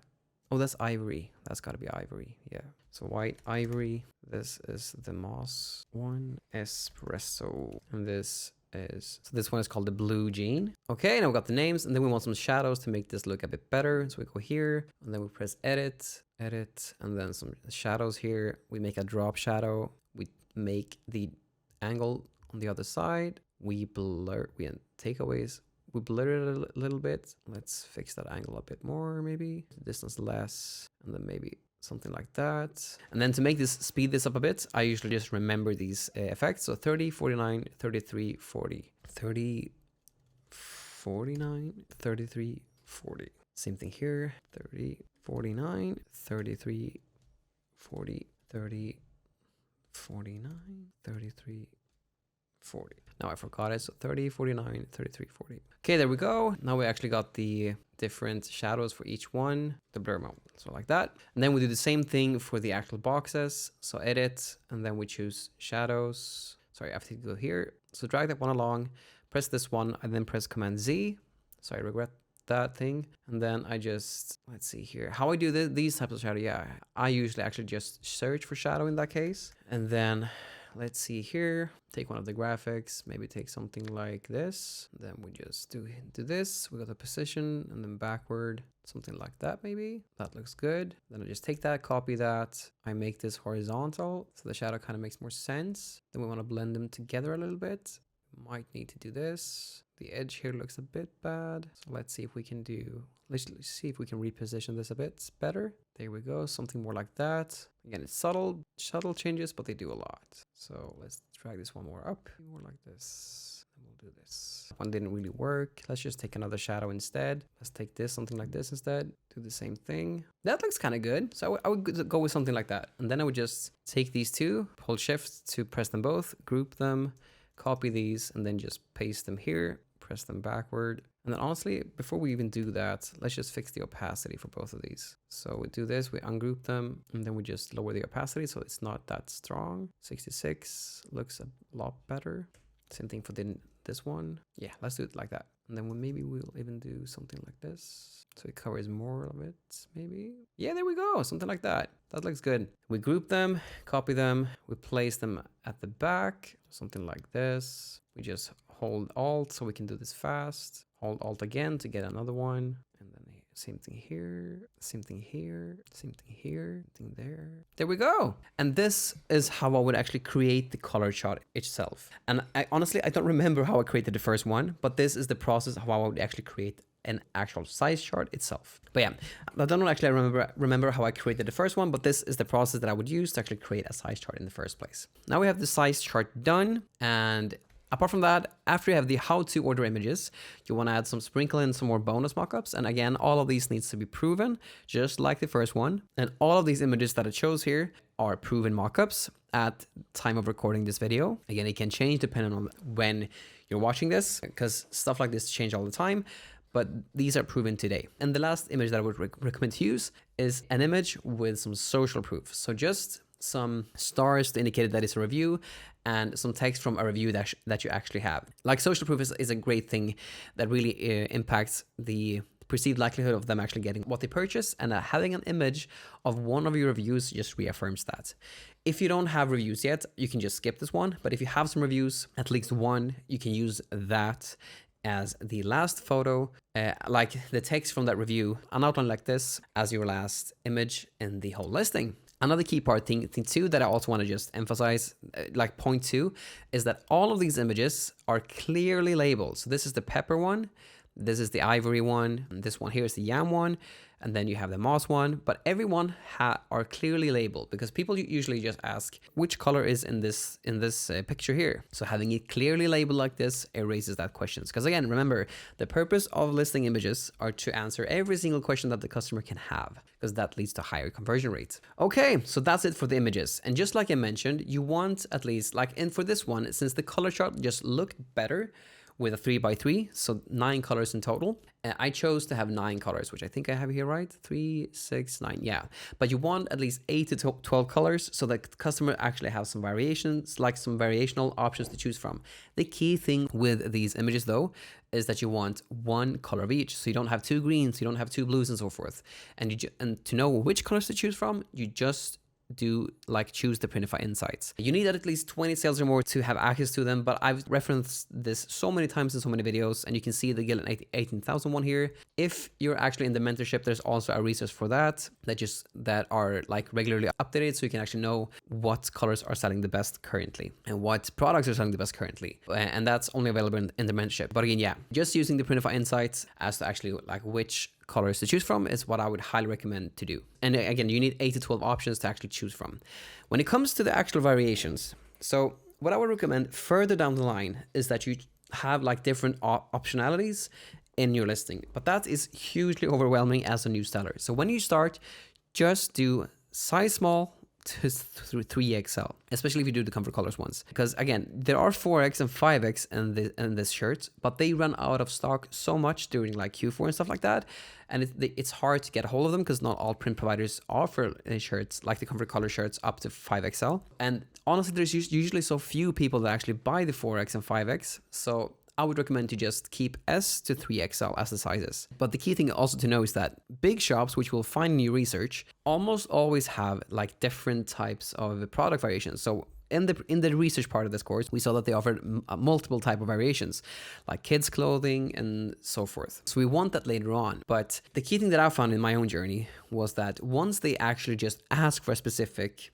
type of shirt or like a sweater or something like that, that's the time that you add that option into the listing itself. You don't do that before because it's a bit overwhelming to do. But once you actually get requests for like a long sleeve or like a V-neck or like a tank top, that's when you add that specific product into that listing as a variation, but not from the start. Just start off with this. It's a lot easier to just know this product from the get and just add that one to begin with. And as you can see, like I'm a Swedish seller, so all of my prices are in Swedish kronor, and we'll talk more about that in the pricing section, why it is like that, why it's not in US dollars. But because of that, I won't go into pricing here. That will have a whole different section to it that will just be covered on pricing because it's a big topic to talk about. When it comes to the product variations, just have S to 3XL to start with. Once people ask for specific items like a sweater, like a V-neck or like a tank top, add that product and the variation at that time when that happens. But start off with something like this. Okay, so now we will talk about the description itself. The description is basically, you should not repeat what it says in the listing images. The listing images should give customers all the answers that they actually need. But if they want specific info about like the whole offer and the product itself, that's what should be in the description. So we want like a simple but still a more elaborate explanation of what the guarantee is. So that is one thing that we want to have. And the key thing to know is that these first, I think it is like 40 characters or something like that, but like the first sentence basically of the description is actually indexed in search. So this one has to have some kind of reference to the actual product you're selling. So saying something like, this in my Feral Bright Era Comfort Colors t-shirt is a great gift for someone who will soon get married. Because then you get the married keyword, you'll get gift, the gift keyword, you will also be indexed for Comfort Colors t-shirts. So if someone searches for like cat, bride, Comfort Colors t-shirt, your shirt will be able to be populated for those listings because you have that in the first part of the description here. Now, then you want the guarantee and just elaborate more on what the guarantee is. And then you want to have some kind of more info about the sizing itself. You want to reference to the size chart, but like for so usually people want a specific look, especially with the Comfort Colors ones, and just a note about like how to get that oversized look within the description is great, because again, the description is there to elaborate more on what's already been said in the listing images, if they want specific things. Another important thing too is like production and shipping times. I think that's great to have within the description itself. And generally to start off, I would recommend to have 1 to 5 business days in processing times and 2 to 5 business days in shipping time. Then as you go on, you want to match your processing times and your shipping times as close as possible to the competition so that your delivery times are competitive, as long as you know for sure that your orders are shipped and delivered within that time frame that you have set. But to start off, I would recommend to have this and just some text stating how long it actually takes to make them and to ship them is always good to have in the description. Apart from that, some info about the actual shirt itself, how it's made and what it's made of is good.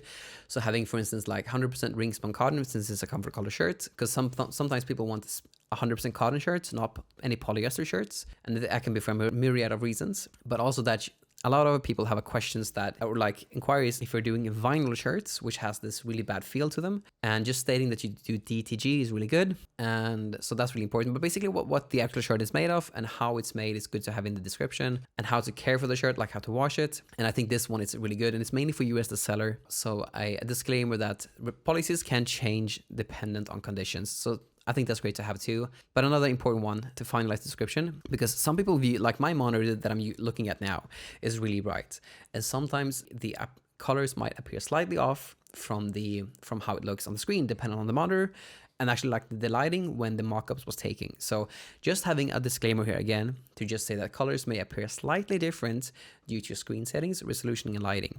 While we aim for accuracy, slight variations may occur. That's because like sometimes a white shirt might be a little bit darker in reality compared to how it looks on screen.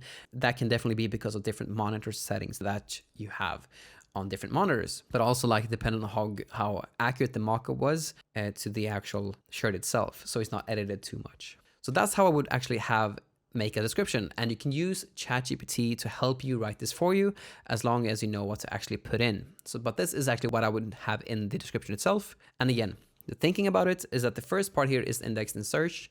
We want to ensure that this part is in reference to the design, but the rest should just be more detailed answers of the listing images, so that every question that they have will already be answered if they first look at the images and then look at the description.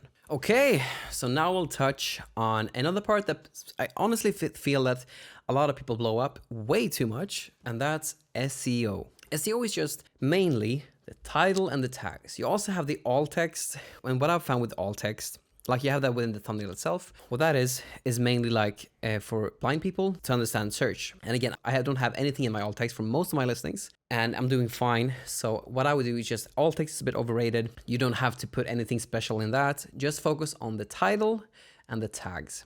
When it comes to that, it's a very simple formula, which is why it's not a like separate section just for SEO. Because people are, in my honest opinion, SEO doesn't have to be like super hard to do.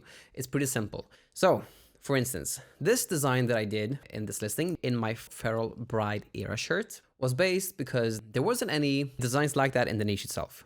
So I then added this design in that. And when I do that, how we want to actually approach this, we don't want to like reinvent the wheel. So we basically just take this and take away the stuff that doesn't make sense, because we want to be hyper targeted. Because again, any bride-to-be won't like a funny bride cat shirt, because not everyone are cat people, for instance. So we want to always reference this cat bride. So we take like the bulk of this, we take that into our listing, and then we take out the stuff that doesn't make sense. So for instance, we have a cat shirt, not a raccoon shirt. So we will say cat bride instead of raccoon bride. So retro in my Feral Bride era shirt, retro in my Feral Bride era shirt is the same. Funny cat bride shirt, funny bride shirt is way too broad in this case, because this is specifically for cat, like people who like cats and like a cat bride, which is why we add cat bride here instead.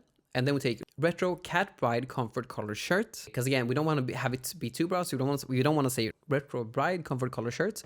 We want to be specific to the value that we're actually adding into the listing, which is a cat bride design. So we add retro cat bride comfort color shirt, and then instead like raccoon meme gift. I think meme actually is a very unique word. And if I just go here to search, meme was trademarked before. So by 25 is not trademarked anymore. It was trademarked before. So we could use that in this case, but let's see here. But I went instead with just vintage feral cat bride era t-shirts. That's how I did it. Because again, like funny for bride to be is way too broad. That could be so many different things. We want to be hyper targeted. And the reason for that is that if we ever want to use Etsy ads, then we don't want to be placed in random searches. We want to be placed in really relevant searches, which is why we got to be hyper targeted with our SEO. It's the only way that really makes sense, because otherwise, if we use Etsy ads, for instance, they can put us in like related searches to bride to be, which might be like way off something that's actually related to cat bride. So always reference cat bride here in this case. And that's how you just do SEO. It doesn't have to be more difficult than that. You just take this, take out the things that are too broad, and then you just swap out the actual like value add that you already did when you were designing. This is a cat bride shirt. This is not a raccoon shirt. This is not a funny bride shirt. This is a funny cat bride shirt. So we just add cat here in between. And that's how you make the SEO. Doesn't have to be like harder than that. It's just the title and the tags, and it's basically just what people type in. And as long as your listing matches what people type in, then you'll have a high chance of actually getting clicked and then getting a sale, because that's what they want. If they search for funny gift for bride to be, then that's way too broad. This doesn't apply to everyone. This doesn't apply to every bride to be. It only applies to someone who's like who likes cats and is a bride, which is why we have to reference that within every single word within the SEO. Apart from that, I think it's important also to know that sometimes I see people have like the thumbnail is really zoomed in, and it can't really be that zoomed in, because then people don't understand that it's a shirt. So just do a really slight zoom in here is what I would recommend. So doing something like this is all you need, because then people can still the design is big on the shirt, which is key, because they can see it clearly in search, but you always zoom it in this much, because people still need to get a vibe of the actual listing itself. But this is how much you zoom it in. You don't zoom it in like all the way. You still want to keep the look of the mockup, so it looks like the best selling mockups do in search. Now, again, here's the description that I mentioned. This is not a personalized order, so there's no personalization here. I'll talk about pricing later on. Since this is an SEK, I don't want to confuse anyone that's not Swedish, so we'll skip that for this one. Another important part here is this part when it comes to the listing. So in order to be eligible to actually sell this on Etsy, we need to have our production partners listed on it. And I've gone through that in another part here, but the key thing with this is that we need to actually have our production partners selected here. So for this one, I've chosen Swift POD, Awkward Styles, and Monster Digital. But the key thing is to have those production partners listed within your shop so that you can actually choose that this item is made with production help from these specific partners. You don't put Printify here. They're just the middleman between you and the production partners. You actually put the production partners you choose to use on Printify here. Those are the ones that you choose at this stage. And it's really important to do this because if you don't and you actually use another company or person to fulfill it, you're actually breaching their terms of use. Like I've seen people losing their shop because they have just missed this one setting, because then you kind of breach the handmade policy that they have, which is kind of crazy, just because you missed this setting. This is important to know, that you always have to, for all your listings that are fulfilled with production help, which we all do here, all listings basically have to have this enabled and you have to have the correct production partner enabled for the listing itself. Now, as you can see, I have 3 different ones. So you can have different ones here. There's no problem with that. Because again, sometimes I use Swift POD, sometimes I use Monster Digital. I used to use Awkward Styles a bit when they actually were on Printify, which is why this one is also enabled.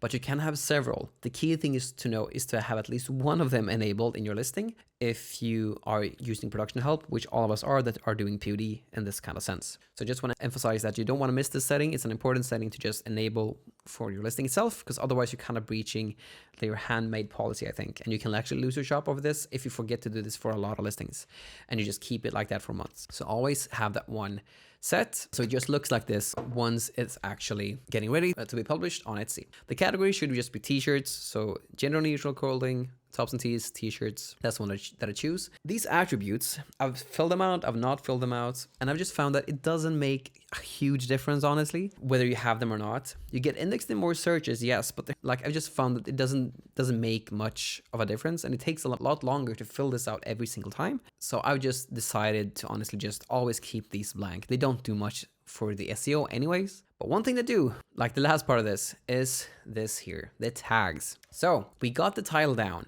Now it's just the tags. And how we think about the tags. So I would say that I would actually change the Feral Bride shirt, or like Feral Bride t-shirt and Feral Bride t-shirt here, to Cat Bride shirt instead. So that's one thing that I made wrong here. Because the reason for that is Feral Bride. We use Everbee here just to see how many. It has like 26 searches a month, 22 for like Feral Bride. But if we do Cat Bride instead, and again, when we do this, we also got to make sure that there's nothing like this is trademarked. We should do this even before we design it. But just to ensure that this word isn't trademarked, we got to check it like this. We search for Cat Bride just to ensure it. Let me just refresh this page. Perfect. Nothing for Cat Bride. Let's try Feral Bride. Nothing here too. Cat Bride, just to double check. But yeah, nothing for Cat Bride. So okay, Cat Bride is fine to use. Now, Cat Bride instead has 265 monthly searches, which is a lot higher. So in this case, I would actually swap out Feral Bride. So Feral Bride shirts should be Cat Bride shirts. And then it should say Cat Bride t-shirt and then Cat Bride t-shirt. Because sometimes people write t-shirt or shirt in different ways. And we want to still use the main keyword Cat Bride for this. We want to be hyper specific. So this should actually say Cat Bride shirt, Cat Bride t-shirt, Cat Bride t-shirt, Cat Bride shirts. And then have maybe, I mix in usually like some broad ones, it might be bad. Like when I can come up with any hyper specific words, the main way that I actually just get my tags in and of itself is that I just go here and target the main keywords, which is like in this case, Feral Bride or Cat Bride. So Feral Bride and Cat Bride, Feral Bride is really low searched. Again, just like I mentioned, I would change all of this to Cat Bride instead. And then Bride Era is really, really big. But let's try Cat Bride Era instead. That's nothing for that. And I always just use the search suggestions to give me better info if I can, for any like suggestions when it comes to tags in and of itself. But if I just don't come up with any and I can't find any more hyper specific tags, what I do is that I just go one level broader. So in this case, I use the word Bride Era shirt instead here. But yeah, when I just can't come up with any different tags, I just go one level broader to see if I can find that, which is why I use the word Bride Era shirt or like Bride Era t-shirts,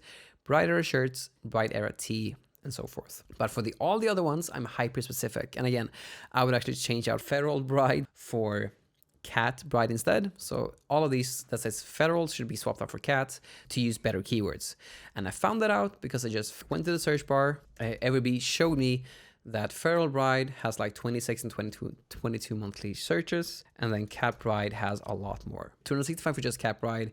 Cat Bride shirt has a little bit less probably, but like overall it seems that people search for Cat Bride more than Feral Bride, which is why I would use that. But yeah, when it comes to the tags, I base most of my tags on my title. I keep it really, really simple. So this one says Feral Bride. I would use Feral Bride in here, or Cat Bride and Cat Bride here, which is why I would use that. And again, I made a mistake here. This should say Cat Bride shirt, Cat Bride t-shirt, and so forth. And then since I couldn't come up with any, at the time of when I created this video, when I did this, I couldn't come up with any other like this hyper specific words. So I went one level broader and just wrote Bride era shirt, Bride era t-shirt, Bride era shirts, Bride era tee instead. So when you can come up with any better keywords that aren't hyper specific that you can see from the title itself, just go one level broader and just use the search bar to see how well these keywords are searched. So Bride era is highly searched, and like so Bride era shirt is also highly searched. So I just go one level broader and use those in the tags. That's how simple it is. You don't have to reinvent the wheel, just use what works and fix the stuff that are way too broad, like I've done. And then, so that's what you do with the title. Like since this is a cat bar tee, not a raccoon tee,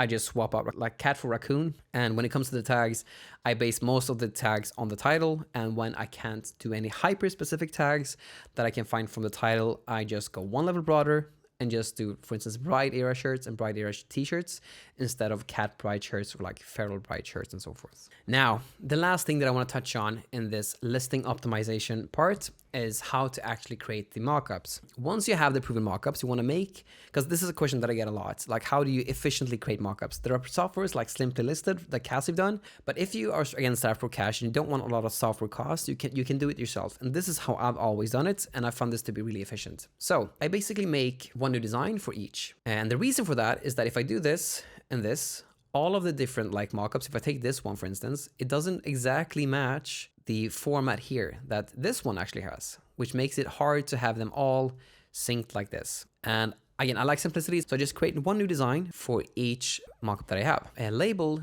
like name the actual design itself, like 1 thumbnail. 2 is the bonus mockup. 3 is a bonus mockup. 4 is a bonus mockup. No, sorry. 2 is actually a guarantee. And then 3 is a bonus mockup. 4 is a bonus mockup. 5 is a how to order mockup. The 6th one is a size chart. 7th one is a color chart. 8th one is a bonus mockup, and the 9th one is a review. The reason I have that is that once we actually download these, they will be labeled 1, 2, 3, 4, 5, 6, 7, 1 to 9. When you drag them into Etsy and you have those labeled like that, they will automatically be set in the order that you downloaded them because they are labeled 1 through 9. So you basically, when you're at this stage, they won't be like smushed and in a weirdly different order. They will automatically be in the correct order that you actually want them to be in, which is really, really neat because when you do this fast, it just saves some time. Yeah, so you have one design for each and you just drag the listing itself for it. Usually what I do with my thumbnail especially is that I want this one to be 3000 by 3000. So I make a new one, create design, custom size, because the first one has to be squared. So the first one at minimum has to be squared. So to recreate this, I just go make a 3000 by 3000, just like you saw, custom size 3000 by 3000. I upload the actual mockup itself, which is this one, go here, and then just drag it so it's big and covers the whole screen. And there we go. Then we want to center it a little bit more, I think, or rather, yeah, maybe more like this, something more like that. Yeah, there we go. And that's how you get the mockup itself. And then to actually create the mockup, you just go to elements and like, again, you want some kind of like thing just to show what color it is. So you just go to shapes and then you press maybe something like this. You go here. For this specific mockup, it works best if it's here. So maybe something like this, maybe. And then you press T to get a text element. I used the Glyker font for this again. So then just make it say pepper in all caps, change the font color to be black, and there we go. Something like that. Doesn't have to be more complex than that. And then you do the same thing for each thumbnail itself. So if we just do that, I create a new design, preferably 3000 by 3000 if possible. The most important part is that the thumbnail itself is 3000 by 3000 or at minimum 2000 by 2000. It needs to be that in order for it to work the best on Etsy at the moment, at least, unless they change it. So create new design, custom size, 3000 by 3000, and then you find the mockup itself. For this one, let's use the YAM one. We do this, and the 3000 by 3000 doesn't really work that well here. Yeah, never mind, it does. Do something like that. And for this one, we just need a big classic square, something like this. Change the color to something that works better. Maybe something like this instead. Lower it a little bit. Press T to get a text element, and then we just use the Glyker font. Have it say love it guarantee, or like happiness guarantee, whatever you want to call it. And then you press T again, or you just drag it. And then what type of font did I use here? I use the Antic font. And then let me just copy the text just to speed this up a bit. But you write this in the guarantee itself. Zoop, we'll do something like that. So it's a bit broader. Take this up a notch, something like that. And this is how you actually go about and creating the mockups itself. But the key thing, that like the workflow, we have to label them once like this. This one should be 2, this one should be 1, just like I've done here. And then once we have that, we have our like mockups template set for each and every one, just like the ones I showed you here. Now, to create designs fast, what I always do here now is that I just take my design here, I do this, I change the opacity to be 89, so it looks more real. And again, we can't put this behind the collar and do like all sorts of like fancy work, but it doesn't really matter, is people don't really care about that stuff that much. So just do something like this. Then we go here, we download it as a PNG, 80%, press download, and then we got that one. Then we just, again, we take this design, we press Command C or Control C if you're on a Windows, you copy it to this one. We change the design so it fits better, something like this maybe. Again, the purpose of having it on the mockups like this is so people can get a better sense on how it looks on the shirt. So this fills that too. Done, download, JPEG, and then download that. And here again, copy this one. Sorry, you paste it here. There we go. And again, it doesn't fit with every wrinkle and it doesn't matter. So like, don't focus on making this look perfect because it doesn't really make any difference. I thought about, like I did that stuff a little bit in the beginning too, and it just took so much more time to do the mockups.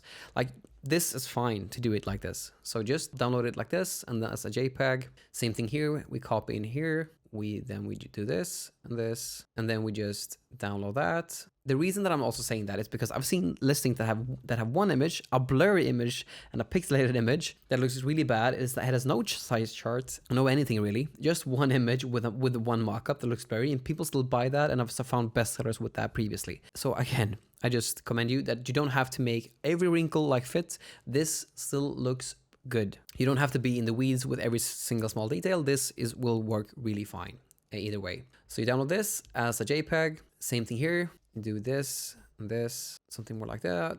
And then we go here backwards. There we go. We download that one too as a JPEG. So download JPEG 80% done. Size chart, don't need to do anything here. And for this one, we just copy and paste this one. And then we take the black version of it, so the black version of the design, if this is the design that we actually make, fix the opacity so it's 89 on this one, because this one is actually already 89 since we copied it from the previous ones. We highlight both so that both are displayed. Let's see here, so they're just so that they're actually like the same height and width. That's key for this, something like that, perfect. And then we just highlight both like that, and we just minimize the size like that. And there we go. Then we take this one, add it to the ivory one and all like the lighter garments. And then we just copy this, paste it here, copy this, paste it here, copy this, paste it here, copy this, paste it here, copy this, paste it here, copy this, copy this. There we go. Now the size chart is done. And again, I'm not in the weeds with every small detail. It just has to be done fast. That's the key thing. So we share, download as a JPEG, done. Again, we just paste the design in here, drag it correctly, and then we download, JPEG, download. Same thing here. And this is the ivory one, so we just have to go to uploads, paste this one in here, drag this one so it's the right size, fix the opacity so it says 89, make it big like this, and there we go, download it as a JPEG. And there we go. And now we have all the mockups for this listing done. Again, once you do this a couple times and get like the ball rolling, it goes faster and faster and faster. And generally, usually I get all of these mockups done like within like about 30 seconds for one listing. So it goes really fast when you do it this way. And this way you don't have to pay for any other software if you don't want to pay for another subscription to automate stuff. So this is the workflow that I've used for years. That's worked really well for me.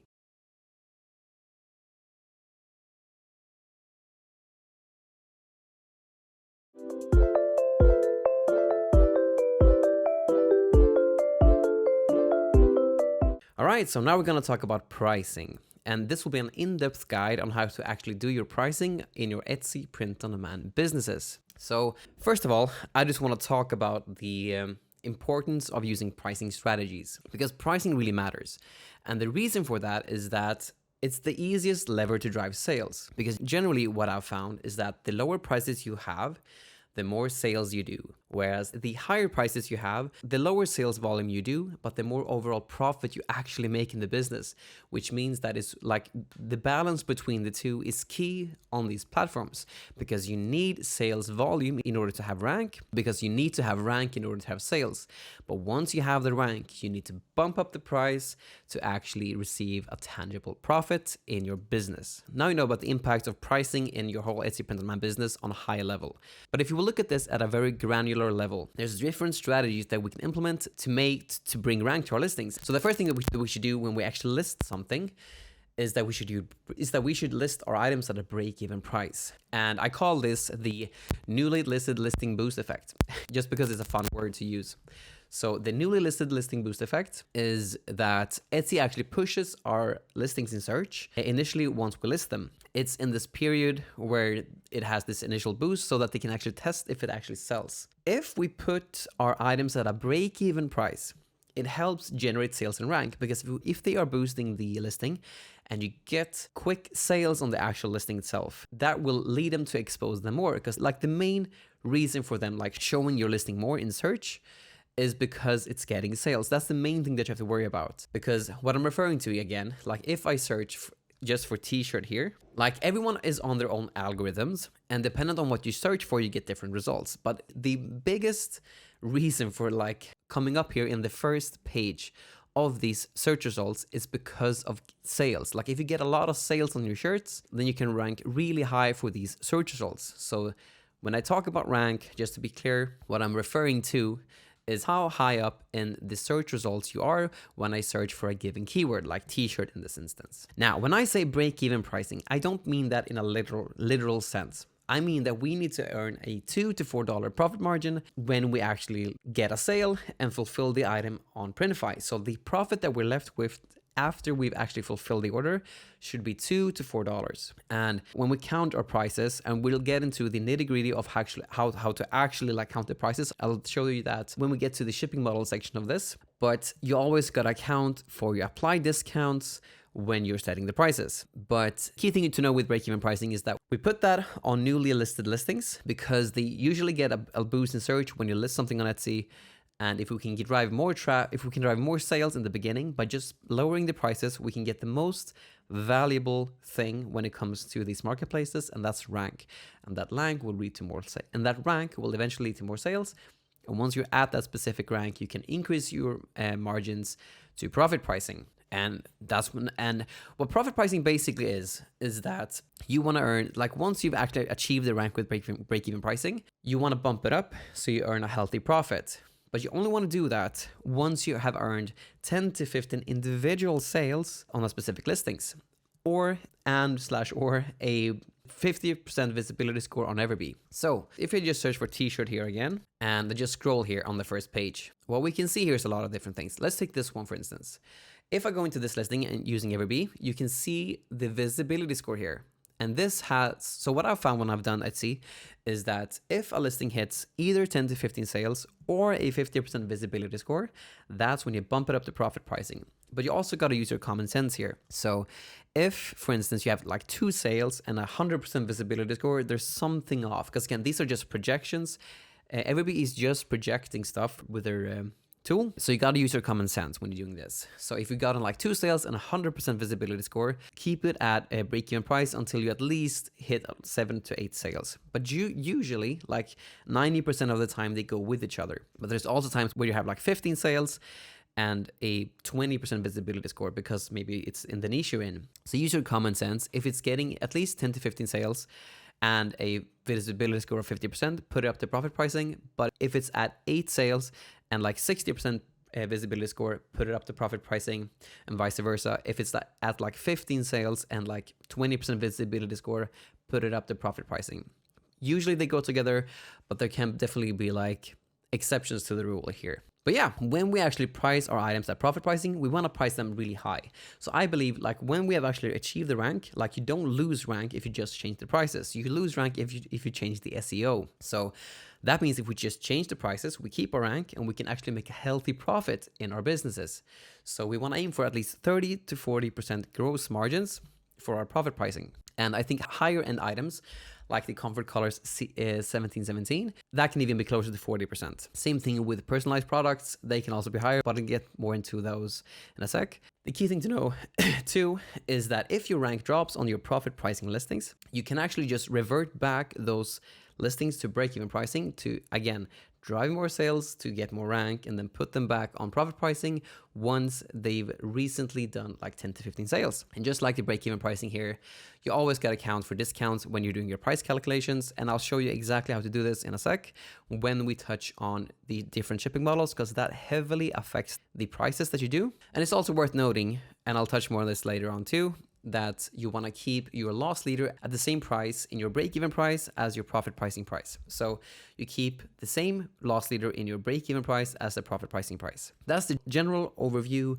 of profit pricing. Now, when we talk about personalized products, generally, honestly, you can actually charge a higher markup for them. But just for simplicity's sake, because I'm a big believer in simplicity, we want to keep it as simple as possible in order to have an easy workflow in our business. Because generally, I've found that you can charge for profit pricing for like a Vela Canvas 3001 shirt.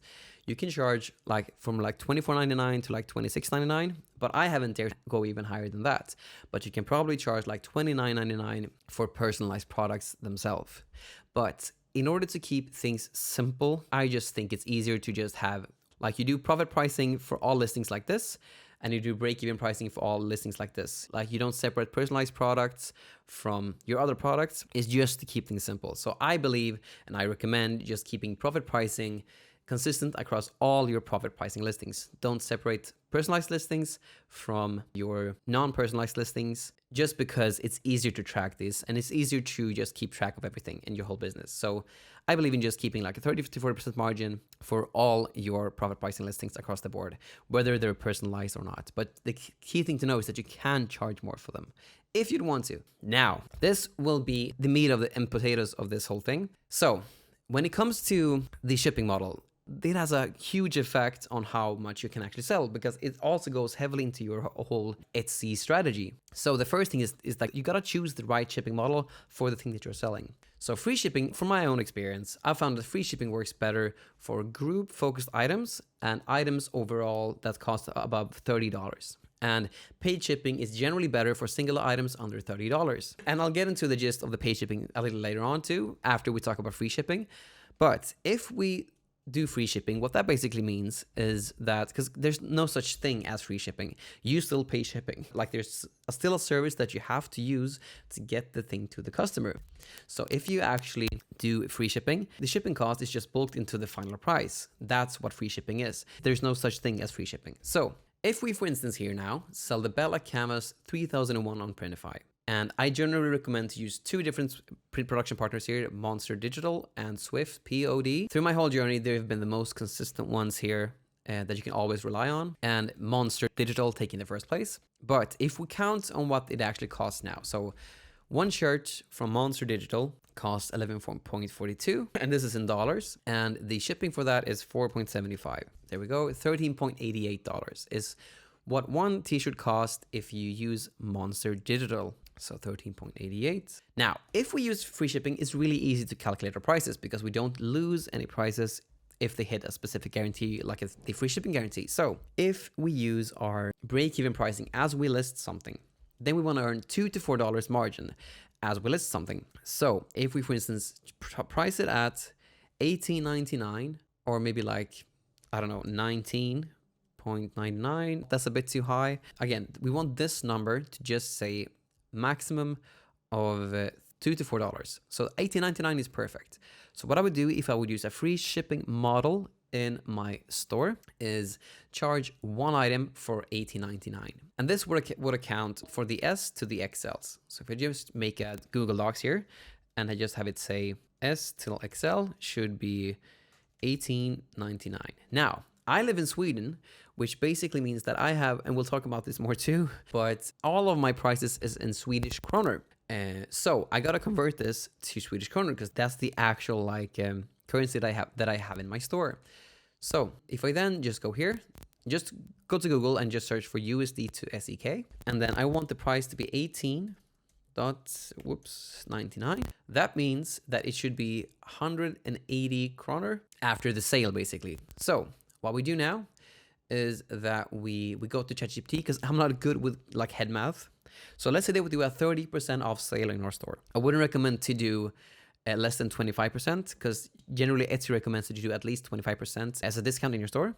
So what we do here is that I say, if I want a price to be 180 SEK after a 30% off sale, what's the price before the sale? Because again, we gotta account for our prices when we're thinking about this. And the easiest way to do that nowadays is to use ChatGPT. I have a paid plan using this, but you don't have to do that. So 257 is the price before the discount. So 257 times 0.7. Yeah, that's perfect. So 257 is our price in SEK, in Swedish kroner, for the shirts that ranges from S to XL, because the 2XL and the 3XL cost more. This is basically the price that we would use in our stores before the sale. And once we apply the sale, it will be basically $18.99 for our American customers. Again, these cost a bit more, so we got to count this a bit differently. So we go back here. So we go here, and then it's 11.16 plus the shipping, which is 4.75. $15.91 is the price for those. And again, we want to see a $2 to $4. And again, just that little slight price increase costs too much. So, because again, what I've just found in my own experience is that if you're hovering around these margins for your break-even pricing, you generally lose on the sales that you make. This can be for anything really. If you have an obnoxious customer that needs a refund, if anything happens with your ads cost, but so many different variables can affect this, which is why I would recommend to always keep this at minimum at $2 and at maximum $4. Because again, you don't want to price it too high, because then you don't get that sales velocity in the beginning. So for the 2XLs here, we still want to just play around and see if we can find a $2 to $4 margin. And this is perfect. So $20.99 is what I would use for my 2XLs. And then we just ask ChatGPT again. Here it is. And then we go here to the exchange rate thing to see what the actual currency is in Swedish kroner. So $20.99, $2 difference. So $1.99. So we do this. So 284 is then what we have here. 2XL is 284, and then $20.99 after the sale. And then we only want to sell up to the 3XLs. We don't want to sell up to the 4XLs that, for instance, Swift POD has. Generally, just because there's not that many people that buy the 4XLs and the 5XLs. Plus, they also run out of stock a lot easier during hectic times. It's just not worth the hassle to keep them in your store. To start off, at least, just do the variations for the S to the 3XLs until you're well versed in this. Then you can experiment as you go. But the 3XLs, it costs $13.01 plus 4.75. That's 17.76. And then we do, let's see here. Let's do $22.99 then. Yes, that's perfect. We go back to the exchange rate thing. So $22.99 and 218. Same thing for 218. So that is basically 311. So 3XL is 311. And that is $22.99 after the sale. And now we got our break-even pricing. Break-even pricing for free shipping. So that's the break-even price that we want to use when we actually count for a free shipping model. And you do the exact same thing when we talk about profit pricing. So let's do the same thing, but for profit pricing. So what we then do is we want to earn a 30 to 40% margin. So 9.13 plus 4.75, that's 13.88. Now we want to earn a healthy profit, which is between 30 and 40%. So maybe $24.99. Yep. $24.99 or $25.99 is what I would use here for your profits. You generally want to hover between a $10 profit. So let's take $25.99. In this case, that's great. So $25.99, we go back here. That's 246. We go back here. So that's 351. And then for our, let's see what it was. That's 11.16 plus 4.75, 15.91, and then, whoops, not there. Again, we want a healthy profit margin. So it was 25.99. That's too low. So let's maybe do like 27.99. Let's do maybe like 28.99. I'll do like 27.99 for this one. Nah, never mind. We all usually like default to not doing too high, but let's do 28.99 because usually that's me and my own personal bias. So 28.99 is what I would use for the 2XLs. We go back here. So 28.99, 275, and then 392, 393 basically, 28.99 after the sale. And then we go to the 3XLs, which is 1301 plus 475. And also I'm counting this on the Printify premium prices just because there's just such a major difference in price. Otherwise, if you're doing this seriously and you've gotten this far in the video, I would strongly recommend to use Printify Premium. You can even like sign up and use the code Andreas at checkout in Printify after you sign up to get 30 days of free premium if you would just want to test it out. But again, it makes a major difference in your margins when you actually use this. So I would highly recommend to get Printify Premium as one of the bare minimum subscriptions to do this, just because the margins are so vastly different. And again, you can get 30 days of free premium if you just use the code Andreas at checkout once you actually signed up. So the cost for the 3XL is 17.76. And then let's maybe have this one at like $30.99. Yeah, $30.99 for this one. We always want to have around $10 profit, around there. So $30.99. So we go back here, $30.99, $294, and then same thing for $294, $420. And just to double check, so that I haven't counted anything wrong here, let's take away 30%, and that should equate to $294. Yes, perfect. So that's correct. So 420 SEK for the 3XL. This is before the sale, before the 30% off sale. It's basically $30.99 after the sale. And again, I know that these are high prices, but if you have gotten rank on your listing and you follow all the steps beforehand by adding value, then you can charge these prices to make your own business good and healthy if you followed all of the other steps before this too. Because again, all of these steps work in correlation with each other. If you don't do the previous ones, this will not work. Like if you're one of those people that just copy people, then this will definitely not work. Then you're in a pricing game. But if you're adding value to the platform and you're doing all the other steps correctly, this definitely works, because this is how I made my own business. So this is basically what I would price the break-even pricing at, and the process for doing that when you do free shipping, and the profit pricing when you do free shipping as well. And now we'll talk about paid shipping. Paid shipping is more complex, but I'd also say that it works a lot better if your focus is on like selling one t-shirt and selling t-shirts t-shirts generally go for under $30, then I would say that paid shipping definitely works a lot better. It just generally works better in my experience for items that cost under $30. And a key thing to know too is that there is this $35 free shipping guarantee on Etsy. And I'd recommend to have that on if you're doing paid shipping, if that's your strategy. And if you go to your options here in Etsy, you press settings, and then shipping settings, you have this US free shipping guarantee here. And this is the thing that I'm referring to. You just apply this to your whole store. It's really easy to do. It's like 2 clicks.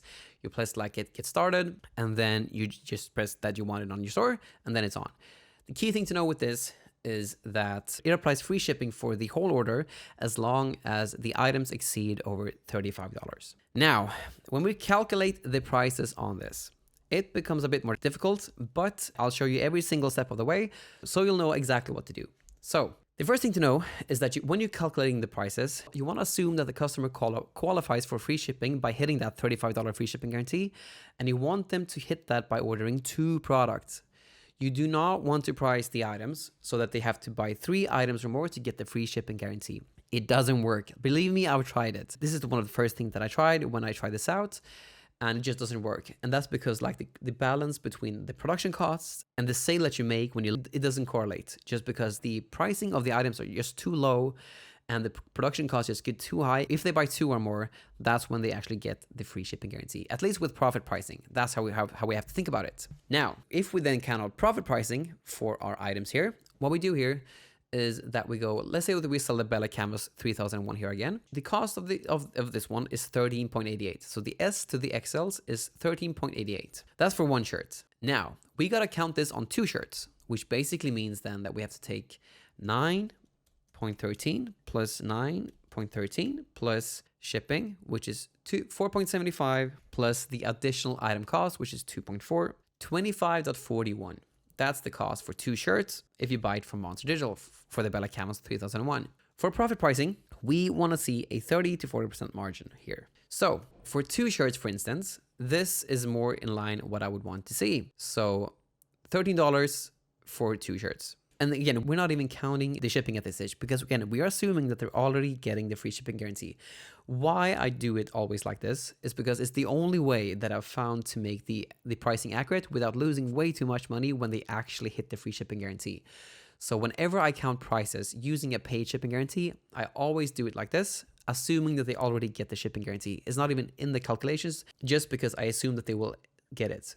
In my own experience, I've found that generally like 40 to 50% of buyers buy up to the limit so that they will actually get the free shipping guarantee. With print on demand, that's been my experience. And losing way too much on shipping, like 50% of your orders, is not a good way to go about it if you like price it. So they need to buy 3 or more items to hit the free shipping guarantee because you just lose way too much money if you do it like that. So 2 items or more, and then they should hit the free shipping guarantee. And the key thing to know here is that the base cost of the actual item can't be too low. Because again, you lose out on the shipping cost here. And the easiest way to just count this in and of itself is just to count it like this. So they buy 2 items, they pay $44 for 2 different shirts. So here, we earn this much, so $13.95 for this type of order. Again, when we set these prices, we set them individually for each item. So we still have to count out what they pay for one thing, for one shirt. So then we just take this divided by 2, which is 22. And cost for one shirt is $13.88. Again, when we do shipping costs, I would recommend to always keep it under $6 because of Etsy's limit that they now prefer to have. At least nowadays, they prefer to have your shipping costs under $6. Otherwise, they've said that they limit your reach in search. I'm not sure exactly how accurate that is, but I've just found that it works better to have it under $6 nowadays. If that changes later on, you can fiddle around with it more. But for now, as it stands right now, I would recommend to just keep it under $6. So if we do $4 in shipping, that means that we basically earn like $3.99. It comes out to the same price as profit pricing, as you saw here. Like $25.99 after the sale is what we want them to pay when it comes to profit pricing for our free shipping. So if we do it like this, we hit the same thing, just with 1. And we always want to drive them to just buy one thing when you do pay shipping, not more than that. That's the general goal here. So this is what I would price my profit pricing at when it comes to profit pricing. So basically then $22. And if we see what that is, and that's 208. And then same thing for 208. It was 208, right? Yes. Same thing, we use a 30% off discount here. So 297. So then it's S, paid shipping, profit pricing. And then it's S to Excel is then, what was it? 297. So 297. So the first thing that we do when we count these prices is we already assume that they're buying 2 so that they're hitting the free shipping. So we do this plus 2.4, 29.47. That is what they purchase. And then we basically say it's 48, right? Maybe like 22, that's 44. Let's do 46 instead. 46, that's perfect. And then we divide that by 2, that's 23. So we now count out how much they actually will pay for one shirt. So because that's the thing that we actually have to put in our Etsy listings. And for one t-shirt, it was 15.91, I think. So 475 plus 11.16, 15.91, correct. 23 plus 399. Let's see here. It's a bit low. It's a bit on the low end, I'd say. Let's do 24.99 instead for that one. Because we still want to have this at minimum 30%. So 24.99 for this one instead. And then we do 24.99, 237 was it? Yes. That's 338. 24.99 for this one. 24. So 27.99. And 297 times 0.7 to take out the sale. I just got to double check the previous ones. So it was basically 208 plus 208. That's 22. So 25.99 then after the sale. And then the 3 XLs for profit pricing. That will be, let's see here, 1301 plus 1301 plus 4.75 for one shipping. And for the additional shipping is plus 2.4. That's 33. Yes. 13.01 plus 13.01 plus 4.75 plus 2.4. 33.17. And now for these ones, we again count out the shipping price. So maybe we do 49, maybe 50, maybe 52. Again, this now, since we are in such a high like cost now, it means that the percentages is a bit off. We still want this to be at least $10. So let's just do, for instance, let's do 51 maybe. Yeah, let's do 51. 51 divided by 2 is 25.5. That's perfect. For ease of use, let's just do 25.99. So there's basically a $2 difference between all of these. So, because that's what it is, right? Yeah, it should be 25.99 plus 3.99. How much is now? Am I counting this? Let's do 25 plus 3. That's basically 28.99. Yeah, we want one more, so 29.99. So we'll do this at 26 instead. 26. Let's do a $2 difference between each. So it's basically 25, 27, and then 29.99. So 26 plus 3.99, that is 29.99. And what are, if they buy 2 items of the 3XLs, we earn about this. Again, I'm using common sense in a lot of this because I just noticed that 25.5 seemed a bit off.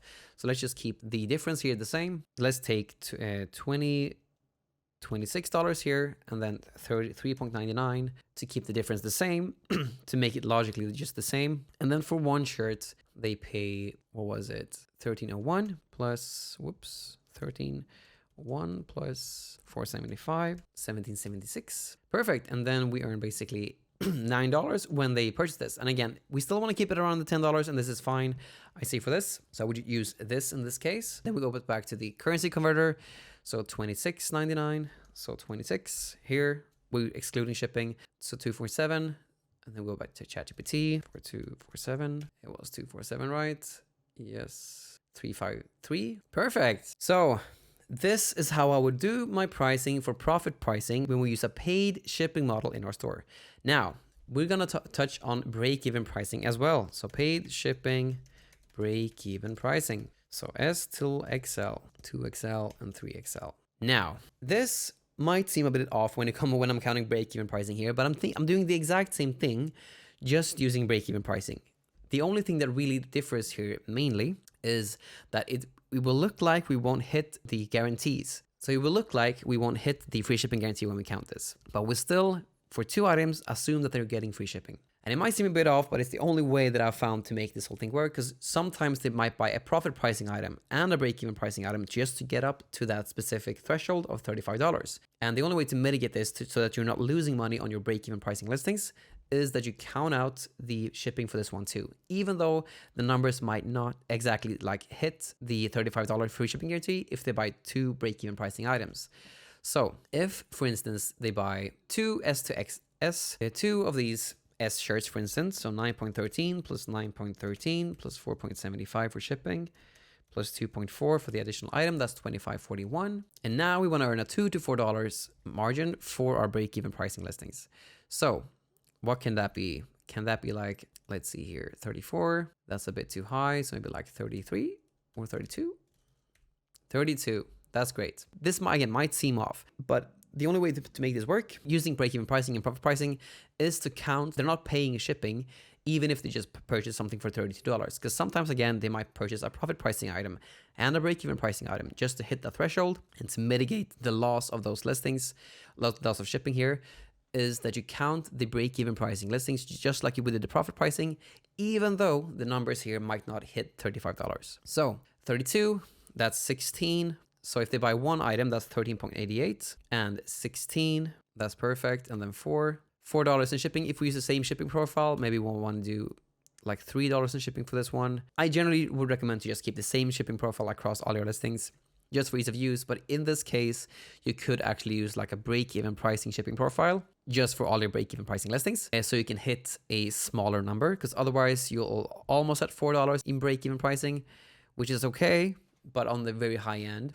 So you can use it like this. I generally use it just with one shipping profile across the board, just to make it easy. But if you want more sales volume on your listing, you can actually use a shipping profile specifically for your break-even pricing listings. In that case, it would be like $2.99 for shipping. Instead of doing that, let's see if we can do it like this.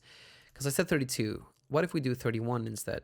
That's on the low end here if they buy 2. So it might be on on the very low end. 13.88, that's 15.5. This is maybe a bit better of a balance, I'd say. So let's do 15.5 instead and just keep the same shipping profile across the board. I recommend having it like that just because it's a lot easier. So 15.5 plus the shipping profile, which is 4. And then we want to go here. So 15.5, that's 147. And then same thing for 147. Again, we're using the same discount for all of our listings here. So 210 in this case. This is before the discount. So we do 210 and then it's 15.5 plus 4. Let's do 399 just like the rest of them. That's 19.49. That's great. And then the 2XLs, same thing, 11.16 plus 11.16 plus 4.75 plus 2.4. 29.47 is the cost of those. And then we want to see a $2 to $4 margin here. And then let's do, I don't know, 34, no, 36, whoops, 36. And that's basically then 36 divided by 2, that's 18. So let's see if that works. 11.16 plus 4.75, 15.91 for one shirt. And let's do $18 for this one plus $3.99 shipping. Is it too high? So maybe go back. There we go. Maybe we do 35 instead.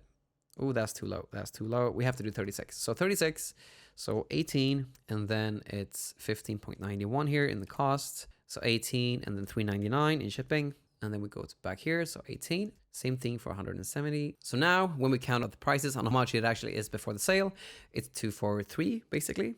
So 243, and that is then, how much was it? It was a 18 plus 3, that's basically 21.99, right? Yes. And then 21.99 after the sale. Now we got our last one, which is the 3XLs. So 1301 plus 1301 plus 4.75 plus 2.4. So 33.17. Perfect. Okay. And let's see here. Maybe it's like 39. No, too low. 41, too high. 40. Maybe it's like 40. $40. Perfect. So if we do count one here, 1301 plus 4.75 for one shirt, so 70.76, and then it's $20 plus $3.99. Perfect. That's great. We'll do it like this. This is great. So then we go back here.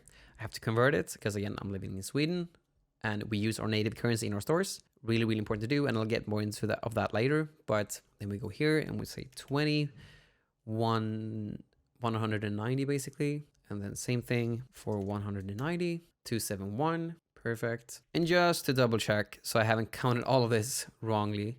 So 271, if we take out 30% of that, you take out 0.7, it's basically 190, which is great. So perfect. And this is basically $23.99 after the sale. And that, ladies and gentlemen, is how you count out the exact pricing for your store. This is what I would use if I would sell the Vela Canvas 3001 in my store. If you do the Comfort Color 1717 or any other product, this is how you would do it. You would just apply the specific product costs instead of the Vela Canvas 3001.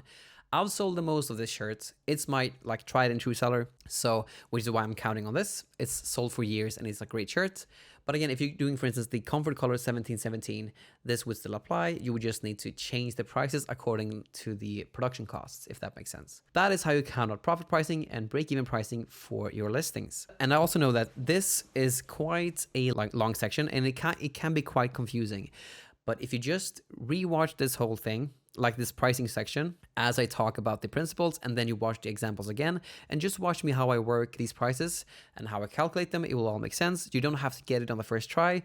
No one gets it on the first try, and it can seem quite complex, because it kind of honestly feels like that. But the key thing to know is that if you just look at the specific section again, it will probably clear it up the second or the third time you watch it. You don't have to get it on the first try. You can get it on the third or fourth, but you just have to keep on trying in order to get this right. Now I want to talk about exchange rates, because I know that a lot of us foreign sellers can sometimes be kind of paranoid about how exchange rates vary, especially in these times. What I would say with this is that if you do the pricing just like I showed you step by step here, you don't have to worry about it that much, because we are basically so much in the green that we can take any fluctuations. I haven't even seen this myself, but like if your currency fluctuates by like 20 to like 30%, then you might need to recheck your prices. And that basically means that if Swedish krona, for instance, towards the USD changes by like 2 or 3 SEK, so it's 2 or 3 kroner, which is a lot. Usually it fluctuates between like 1 to 2. But if it fluctuates between like 2 to 3 or like 3 to 4, then just like consider changing your prices accordingly. But I haven't even seen that, because that is a major, major change. So generally, just for these minor fluctuations up to like the 10%, or up to 20%, honestly, just ignore them and just keep on doing your business just like I showed you, because there's so many other things that we have to focus on, and having your attention be stolen for these kinds of things just takes a lot of your energy away. So just ignore them for fluctuations up to 20%. Now, I also want to talk about like listing management. So you want to manage your pricing strategies efficiently. You do that within your sections on Etsy. So most buyers, honestly, when they purchase from you, they always say that they purchase from Etsy, not directly from your store, because that's their experience. They're on the side of Etsy and they're purchasing something off of Etsy. They don't really feel that they're purchasing it off of your store. That has a like major pros, but also cons to them too. But a major pro with this is that we can actually utilize our store sections to categorize profit pricing listings and break-even pricing listings. So you can have one that says like break-even pricing, one section in your store, and then another section in your store can say profit pricing. And it helps easily track when a product reaches the sales threshold for profit pricing, because then you can just go into your sections of your store. You can press the specific section that you want to see, like break-even pricing. And then you can see, okay, all of these listings here are on break-even pricing. Which one have sold about 10 times? And if someone is hovering around like 8 to 10 sales, you go into that one, you watch the visibility score on Everbee, and then if the visibility score is above 50%, you just put it up to profit pricing, and I'll get into how to do that in a sec. But in order to like see which ones you should be changing your prices to, you generally use your sections for that on Etsy, because again, there's so few people that is like going into your store, looking through your specific sections and wanting something from there. Like every single sale on Etsy happens here. So someone is typing something here, and based on that, they make a purchase decision. We're playing like the game here on search, like the search bar on Etsy. That's where people like base their buying decisions off of. They don't go into your store, because again, every store on Etsy, from a buyer's perspective, is just Etsy. They don't feel like they're purchasing this off of you. They're purchasing their items off of Etsy. And the great thing about that is that we can just use our store sections for organizing our listings properly. And the best way to do that is to like organize one section for all our break-even pricing listings and another section for all your profit pricing listings, because then you can easily see which listings should be put to profit pricing and which listings you might want to revert back to break-even pricing if they're not selling that much in the profit pricing section. A great way to utilize the sections is for that. Now, I also want to talk about loss leaders. So loss leaders is a great thing. And what a loss leader basically is, like if I just search for t-shirt here, you see these, like this is in Swedish kroner, but like this is basically one of the variations here are put on like the lowest priced variation that you have in your store.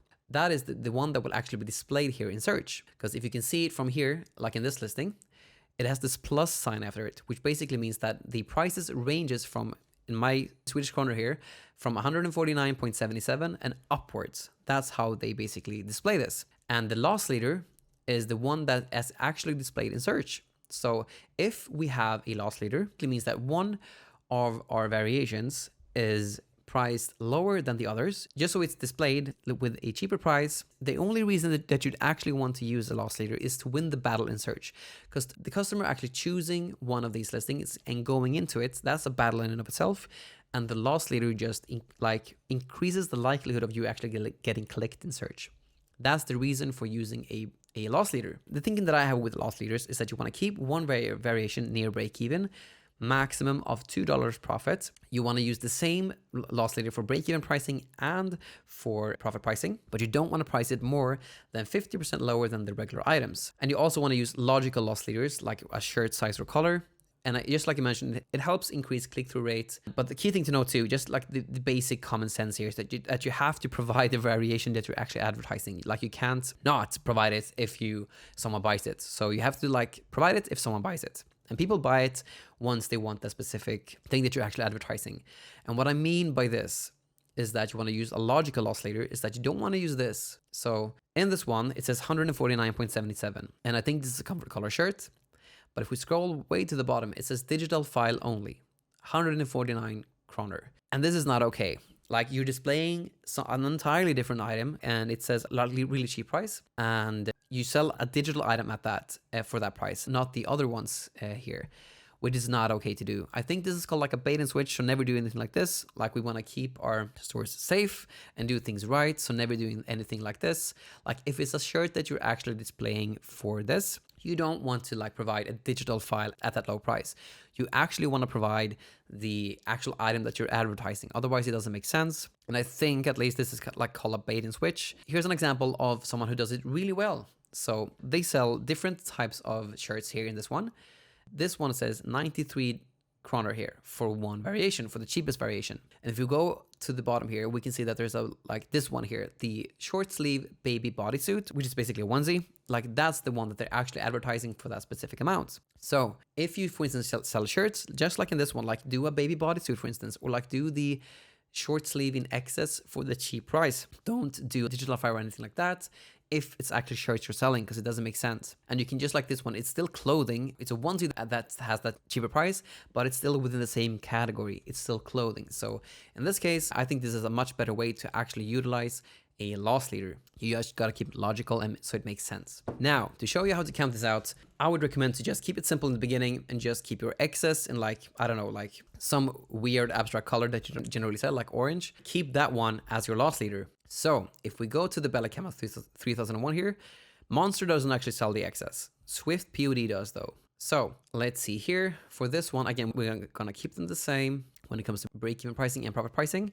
So we do 9.2 plus 4.75, 13.87. So if we count this for our free shipping model here, we want to earn basically really low here. So yeah, something like this is what I would, again, you generally lose a bit of money when you sell this, when you sell your loss leader, but it's just to get them in the store itself. For this one specifically, for the break-even pricing for free shipping, I would just use the same here. So whoops, not like that. I would use 15.99 loss leader in excess, like the shirt in excess is the loss leader here. So 15.99, and as you can see, it's basically not less than 50% of this price here. So, and when it comes to the profit price for the paid shipping thing that we do, we count the same thing as well. We have to count it on two items. So 9.2, 9.12, 9.12 plus 4.75 plus 2.4, 25.39. Let's see, like 29 maybe. Let's do 29, and 29 divided by 2 is 14.5, and then it's 13.87, 14.5, and 3.99. That's great. So 14.5 is what I would use as my loss leader. So I have to do it like this. So 14.5, 14.5, 138 basically. Same thing for 138, because again, they're all affected by the sale. So 197 loss leader, 197 loss leader excess, and that's basically plus 399, 1849. I would start off like this. Once you're rolling basically, and you've experimented with adding more variations, and I'll get into that in a sec, that's when I would recommend to just use like a baby bodysuit and use a lower loss leader for that. I think that can be a great thing to do. Or like a taller shirt, you can also use that, for instance. The key thing is that I don't want to overwhelm you in the beginning with just too much to do, but generally I have found that with cheaper items, like if I just, for instance, search for like baby bodysuit here, or just, okay, let's do bodysuit then instead. And again, since it already says bestseller here, that's usually the one that I go for. This one costs just less to do. So you could also use this because it has a cheaper price, which basically means more click-through rate. And the cost for this is, again, it's cheaper than the other one. It's about the same, but it's still cheaper. But again, like, just to keep things simple, I would recommend to keep the excess, like add a variation for the excess, and that will be your loss leader for a shirt. That keeps you everything neat and tidy in the beginning. And once you are rolling, you can experiment more with like taking away the excess and then using a baby bodysuit loss leader instead. You can also use like a toddler shirt, just cheaper items compared to the Vela Canvas 3001 as the loss leader, if that makes sense. But you just gotta keep it logical, so you just keep it as a shirt, as a clothing, because that's what you're selling. So for this one, this is what I would use as the loss leader. And then I forgot to count this out, how much is it's in SEK. So 1599 is 151, and then the same thing for 151, that's 215. And there we go. That's how I would price the loss leaders when you actually use either a paid shipping model or a free shipping model. And you would keep the same loss leader here for both of these different pricing. So you have the same loss leader in break-even pricing and the same loss leader in profit pricing for both of these different shipping models. Now, as I mentioned, like I would recommend you just keep your sizes with like S to 3XL and the loss leader being the XS shirts. Once you're rolling, you will notice that like a lot of people will ask, does this design come in like a tank top? And that's when you add those variations to that specific listing itself. There's so many things to do, so much stuff to do, but if you just start like this, it will get you going. And once you actually get requests for a specific type of items for a listing, that's when you add those different products and sizes and so forth to the listing. It's when customers request them. Now, I also want to talk about like how to efficiently change prices, and you do that using Vela compared to using Etsy. Etsy's bulk editing is really slow, and it also lacks a lot of flexibility. So in Etsy here, you can go to your listings here, you can press editing options, and then edit prices. What you can do here is that you can edit price for all shoppers, and you can increase by amount, decrease by amount, set a new amount for all of them, or do a percentage increase or percentage decrease. Now, the difference that you do for each specific like size and variation, it differs because it's a 2XL, it's not the same as a 3XL, it's not the same as an XL, and so forth. So this is clunky. I've never found a good use of this because, again, if you do like changes like this across the board, it never matches up like exactly as to how you want it. So what I used to change prices effectively and easily is to use Vela. Now, this is a software that you have to pay for, and if you click the link in my description, you get a 7-day free trial. It also helps a lot with the channel. If you click these affiliate links before you sign up, it just supports your channel if you want to do that. But again, you don't have to do that. Anyhow, if you're in Vela, it kind of looks like this. But what I would say is that they offer better bulk editing features because they have customizable pricing profiles. And the key feature that what you want to use is their profiles, because you can copy variation details into a profile and reuse it. If you're not familiar with Vela, which I assume a lot of you are, this is how it can look. This is my demo account, so excuse all of the different listings here. But what you can do here is that you can enter listings, you press into a listing here, and then it will look something like this. This is the listing that you then have. So you can scroll up and down, and here is the listing itself. And now, the only thing that we really want to be concerned about with this, because again, there's a lot of features that you can do, but there's one thing they do really, really well, and it's their profiles. So let's say that this is a listing that you have on Etsy, and it has break-even pricing on it. The first thing that you want to do is that you want to go into the listing that has the break-even pricing, and then you want to press this button right here that says Save as Profile. Boom.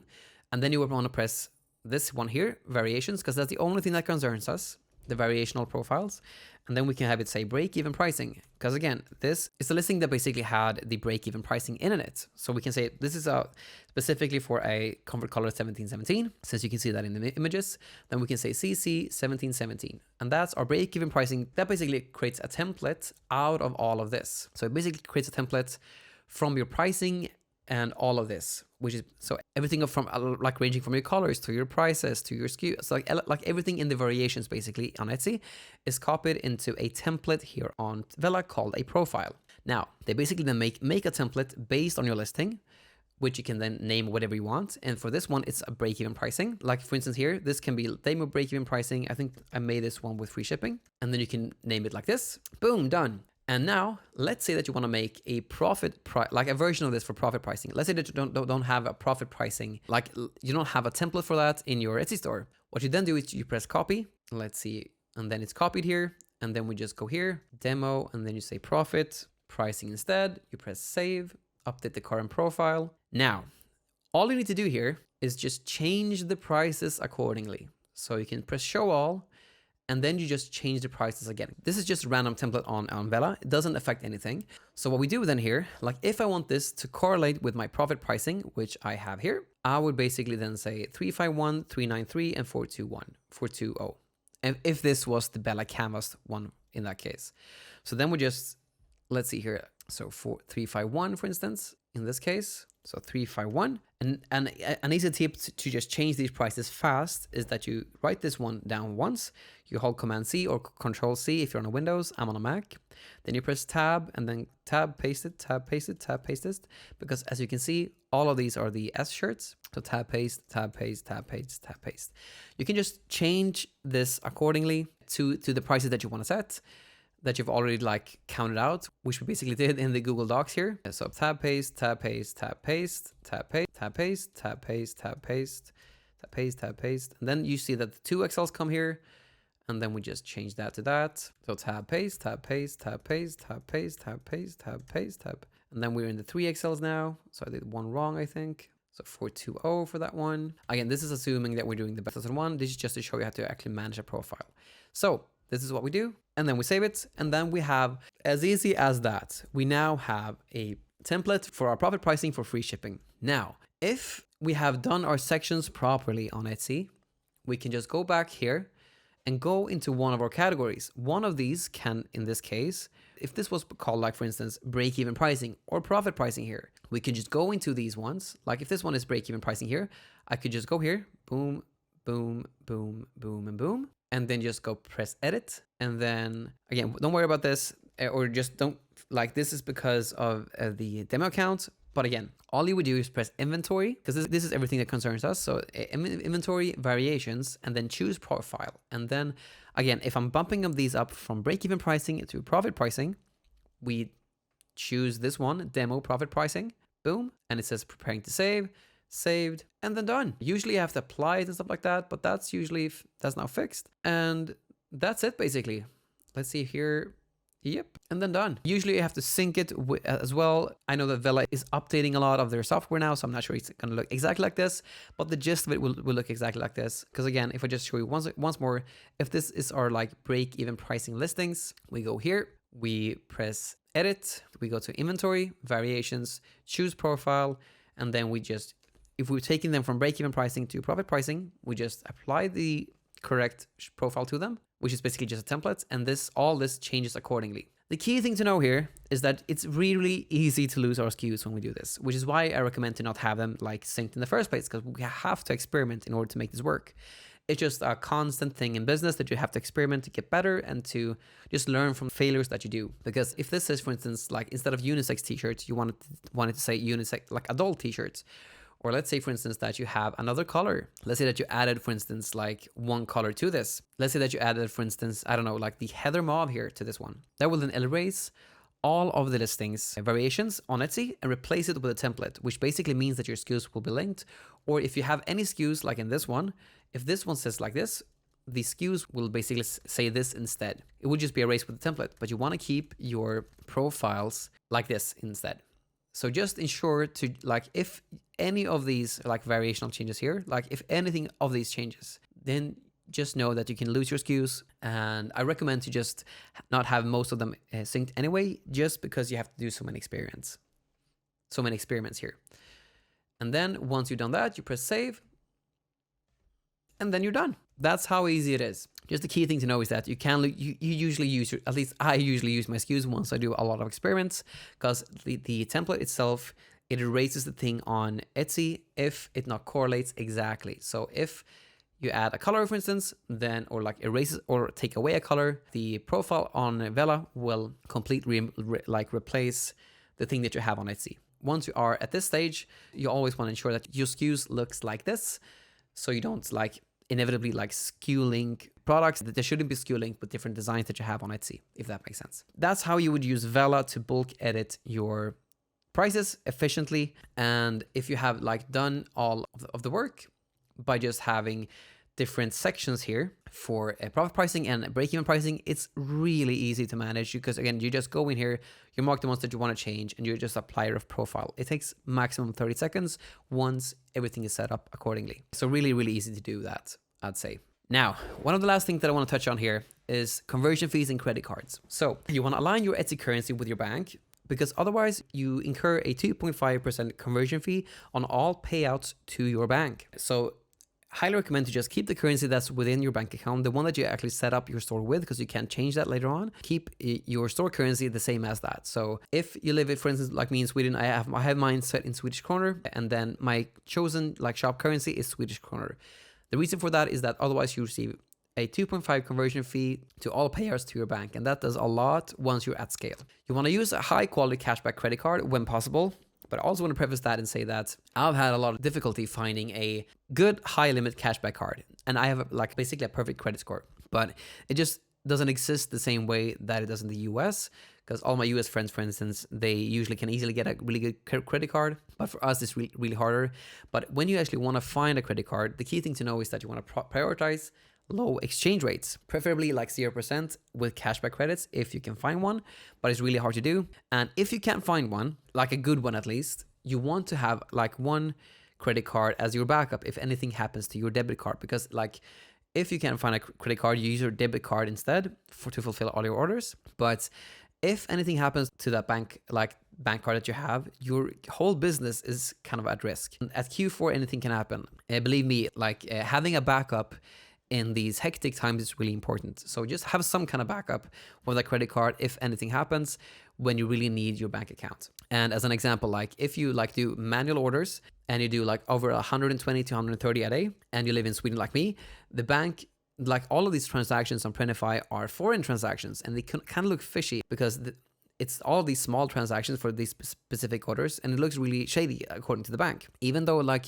you might do everything correct, it might trigger some of their like security systems, and they have no way to go around that. And they are there just to keep everyone safe. So in order to like mitigate that, I've talked a lot about that previously in this video. It might be after this, not sure honestly, but you want to use an automatic approval on Printify to mitigate that. But anyhow, like if anything basically happens, it could be like that you get too many orders and like the bank finds it fishy, or anything really that happens with your bank. You want to have a credit card as your backup. That's the main use of it. If you can't find one that has like a really low or preferably like 0% exchange rate on the card, or if you don't have like a high limit on it. So that's how I would think when it comes to these credit cards for us European users. Now, a summary and final thoughts. Like this segment became really long, and it's because it can feel a bit complex, and it's especially like the paid shipping model, it's a bit complex.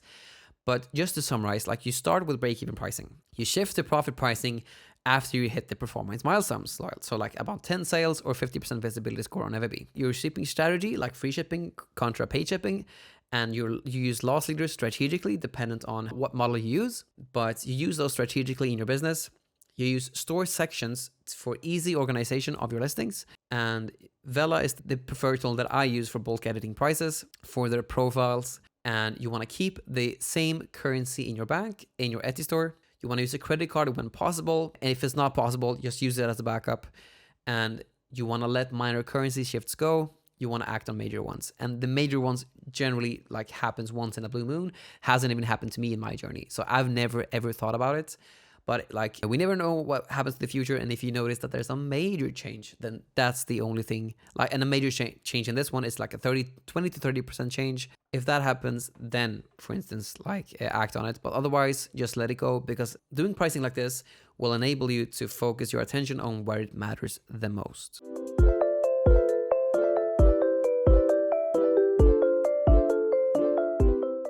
Okay, so now we'll talk about order management for a streamlined workflow. So first off, the whole philosophy that I have with this is to aim for zero delays by implementing efficient systems. We want to automate all approvals at a consistent daily time, and I'll get more into that in a sec. And apart from that, we want to process orders and messages once per day to keep our operations organized. Because again, we're basically all small businesses here, but if we keep the whole workflow organized and structured, we can scale this properly, and we can actually like handle days or like seasons where we get a lot of orders. This is really key to have a business that actually functions when there's a lot of demand. So this is key when you're at scale, but if you implement this early, it's going to make it a lot easier to streamline the whole process and make everything easier for you down the line. Now, one thing that I mentioned there really fast was that you want to automate the approvals. And when I say that, what I practically mean is that if you go to your Etsy store,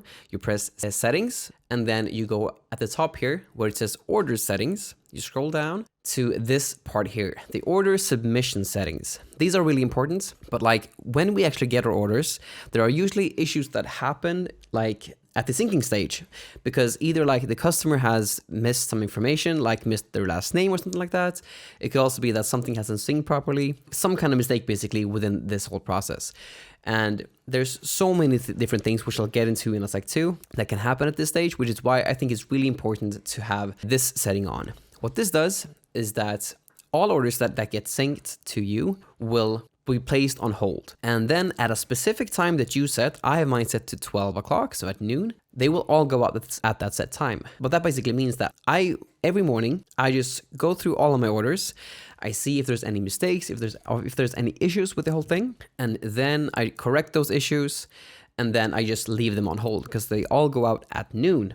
And it makes it really easy to just handle order fulfillment that way. Because again, I go through every single order just to check if there are any issues, and there can be a lot of issues here. A big one, for instance, is that if you get an order and this person has actually like ordered 2 items, but only one of those items are actually SKU linked with Printify, then it will show up as an on-hold order containing only 1 item. And this is really, really, really bad, because if you have this setting on instead, that it will automatically go out within an hour of getting the order synced, then that means that like one of the items will be missing from their order, which is really, really bad, because then you have to make another order, pay the full amount for shipping again, and you'll basically lose money that way. That is a really common issue that happens, which is why it's really important to check all your orders before they actually go out, which is why I think this one is the best setting to have. And there's more issues to that too, because once you're basically at scale, one thing that I found is that if you do manual orders, which I did in the beginning entirely, which means that you have to press the green button and submit them each time once you get them. These are basically all foreign transactions for me.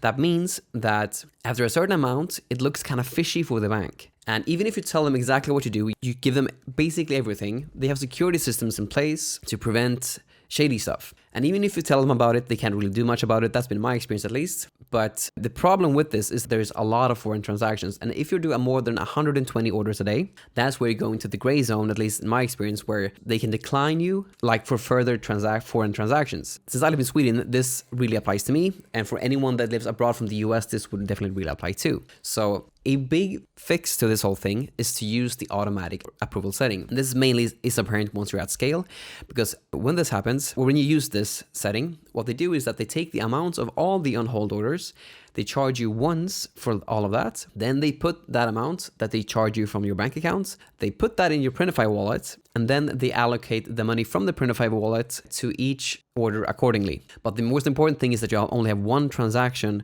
with your bank account, and that solves like that whole bank issue that happens once you're at scale. However, if you're still small, like manual approval is fine. This is mainly when you're doing like over 120 orders a day. But I would strongly recommend to at least think about this. Like if you can set a time each day where you're just doing all of your orders every single day at the same time, it makes it really easy to process the whole thing. But I do understand that everyone has a different circumstances. And like if you have small kids, this can definitely be really hard to do. So then you can definitely use the manual option, because you might not know exactly when you can fix or like see to your orders.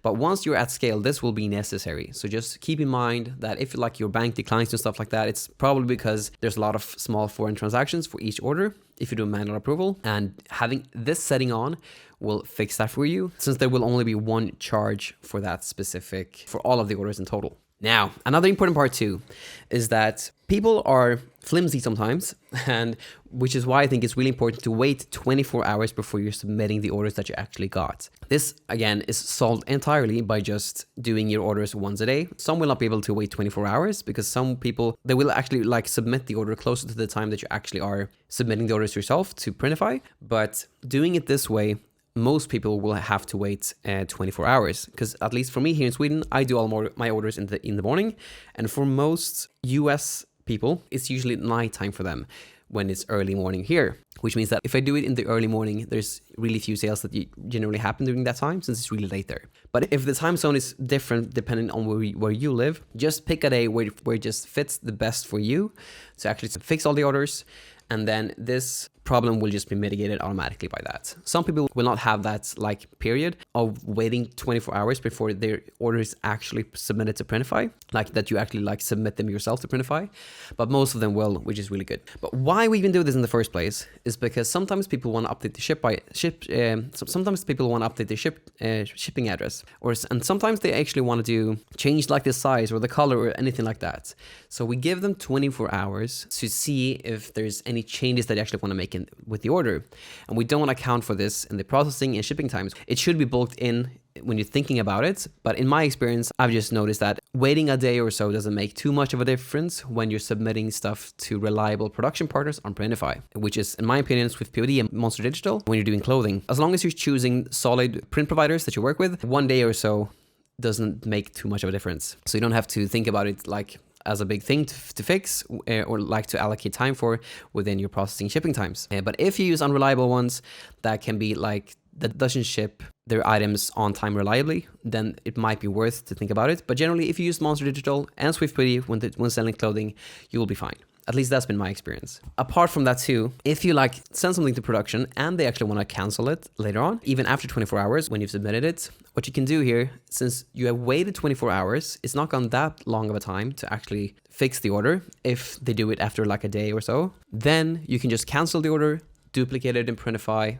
and fix the issue, like change the color or change the size and so forth. So overall, just process your orders once a day and all of this will be fixed, is the overall message I want to send out here. Another really important thing when it comes to order management is cancellations versus refunds. And what I recommend to do is if I go into my order here and press these 3 dots, you always want to cancel the order. You don't want to use the refund button. So you always want to press cancel instead if you're doing full refunds. If you're doing partial refunds, you have to use this one. But generally, I would recommend to use the cancel feature more. Why is that? Well, that's because cancellations limit the review window to 48 hours. Whereas with a refund, if you just use the refund function, the customer has about 3 months to leave you a review, which is insane in comparison to the cancellation feature. So what it does is that it helps reduce the risk of getting negative feedback. And negative feedback, if we have new shops especially, it's really important not to get, to just see to immediately. So using that cancellation feature is something that I would strongly recommend if you're doing full refunds, because of the refund window being much, much smaller for the customer. So now we're going to go into SKUs, syncing, and then the Printify template management. So I believe in not syncing SKUs by default. And the reason for that is you want to experiment a lot and you want to test things out a lot. And for instance, if you test new pricings and stuff like that, it's really easy. Or like, let's say that you want to try some new colors for your shirts. You lose the SKUs a lot of the times when doing that. So, at least that's been my experience. So bulk editing often just wipes SKUs entirely. And you kind of need to bulk edit stuff when you're experimenting and trying new stuff, trying new pricing strategies and so forth. I'm going to show you an easy way to sync them so you can feel comfortable with actually losing the SKUs. Because honestly, you put up so many listings, but 20% of the listings actually sell. And honestly, 4% of listings that you actually make account for most sales. So having all of your listings synced, in my head, doesn't really make sense. You have to list them through Printify, which is another step and takes like a lot longer to list stuff on Etsy. But apart from that, you don't need all your listings synced since such a small amount of your listings actually sell. So syncing as you go, as you actually get orders, is my preferred way of doing this. So I'm going to show you here how you can do that. So once you basically have an order, and it's not synced with a SKU, it will be basically placed here in your other orders tab. So this is one that I have here. To sync it basically then, if I already have a template like made in Printify, I already have the design in Printify, what I do here is that I just go into the order, I press my products, I search. If I can't find it in the top ones here, I just search for it here. So let's just search for Tasty Test. And this is the one that I wanted to have since I've named it properly, which we'll get more into in a sec. Then I just choose the color of the shirt that I want. And then I choose the size the customer ordered. She chose the large, for instance. And then I ensure, like if this is not a personalized order, I would ensure to just have this box checked. Because if it is checked, that means that every order that when the person buys this specific design on Etsy and that specific color and then that specific size, it will automatically be synced to this template, color, and size. So this specific variation will be synced going forward if you just check this box. And it's so easy to do this as you go, because again, there's such a few amount of listings that you actually put out that actually sell well, and there's such a few listings that actually carry your store. So doing it this way saves a lot of time. Now, an important part to this too is when you're adding a template, you always want to ensure that the design is centered and close to the collar itself, because generally I've just found that people like it like that. So for instance, if I just go into this one here, I want to ensure that it looks something like this. And again, another thing, important part about this is that we want to have the design be quite big, not too big, but it's better to have it too big than too small. And we can just press the preview button here to see that. I always find when I want to check how big something is and like how big the design is, and if it's specifically centered, this person, the person 2, is really good to see that. And I can see that it's centered and looks great.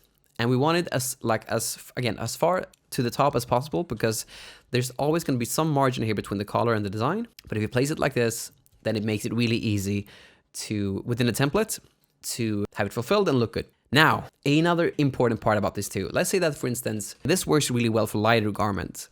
But let's say that the template that I purchased a darker garment, like the dark gray heather. To make a template efficiently in Printify, you want to select all the colors that the person bought. So let's say that they bought this, this, and this, and this, something like this. So, okay, and let's just take another design that I have. So what we do first is that we take either the black design or the dark design. We center it properly. And then we make sure that it's as big as we want it to be. So something like this maybe. We check the person 2. If it looks good, this looks great. And then what I do here is that as you saw, the first thing I did was enable all the colors. Then I added a design. Then I basically made it so it looks properly. So it's as big as I need it to be. It's centered. Then I just press this button here for every single lighter garment design. And then I go here and then I just take this off because I'll count this as a darker garment. Then I'll take the lighter version of the design. And then I just go in here. I copy the information here and just paste it into the darker version here. And there you go. That's basically how I add a design efficiently in a template on Printify. So then I just press save product. Let's see here. Perfect. And also another important thing to go along with this is that we need to keep our Printify templates organized. So we need to use clear naming when we do this. And I prefer to use this format. So design name, that product, and then production partner. It makes it easy to find and manage listings as you get new orders. So this is the one here. Let's call this one more chapter, because the design says one more chapter. And then the shirt is the Bella Canvas 3001, which is the most popular t-shirt that I've sold. And then I'd make an abbreviation of the production partner that I use for this. And this one is Monster Digital. So I make it say MD. So the design name is one more chapter. The shirt is the Bella Canvas 3001. And the abbreviation for the production partner is MD, and it stands for Monster Digital. And then I just press save as draft. And then we're up here and perfect. There we go. So again, if like the order that you got here, if you can't find it on Printify, then you have to create a new template for it, like I just did. So what you then do in that case is that you just, since we now have the new template, I just sync the new template that I just made, and then it just pops up at the top of the page here. I take that one, I choose the right color, the right size, and then again, if this is not a personalized order, I then just ensure that this button is selected, or this box is selected, so that every time someone buys that shirt and that size and that color, it will automatically be synced to Printify. Another important thing about this whole business, especially in the beginning, is to send like personalized shipping notifications once something has actually sold. So once something has actually sold, what we can do now on Etsy is that we go here and then we just go to the completed tab. And these are all the ones that are completed. Now, what we do here, if we see that there are new orders that are completed, what we do is that we take a shipping message and we just send it to them. Like we do that for every single order that has been completed recently, until we see that we've already sent a shipping notification to this person. And that's when we stop. And to know exactly what to say, this is the thing that you say. So this is available for free at no extra cost in the school mentorship. But this is exactly what you say. You just say, hi, thank you for your purchase. You can track the package here, insert tracking link and insert tracking number if they don't want to press the link. And then if they have any questions, they can just reach out and then take care. So that's what you do once something actually has shipped. And this also makes it really easy to get reviews later on too, because once something has been delivered, you can go to your Etsy store, sort by completed, and then go to the delivered tab here. And then when we're at this phase, if something has been delivered and they didn't even respond to the first message, or they did and say thank you, what we can do is really natural then to just ask them this. If they give you a positive message after you gave the shipping notification, I would recommend to say something like this. Like, I see that your order has been delivered. I just want to check if everything is okay with the purchase. This can also be said if they don't give you a reply as well. Now, if the customer is happy, you say this: thank you so much. I'm so glad to hear that. If you have a moment, I'd love it if you could leave a review about your experience. Reviews help us small sellers a lot, but no worries if you don't have time. Thank you so much for your support. If they don't even answer this part here, then just leave it be. But again, another part too is that if the customer is unhappy and we're in the new beginning stages, we actually notice those issues like really fast before they actually leave a review, which helps us mitigate reviews. And if we actually fix the issues really fast, it makes it really easy to get good reviews as well. This is how I've been able to have at least a 20% review rate in my store. Generally about 20 to 25% review rate when I was a new seller. And if you basically then fix the issue with them, you can just ask for a review once the person has got the new item. But this, again, is a great way to mitigate bad reviews and get good reviews. Now, another important part that's kind of weird, honestly, but most people on Etsy, they buy their items as gifts. So you can actually like disable gift notes in your store, which I would highly recommend to do, because we can't do gift notes for every single item if we do other items than shirts, and if we do other like specific print providers that are not Monster Digital and Swift POD, because with those you can actually use gift notes, at least where it stands right now. So what I would recommend to do is that you have it disabled. So you go to your settings here, this cogwheel, you press options, and then you scroll down to the gift notes here, and you make sure that this one says off. Now, with Etsy, they have this feature called gift teasers nowadays, and people can still send that because I think the customer still gets an email as a gift teaser of the whole thing, but this still gives the customer the impression that they will actually have a gift note within the package, which is a bit of a hassle. Now, to fix this, like we always want to like if the customer is include a gift teaser, or they just include some kind of like include within the notes that they want a gift note, then try to include it wherever possible. And how you do that is that you just go here to the Printify settings, and you just from this page, like you go here in settings, and at the top here you select gift messages. You want it disabled on Etsy and enabled on Printify, because you can customize, again, this will be blurred because this is my gift note, but you can customize the gift note itself. And once you actually, like if someone buys like, for instance, a Bella Canvas 3001 with Monster Digital, then you can actually include a gift note. And then for those orders, you pay 10 cents extra, which is really cheap, and you can give them a really nice gift note in those cases, which I highly recommend that you do. But overall, keep it disabled and keep it enabled on Printify by just pressing this button here, and then design a nice, simple gift note that the customer can send with a gift. Now, another important thing about orders too is that sometimes there's production lag, and especially in Q4. When delays occur, it's really important to just adjust the processing times, because the most important time, times that we actually have to meet, and I get more into that in a sec too, but how we do that practically, if we go into our settings, we go into our shipping settings, and then we go to our shipping profile right here. This is the part that we want to change. So, and it's mainly this one here. So if there's production lag and the production partners aren't shipping stuff out in time because of the huge demand, then we just add 1 or 2 days here, and then that's fine. We always have to do that accordingly to how the season is going. Like if it's a lot, you might want to do 7 days, but I just found that having this at 1 to 5 days is the best usually, and then you might want to increase a day or maximum 2 if there's major lag. But generally 1 to 5 is perfect. But the key thing is that you don't want to mess with the shipping times, you just want to mess with these processing times. It helps manage expectations for like when people will get stuff delivered during high seasons, but it also does not penalize your shop when you do it this way, because we should never ever have delayed orders in our shop. Because if we do, like if we exceed these processing times and we do that for too many orders, Etsy actually limits your reach in search. They send you this email saying that we see that you're not shipping on time, so that to get back on track, we will like lessen your reach in search, which is really bad, because the rank on our listings is how we get sales from the get.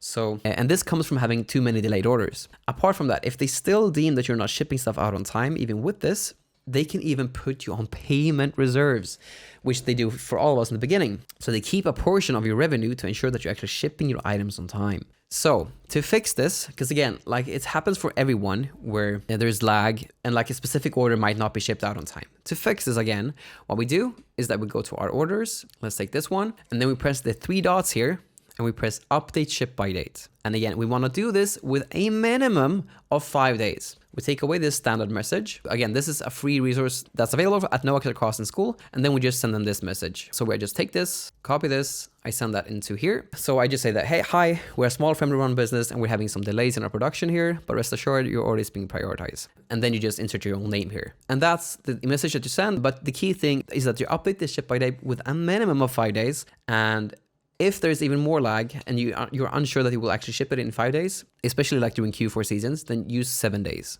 Now, the reason for this is because you can only update the ship by date once, which means that if the production partner hasn't shipped out the order within the like extra time that you gave the order when you updated ship type by dates, that means that you will have a delayed order which you can't fix. And again, as we've gone through now, you can never have delayed orders because they can lessen your reason in search, and they can even put you on payment reserves in the worst case. And it's always just better to have more time than enough. And in my experience, I've found that doing it with 5 extra days is usually works like a charm. But if you're unsure even with 5 days, just do 7 days. And those two options has always worked for me. Okay, now we're going to talk about custom orders and proof deadlines. So when you're actually providing a proof to someone, like let's say that someone actually want a proof of a design if it's a custom order before you actually made it, you generally don't want to send proofs because it takes too much time to do them.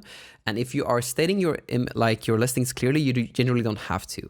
But if sometimes people just want it, and if they actually do want it, the key thing to know here when you handle these types of orders is that you send them a message like this. Like, hi, thank you for your order. Before sending it to production, I'd love to confirm the design with you. Please take a look at the attached image and let me know if there's any changes needed. So you take this message and just send that to them. The key thing with this message, with any type of message like this, is that you need to have a deadline where you will actually send it to production. So at the end of the message, you say, I'll proceed in 12 hours unless I hear otherwise. And if you do that, they know that there's a time limit with it. And again, if you follow all of these steps accordingly, you also know that we only do orders once a day. So if we get these orders and we see that this one actually wants a proof, then we just send them the message and we wait another day. So let's say that we got the order and they've already waited, and then during the morning, you're doing your orders just like I do. If you get an order like that, you want to send the proof and wait another extra day to see if they actually want to change anything with the proof, because you send them that message with the proof of the design. And if you don't hear otherwise, you just, after a full day, because again, we're still doing orders once a day, we send it to production. Because the key thing with messages like this is that we say that there's a deadline of 12 hours. But the key thing with messages like this is that we always want to under-promise and over-deliver. So we say that the deadline is 12 hours, but in actuality, it's 24 hours, just because sometimes people are like responding after 14 hours and they procrastinate and so forth. But if we give them 24 hours, there's more than enough time for them to change anything. And the good thing is that in a lot of cases, people actually don't even respond to these kinds of messages. And when they don't do that, they can just see from the chat history that, okay, I should have probably responded to this message. I didn't, and now I just have to live with it. And most people are okay with stuff like that because most people are very nice. Sometimes you get these obnoxious people where you have to exchange it and so forth. But generally, this helps mitigate a lot because over-communicating is always more important than under-communicating. So apart from this too, which is a really important note about this too, is that having a deadline like this ensures that you can actually move forward with the design without a reply. And if you even move forward and they're not super happy about the design, you can just refer to the message that you sent prior to them. So really important to do this when you send proofs.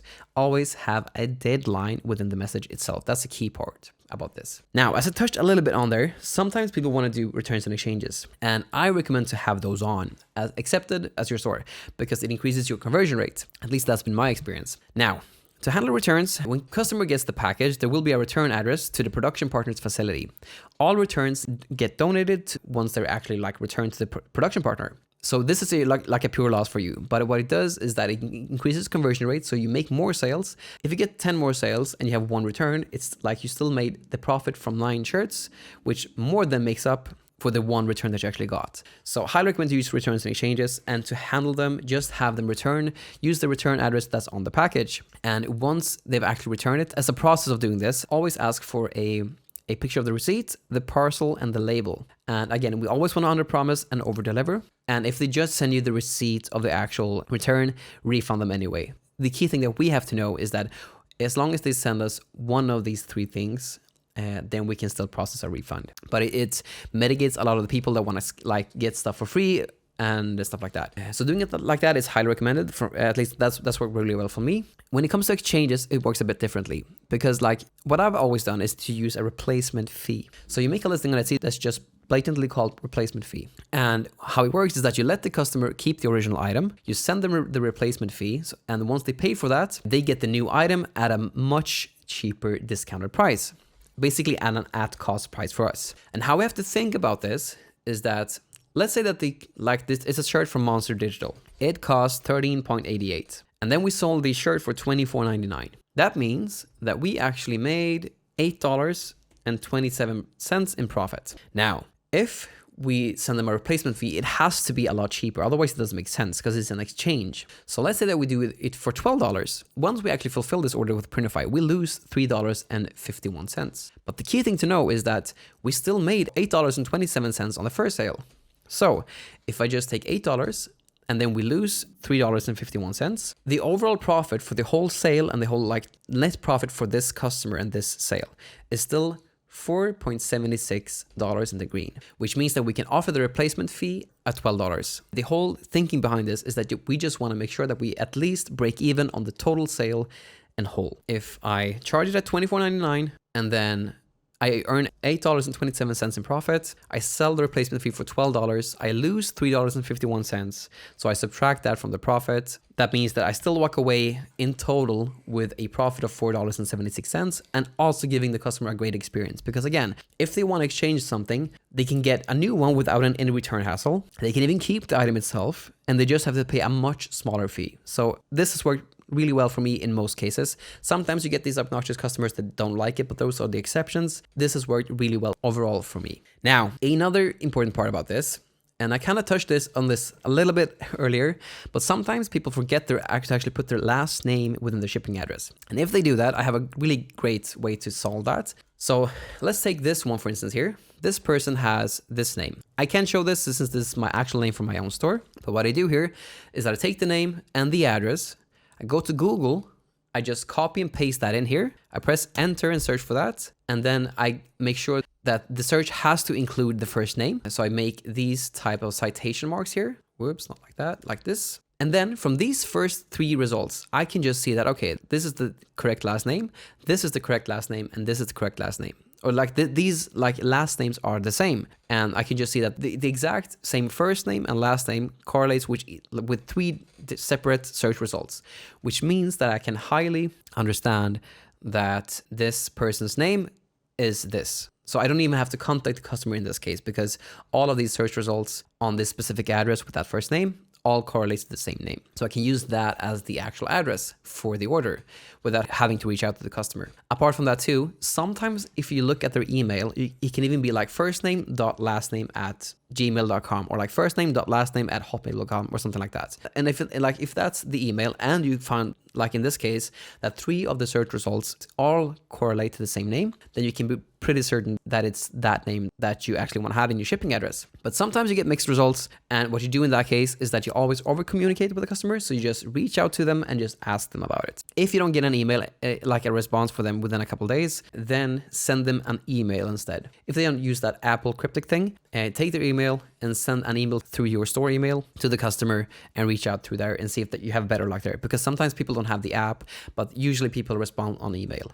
But always refer in the email that they should answer your message on Etsy, not through email. So that just refer to the messages that you actually send on Etsy, so that they don't feel that there's anything shady going on. All right, so we talked a lot about communication here. An overall principle that I have is to just over communicate, because over communicating is much better than under communicating. Because if we just send like the deadline, for instance, with proof and stuff like that, people are usually really forgiving because we've done our best to be really communicative with our customers. But the reverse is also true. Not communicating this stuff with the customer is really perceived really badly, because like lack of updates causes frustration, and people just get really irritated with that stuff because they expect that you actually should reach out about anything like that. So always have in mind that you always want to over communicate. Like, don't be afraid to send customer messages, because I know that can feel like that sometimes. You want to mitigate any issues for the customer at all times, but generally over communicating is better than under communicating. Now, as a last final part here to the order fulfillment, like if you do personalized orders, you don't need to automate it like right away, but you can like using paid software and stuff like that. We need clear systems to do this. Now, what I've done is to combine ChatGPT with my design software. It saves time, and it's a great way to keep our order fulfillment to under 90 seconds. Like I've just found that in my experience, that keeping order fulfillment to under 90 seconds is key if we don't want to spend all day during busy seasons on our computers. So let's say for instance that we have something like this, that we sell something like this. What we then do here is that like this one has an established date and names as the personalization, and how people can write this as when they actually order something is something like this. So 2022 Jack, comma Olivia, comma Sophia, and this is not the format that we need it in. So what we can do here is that we can have GPT reformat this to just say Jack, Olivia, and Sophia, with the first letter capitalized and just a space in between, no comma, and then the second name and then the third name. How we do that is that we go to ChatGPT. You don't need a paid plan with ChatGPT. You can just use the free version. This is the paid version, but you can use the free version as well. And we say, can you please format this? So can you please take away any commas and the date from this message? I want the first name of each. I want the first letter of each name capitalized. And then we just paste in what the customer wrote in the personalization, and we see what ChatGPT gives us. And this is perfect. This is exactly how we want it. So we take that and then we just copy it. And then we just go to, I use Canva for as my designated design software. But I could just go here. I just paste it in. I copy this here. Whoops, something else came in. And there we go. Super simple again. And then to train this, what we can do here is say, do the same thing for this. I don't know, 2024, Eleanor, David, Jack. And again, sometimes like with personalization like this, they usually want the order of the names to be exactly as they put it. And then since that's automatically in here, we can just take this and just put it in here. And there we go. For some reason 40 comes in, but that's how we can do this really fast by automating personalized order fulfillment. And then we can just go to the other Canva design here and just write in the exact, like either 2025 or like 2022. And then just download that, and that's how we get our designs really, really fast. Now I've done this 2 times. What I can do in this case probably here is just give them the personalized text that the customer gave us. So what I can do here is just say 2023, let's say, I don't know, Cody, Jack, and Chris. And now just by giving the personal, like if this is the personalized text that the customer gave us, I just have it automatically in the format that I want without even giving anything else, because they just understand what to do. I just take this and I go here. I just take away the 40, which is really weird. Fix this, and there we go. Super simple and super easy. That's how you can automate personalized order fulfillment if you do like these names, for instance. But this can be applied to anything that you need formatted properly and you want to do this fast. And generally what it does is that it just helps you skips proof and because the designs are just kept consistent, and it just avoids a lot of like manual cleanup, and it just speeds everything up. So you can keep, again, creating designs and putting them into Printify. It just keeps the time limit to within 90 seconds. But a key thing too, again, with this whole thing is that when you do personalized orders, like you don't need to do all this crazy things with personalization. We want to keep it as simple as possible. So use generally a name and a date. That's really all you need. And if you scale this up, if you keep it simple, then you can even use Hellocustom to automate a lot of the personalization work for you if you do this at scale. But remember that it still costs to use automation software like that. So if you're not at scale, you can still do it just like I showed you with ChatGPT, which is the preferred way that I'll use it myself. Now, some final tips with order fulfillment. Keep operations simple. I'm a big believer in simplifying things. Like keep it as simple as possible. Like simple is not easy. Doing simple stuff is generally hard to do, but the simpler you can make something, the easier your life will be. And you can do that by just having everything structured and following the steps that I just outlined. If you just do that, a lot of the issues will be mitigated. And it will be a lot easier to scale your shop as well and keep up with the scale of your shop once it's actually growing a lot. You always want to focus on proactive communication and strategic automation to simplify everything and to streamline the process. And the goal is to have happy customers with minimal manual intervention. And again, this is a big and informative part. If you struggle with any different section of this, just go back and replay that specific part and watch it again. Because again, there's a lot of information here and we can't absorb that just in one go. So if you struggle with anything, just go back to that specific part and listen to it again.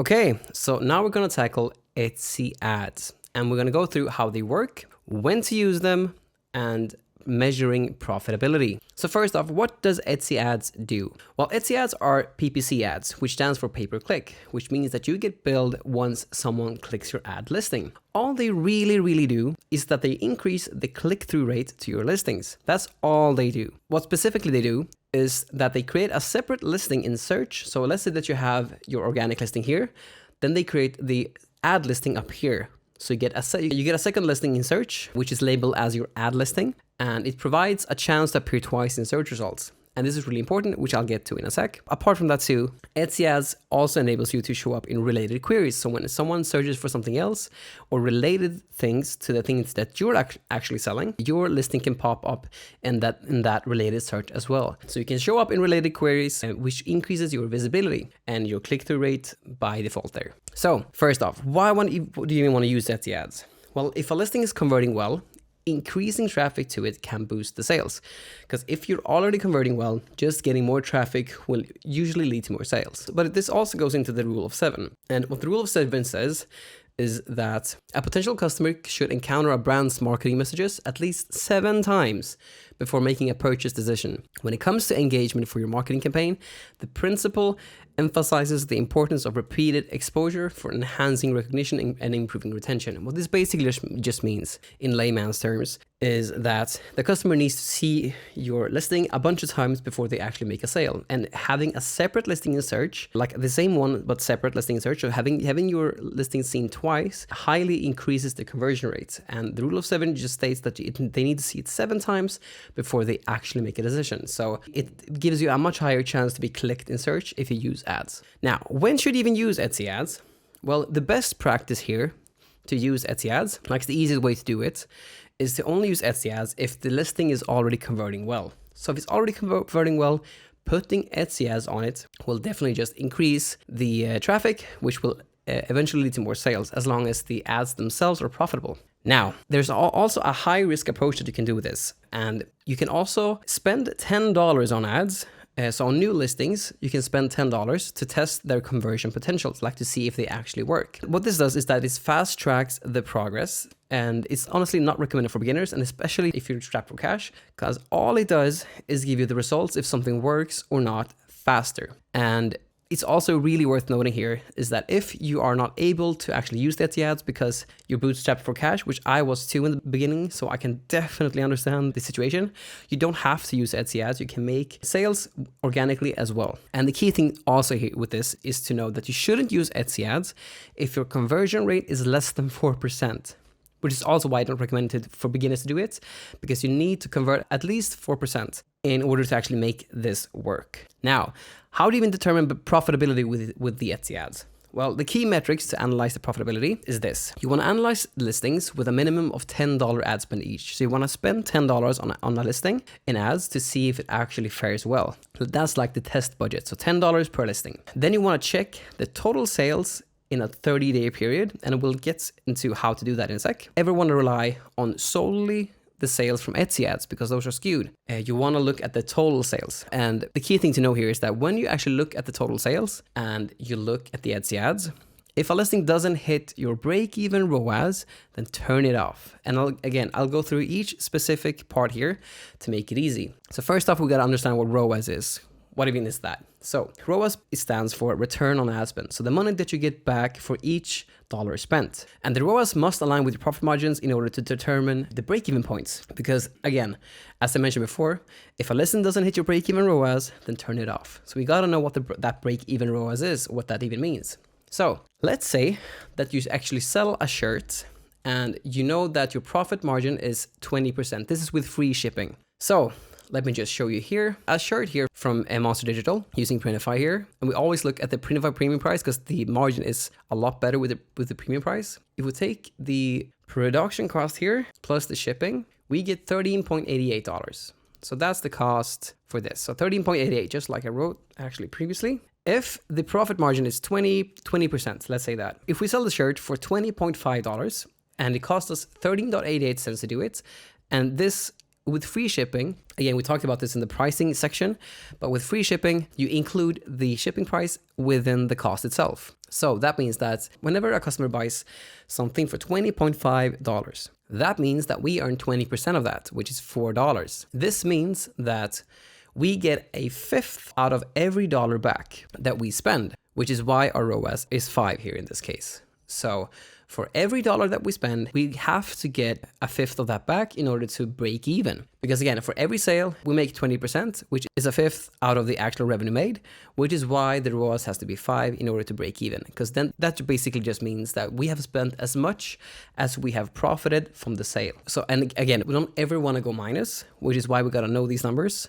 So, because if this, for instance, would say 4, that means that we would have spent more than we actually earn on the sale, if that makes sense. Now, as another example, just to make it even clearer, let's say that your profit margin is 25%. So you sell it for about $22. That means that for every order you sell, you make $5.55, which it's a fourth, like out of the revenue that you make, you earn the profit out of every order you make is a fourth. So out of every order, a fourth of the revenue is the profit. So that means that we can't go under 4. Because again, if we spend more than that, means that we are not profitable with the listing. Because that's our break-even point. Because that means that we have spent as much as we have earned on the sale. So you never want to go below the break-even ROAS. Now, when it comes to paid shipping, it's a bit differently. Because as I say here, the shipping cost is not added into the ad revenue. We'll get into specifics and examples of this later on, just to make it easy to understand. So let's say that our profit margin here instead is 20% again. So let's say that we sell it for 20.5, but we also charge shipping. So in this case, we might charge, 4.5 in this case. Again, if someone buys one shirt and they pay for shipping for that specific shirt, that means that we actually earn 33%. The problem is that the Etsy ad revenue only shows us this number. It will show us that you only actually earn $20.5, but in reality, you actually earned $25. So we have to know that when we're looking at the ad statistics and when we're looking at the ROAS, because it'll be lower than it should be, and that's because they're not including shipping within the ad revenue. So what we got to do is to know that for listings where you use as a paid shipping model, you gotta know at the back of your head that the ROAS can be lower than it says on the Etsy ad statistics. So for instance, if someone buys this and it says that the margin actually is 20%. Again, if that's the actual margin you have in your Etsy ads, you gotta know that it's actually kind of higher because the profit pricing is not accounted for. So in this case, for instance, if you know that the profit margin for that specific listing is 33%, then you know that you can go to a ROAS of 3 in order to break even on the sale. So you can spend more on ads in order to actually hit the break even point. So even though it might say that you earned 20% or the ROAS, it might be lower than this, even though it might look like you're not earning as much on a paid shipping listing. You know that's this specific listing, the break even ROAS for that is 3 because the shipping is not accounted for in the ad revenue. And again, I'll show examples to make this clearer because I know I can definitely understand that this can feel confusing. But as another example, let's say that you have a higher base cost and it says that the profit margin is 25%. So in this case, let's say that you sell it for $22 and then you have this instead, something like that. So $4 in shipping and $22 in the base price. That actually means that 2.8 is your break even ROAS for a listing like this. And if I just take this off, it will say that you have a net profit of 25% instead. But again, we gotta know that with our paid shipping model listings, we can have a lower ROAS because the paid shipping is not accounted for when it comes to our Etsy ad revenue. So we know that for those listings, our ROAS can be lower, and specifically in this case, 2.8 if you have a higher margin, or in this case, if you have a lower margin, can be 3 in this case. So how do we actually even calculate this stuff? And again, I'll show examples in a sec. The first thing that we're going to do is figure out the revenue per order from ads. So we take the ad revenue, we divide that by the orders made via the ads to get an average revenue per order. And again, I'll show an example of that in a sec, just so you exactly know how to do it. After you've done that, you gotta understand the total revenue excluding shipping from the listing. So we take this that we actually learned here, so the average revenue per order, we times that by the actual total number of orders. So the total number of orders, and what I mean here is that you go into your listings, you press the cog wheel here, like the settings button, and then you press view stats. And then once you do that, it'll show you this part here. And it's these orders that we want to account for. We don't want to use the Etsy ad orders in this case, because those do not account for the organic sales, only the ad listing sales. So again, we take the average revenue per order that we got here, we times that by the total number of orders actually made, which I just showed you how to get to. That gives us a total revenue, excluding shipping, for that specific listing. To understand the profit before ad spend, we take the total revenue times the profit margin, and that gives us the profit before ad spend. And then to get the total profits that you actually made, you take the profit before ad spend minus the ad spend, which gives you the total profits. So a bunch of numbers here now, but I'll go through exactly how to do this now. So as an example here, this ad listing here, it made about $1,075 in ad revenue. So 1,075 approximately there, excluding the cents there. To get the revenue per orders from ads, we take that and divide that by the amount of orders made, so 42, our amount of ad orders. Now we know the total revenue made excluding shipping. Now we actually know the average revenue per orders from ads. That's what we know here. To get to the total revenue actually made from this listing, including ads and including organic sales, because again, the ad listing here only accounted for 42 orders, where in reality, I also got about double the amount when it comes to the organic listings as well. Because again, you won't get the organic sales without the ad sales, because the ad listings drives up the rank for the organic one as you get momentum and get more sales. So what we got to do is we got to take the average order revenue from ads. We got to take that times 93, because that's the actual amount of orders that we actually made. So let's see here, 25.59. We take that times 93. That gives us $2,379.87. So that's actually how much revenue we made. We didn't just make $1,000, we made about more than double that because of the organic sales too. To now understand how much we actually profited, and the actual ROAS from this listing is not 4, it is actually over 9.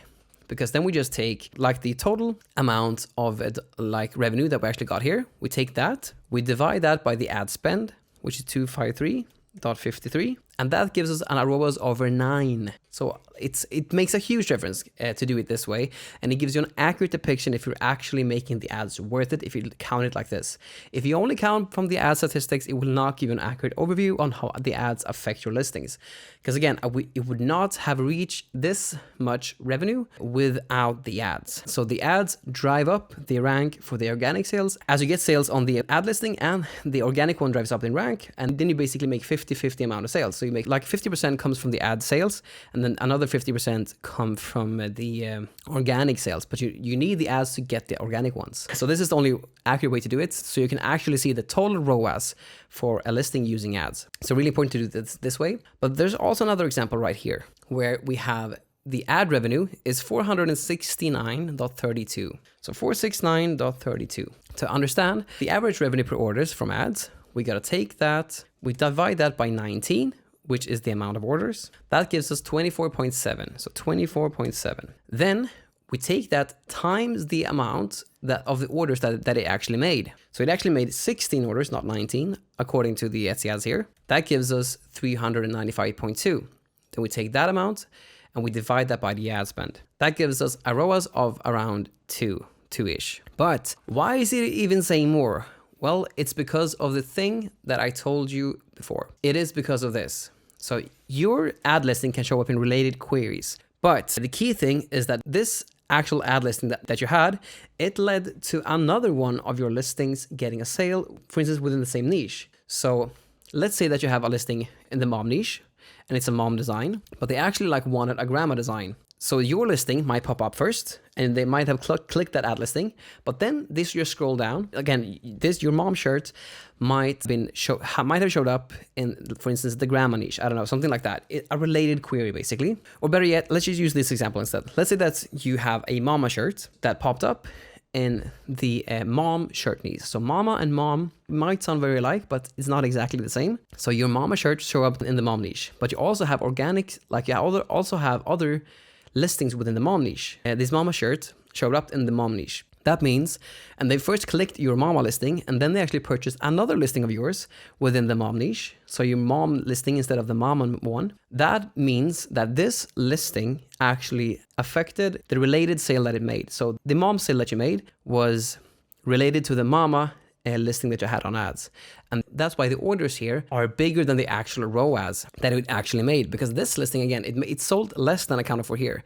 But the 3 extra sales that was garnered through this ad listing was because it showed up in related queries. So it's key to understand that, like, again, if this number is higher than your total ROAS, then it's definitely because this listing showed up in related queries. The third example is this one. So in this case, you see that the ad revenue here is $245.60. So $245.60. So 245.6. What we then do to get the average revenue per order from ads, we take that amount, divide that by the amount of orders, which is 10, divided by 10. Now we know the average revenue made per order on ads. Then to understand the total revenue made, we go into the listing, we view the stats from that, and then we see that, okay, it actually made 14 sales.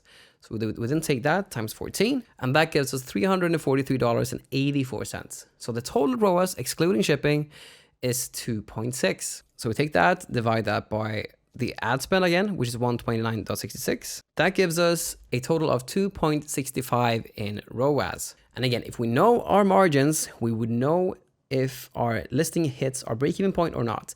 For my sake, in this case, my break-even ROAS was 2.5, which it definitely is not under, which is why I'm gonna keep it on in this case. So that's how you count the Etsy ads. You gotta look at the total ROAS. Really, really important that you do that. Now, some additional considerations which is important to know is that the organic sales are heavily impacted by the ads. So as I mentioned, like the promoted listings ranks high, that leads to customers may purchase a variation instead. And that happened in this one. So it ranked high and then it showed up in related queries, and that led to, like, it actually popped up in other niches where you have other listings, which led to other sales, but you wouldn't get that sale if you didn't, like, the likelihood of you getting that sale is not as high if you didn't have the ads on. So it's important just to know that using ads, you pop up in related queries, and it does definitely affect all of your listings when you do this. Apart from that too, as I mentioned, that's how ads contribute indirectly to related listings. But the key thing to know with all this stuff, is that if ad costs are overall too high, turn ads off and just focus on getting organic sales. Because again, Etsy tries this stuff and they experiment a lot during their whole business. That's been apparent ever since I started on Etsy, that they just do different experiments to try and get better and better as they go. And if you notice that the overall ad costs are just way too high, no matter what you do, just turn them off and focus on getting organic sales. Because again, you can still make organic sales because there's so much inbound traffic on Etsy. People go there to buy gifts. They go there with their wallet wide open. So you can still definitely get sales, even if you're not using any Etsy ads. Don't use Etsy ads as a tool to drive traffic and just feel that dopamine rush of, yeah, people are looking to my shop.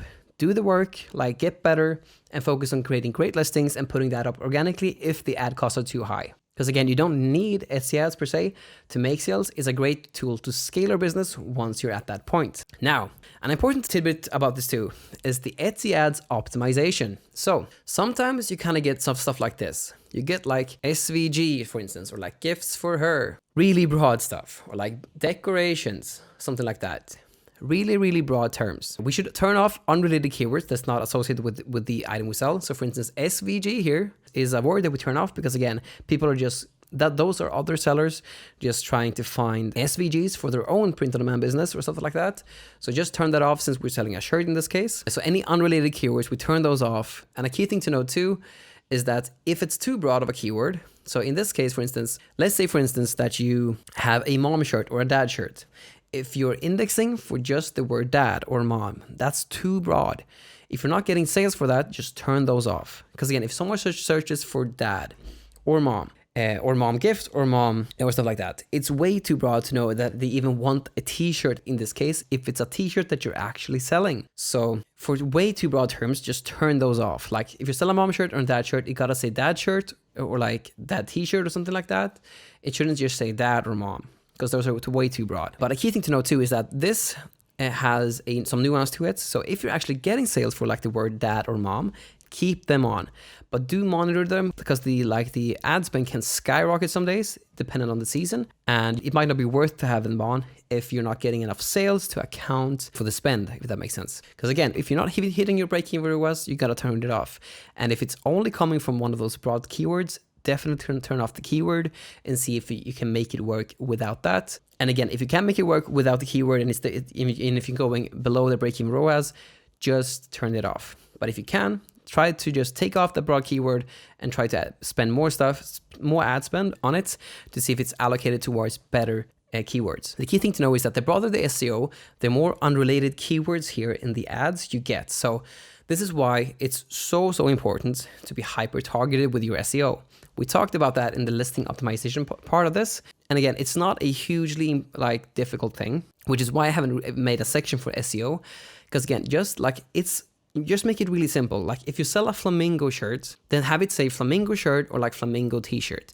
Don't have it say bird shirt or animal lover gift. Because if someone searches for animal lover gift, there's a low likelihood that they will actually want a flamingo shirt because they are searching for animals. There's a broad range of animals that you can find.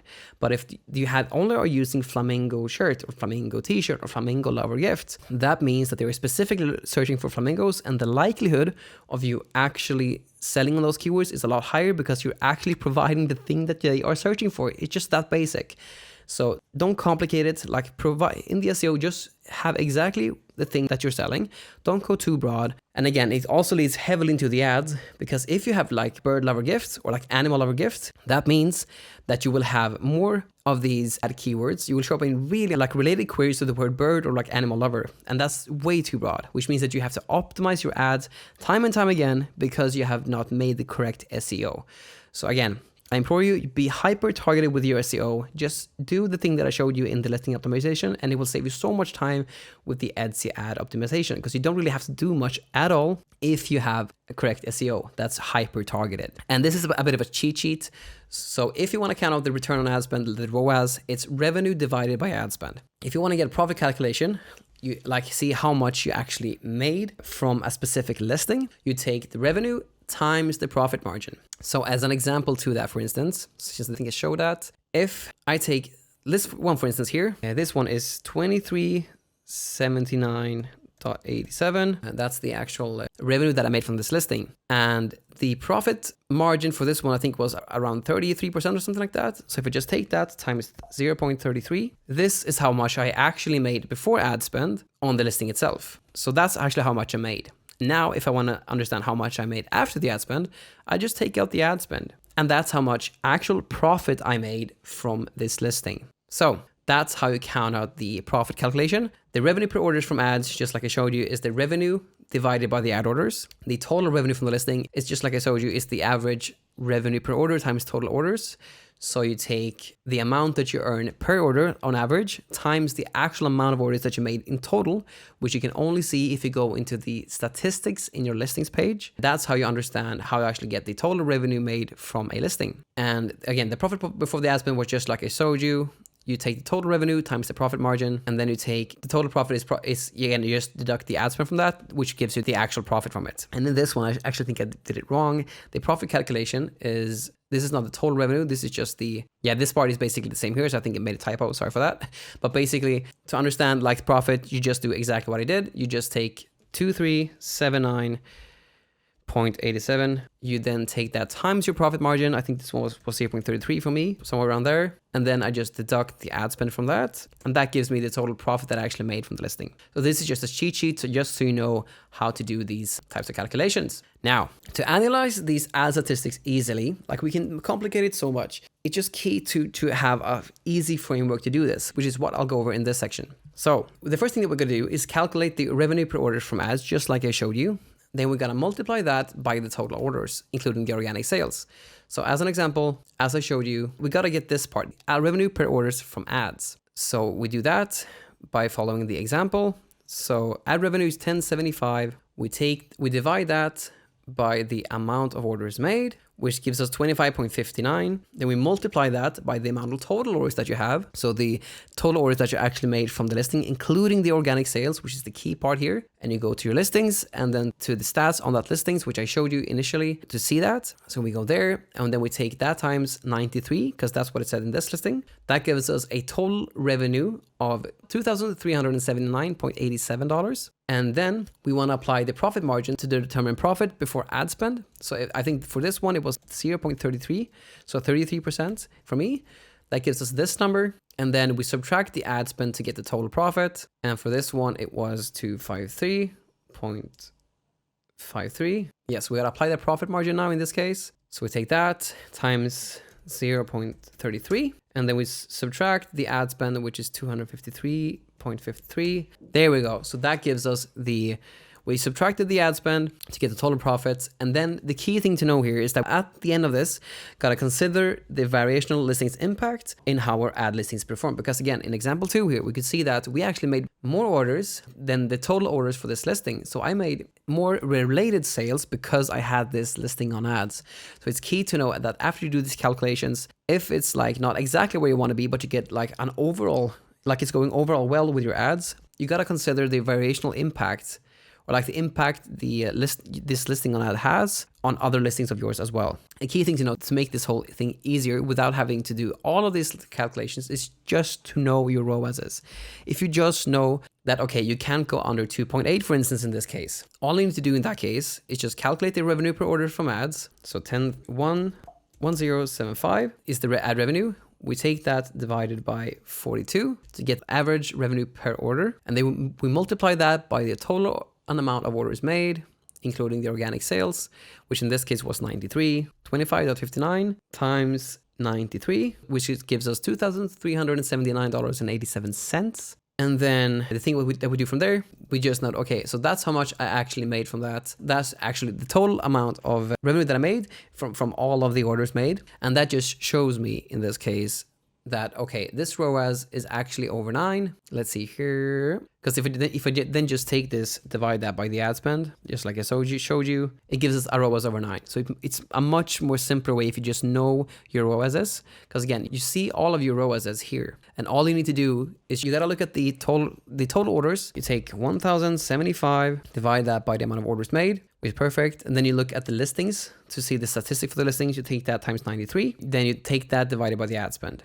Boom, and that gives you a ROAS of 9. And doing it this way, once you've done this a couple of times, makes it go so fast to do this. So highly recommend to know your ROASes so you actually know when to turn something off or when to have something on. Because again, if you just know your ROAS, you can just do step one, step 2, and then you got to divide the ad spend from that to get the ROAS, and then just consider the variational listings impact once you're at the end of the calculations to know if you're profitable or not. But that's how you do that. But if you know your ROASes, it's so much easier to do all of your calculations and all of your optimizations at once. Now, during busy times, it's so important to have an easy way to check for profitability when it comes to your ads, because ads can skyrocket during Q4 or hot seasons. So what we do, if I just go into, like, this is the quick and easy profitability check that I always use during busy seasons, and overall, honestly, it's always what I use. So I go, this one specifically here is for July, I think. Yep, this one is for July. So what we do here is that we measure the ads over 1 month, so a period of at least 30 days, really important that it's 30 days. And this is mostly important when your sales actually drop, but it gives you a good overview overall to see how things are going. Now, what we do to do this is that we just take the ad revenue here, which is $11,083.78. We divide that up by $3,500.19. That gives us a ROAS of 3.1. And I know that most of my listings, like the t-shirt listings that I have using the ads, generally are around 2.8 in, like, that's where I want, around 2.5 to 2.8, somewhere around there is where I want. But I do know that my break-even ROAS for most of my listings, I do have like several different products in my store.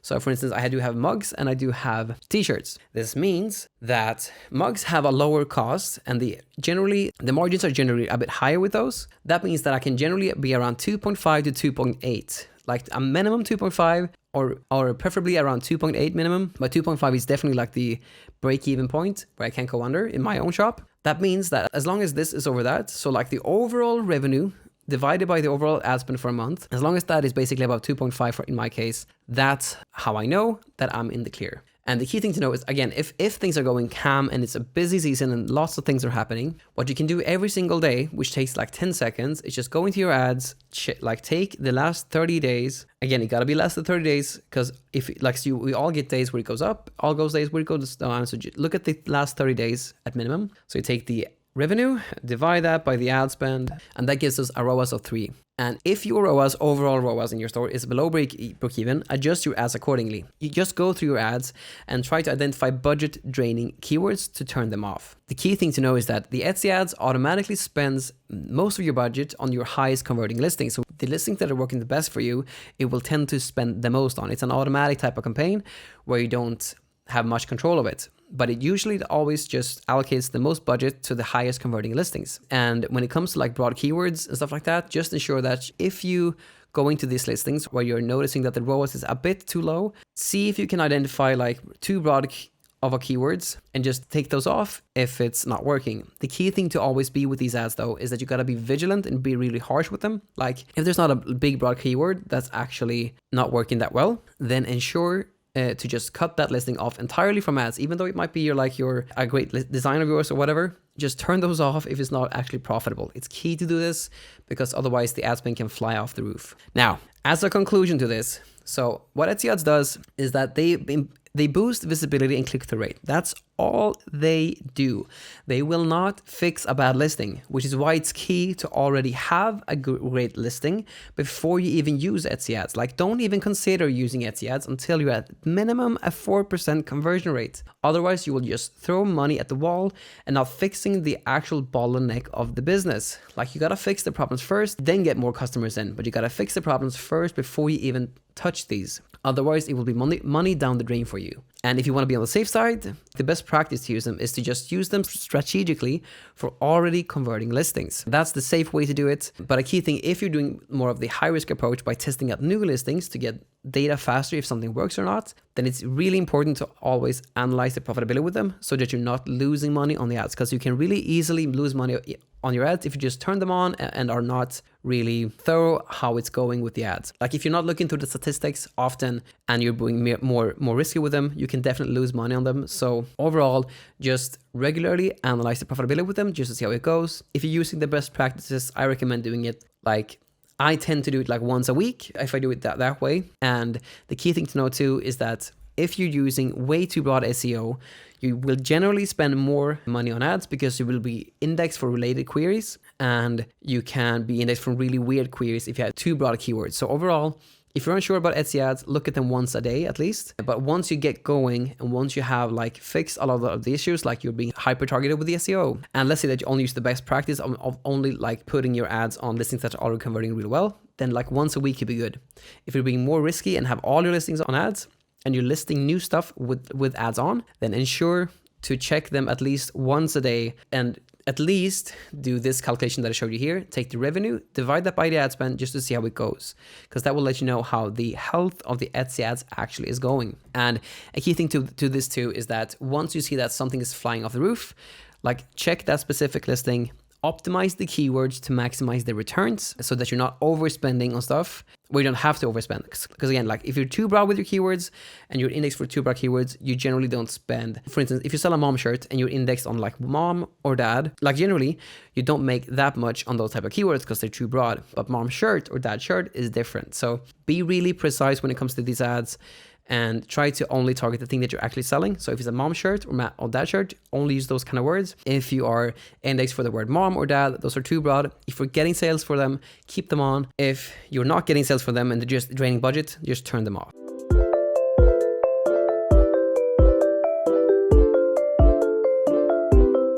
All right, so now we're going to talk about customer service, how to automate it, how to communicate with our customers, but most importantly, how to protect our stores in the meantime. So the core philosophy of this is to automate where possible to minimize time spent on individual issues, because we don't want to spend either thinking about problems with customers, because that just drags us down, and we don't practically want to spend too much time writing out different replies because it takes too much time to write specific replies to a lot of customers. It can take too much time when we do that with everyone. So we got to automate a lot of it to make things go faster, especially if we get like customer messages while we're out. We want to be able to respond to them fast, not have to think about it that much when we're out and about. A key thing with Etsy is that when we talk with our customers is that we got to be human empathetic, and solution oriented. But key word here is human. We don't want them to get to feel like they're talking to a big company. We're all small businesses on Etsy, and that's how like the brand itself, Etsy has kind of branded themselves, that there's always like small businesses selling on Etsy. And we still want to keep that essence in our communication with our customers. Another important part too is to, when someone brings up an issue with anything really, we always need to confirm the customer's issue, and after that we provide them with clear and easy resolutions. So basically, as an example, if someone says that this shirt does not meet my expectation at all, we shouldn't just go in and be defensive in that case. We should in that case just say, okay, I'm so sorry that the shirt did not meet your expectations. To help you further, could you please provide me with an image of the shirt so I can get a better sense of the situation? Something like that to just validate their concern and then find a clear and easy way to resolve it together. So a key thing with this whole thing too is that in neither cases, with any situations further down the line, we never argue. We just listen and we validate them. And through that, we can solve the situation, but we never argue with any customers. That just leads down a very bad rabbit hole. So first off, if we're in the first, like in the early stages, so 0 to 10,000 sales, I would highly recommend to respond as fast as possible to every customer inquiry. And the reason for that is that if it's a good customer inquiry, like they have a specific question about a listing, if you respond fast, it maximizes conversions. At least that's been my experience. So if you handle the issue or like the concern that they have really fast, then usually it's easier for them to convert because they are about to, but they faced an issue with which they need to have solved. And the faster you can solve it, the higher the conversion rates. That's been my experience at least. Apart from that, the most important part about fast replies is that it mitigates negative reviews. So if we actually take the issue at hand and we solve that directly by again validating the customer and then providing them with a solution really fast, it provides a really good customer experience. So overall, high responsiveness is just strong first impressions, and it's a great way to like save our shops when we're at the risk of actually getting negative reviews, especially in the early days of our shop. Now, what I do each day in my own store, I actually only do that, fix every single message once a day. And that's because at scale, it's hard to do all of the messages as they come. So I would recommend that in the beginning, once you are rolling 10,000 sales, I would recommend that you are responding to the messages as fast as you can. But once you're at like 10,000 sales plus, I would recommend that you only respond to the messages once a day at the same time that you're processing the orders. It makes it so much easier to like handle big amounts of orders and when you're doing this at scale. The most important part about this is to focus on clear communication and over communicating it at all times. So if you notice that there's anything that might be an issue with the order, always just reach out with this to the customer, because you can sometimes feel that you don't want to bug them and you don't want to introduce problems with customers if there's no problem at all. But that usually just equates to you delaying a problem that could already be solved previously. So when an issue occurs, whether it's before an order has been made or after it's been made, just make sure to just answer the customer immediately. Really important for good reviews and for a good first impression with a customer. When we do this, we always prioritize issue resolution and transparency. So we don't argue with them, we just see where the problem is and then we resolve it with them. And yeah, I've talked a lot about this, but like basically over communicating is always key here. It's always better to be safe than sorry, because if you notice an issue that could happen, it's better to tell them that upfront than for them to experience the issue later on. Let's say that like a design that you made doesn't fit that good on the specific color that they actually bought. Then in that case, you'd want to send them a message about that before you actually process the order to production so that they have the option to choose another color. But yeah, as I mentioned, you want to respond quickly to bad issues to avoid negative reviews. But another part of that too is that when someone files a help request and it's not resolved within 48 hours, the customer can actually file a case against your shop. Now, too many cases against your shop, like watching different sellers through my whole journey, I've seen that people have lost their shops because they've gotten too many Etsy cases all at once. That's a good reason why you want to solve it right away. But when it comes to like some cases, because you will have some cases in your journey, like if you do this at scale, because people sometimes don't even know what a case even means. But cases it's something that reflects very bad on your shop, because then basically Etsy has to intervene and fix the problem for you. And if they do this too much, it's generally really bad, because it kind of, at least from what I've seen other shops, it gives you a higher chance of being suspended, at least if you get them too many in a short time frame. But either way, when a case happens, what I've always done is that even if like they're way in the wrong and you've done everything right and so forth, and they just file a case against you, always just refund them. Because again, in my own experience, the more that Etsy intervenes with your store, the worse it is. You want to be able to take care of your shop yourself entirely and refund customers where necessary, and especially in these cases when they happen, because the more Etsy just intervenes with your shop, in my experience at least, the worse the situation kind of gets or is. So whenever you get a case, just make sure to refund them immediately, even if you just lose a lot of money on that. It's more important to protect the whole shop than lose it on a specific like sale or a specific case that someone made. All right, so another part of this too, that I kind of mentioned in the beginning, is to automate a lot of this customer service stuff, because we don't want to spend all day thinking about customer service and like answering replies and stuff like that. So a big feature that Etsy has is their saved replies feature. So if you go into an order and you press this little button here, you have these different saved replies here. If I go into manage snippets, let's say if I don't have any, I can just save as new snippets, press that one instead, and then just name something. So for instance, one thing that I really preach, which is in the part where I talk about order management, I think it's really important to message people with a friendly notification when something is shipped. So we could do, for instance, shipped and notification here. And when something then has shipped, we want to have a saved reply that we can use all the time for all instances where we send out ship notifications. But the key thing with our messages is that it shouldn't feel spammy or like too corporate, so to speak, since it's Etsy. And I have a whole customer service guide, which is available in the mentorship. Here's, for instance, the ship message that I would recommend to use. And I can just take this and then just go here and paste that into the snippets of the saved replies. And then you just change the different parts that I need here. So for instance, when there's a tracking link, you insert that here, and the tracking number from that link, you insert that here. You take your name here, and then you write the customer name here. Super easy stuff. But then you just save that, and then it's one of the saved replies here. So there we go. We can do the same thing when we, for instance, want to do the follow-up. So when something has been delivered and we want to check if they're happy with the order, we can take this and just use that and save as a new snippet and shipping follow-up. And again, the good thing about this is that we don't have to write this every single time. We can just take one of these different saved replies, change the name, and change the sender name here, and then it's done. Super easy stuff, just to automate the whole process of answering people. And we generally want to do this for every type of issue, which is why I even created this customer service guide for the mentorship.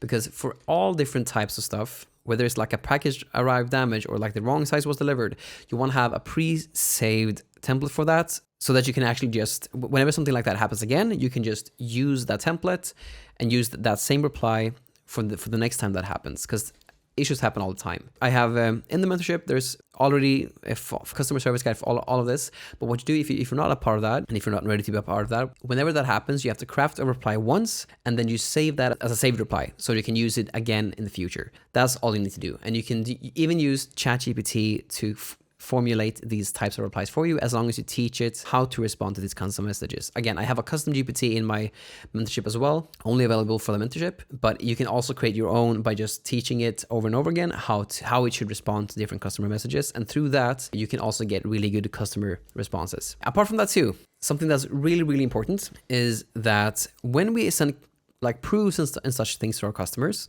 we need to have deadlines in the messages. So if I just scroll down to this one here, for instance, this little part, like when we send a proof to a customer, it's key that we just send a message and include a deadline, because otherwise we can't really send the order to production. But if we include a deadline that they have to respond by, then it becomes really natural to have sent the order to production after a certain while. Now, I've said 12 hours here, but we always want to underpromise and overdeliver. So after we've sent this message, we wait 24 hours to give them more than 12 hours to actually respond. And that's so we can always underpromise and overdeliver, because sometimes they reply like 14 hours after the message, and then you can still like change anything that needed to be changed and so forth. But yeah, the key thing is that you have a deadline like this. You gotta respond within 12 hours, but the real deadline that you know is 24 hours, just so you can underpromise and overdeliver. And this is mainly key for like when you need responses from the customers for like proofs, or if something is wrong with the order, just so you can go ahead with the order itself. So the actual production time and processing times don't get delayed. Now, something that's really hard to automate is difficult customers. At least it was hard to automate. But sometimes you can't use the saved replies with difficult customers. And in my honest opinion, I think you should use ChatGPT in that case. You can use, again, you can create your own, as I mentioned, by just teaching it how to actually respond to the customer messages.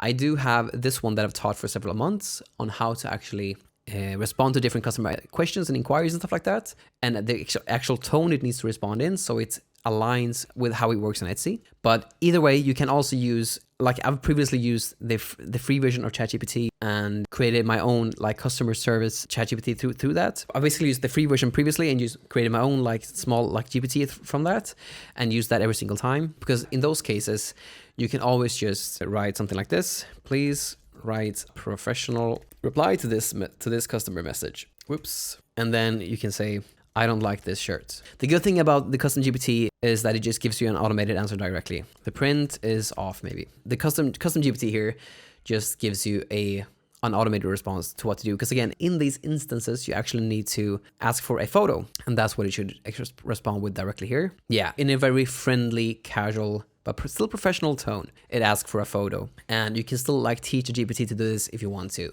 The key thing is, if someone is really harsh with you, having ChatGPT answer for you is heaven, because nowadays it gives us such great answers, honestly. And the best part about that too is that you don't have to give this customer any headspace, and you don't have to feel the negative vibes coming from the customer itself. So highly recommend to use ChatGPT as a way to solve difficult customers and not have to think through what to reply to them.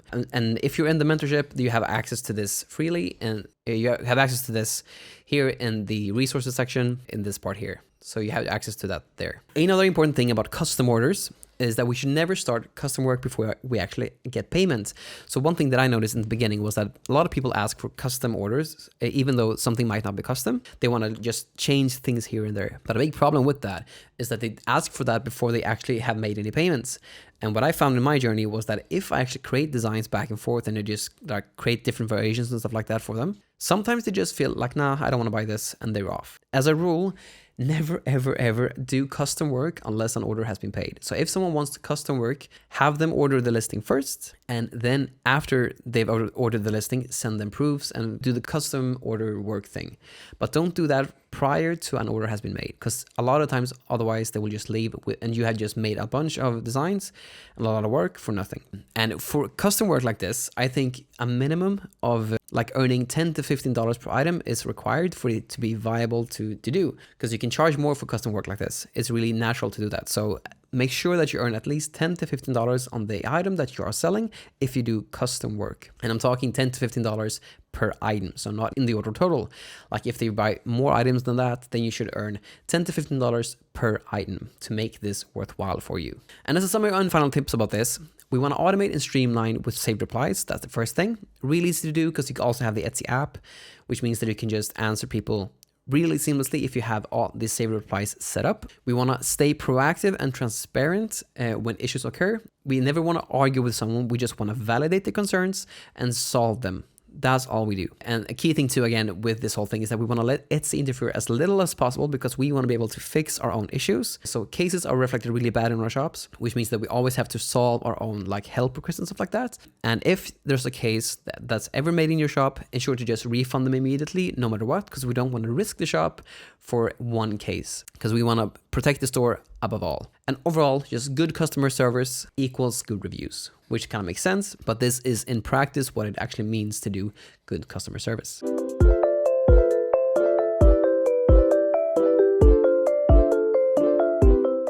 Okay, so in this section, we're going to tackle how to prep our CSV for bookkeeping and accounting. And the key thing to know with this is that if you get at least one sale a month, you need to do this. So let's just jump right into it. So when you sell on Etsy, generally, if you start getting sales, you will need to have some kind of way to show these sales and account for them. And in order to do that, you need a list on everything that's happened and let that like the specific of every transaction. And you get that if you go here. If you go into finances here, then you press monthly statements. Then you go to the month that you want to look at, because generally, like if you're in a new month, you look at the previous months and actually like do the accounting and like bookkeeping for that. And then you press the generate CSV button. You wait a little bit until it's generated, and then you download it. and then you press the download button here for the VAT statement. As like I'm an EU seller selling primarily in the US, but these are the two things that you do as an EU seller each month. You generate the CSV, you download that when it's ready, and then you just download the VAT statement. And the gist of what we're gonna actually look at is the CSV, because that's the thing that contains all the info that we need for the bookkeeping and accounting, which the accountant basically needs for the bookkeeping and the accounting. The VAT statement mainly just shows you all the VATs, or like if you incurred any VAT on all the fees from Etsy, and who the buyer and seller is in those transactions. Apart from that, when you have the month that you actually want to go and bookkeep and account for, the second thing that you want to do is that you want to download the next one. And I've actually made a checklist to make this easy.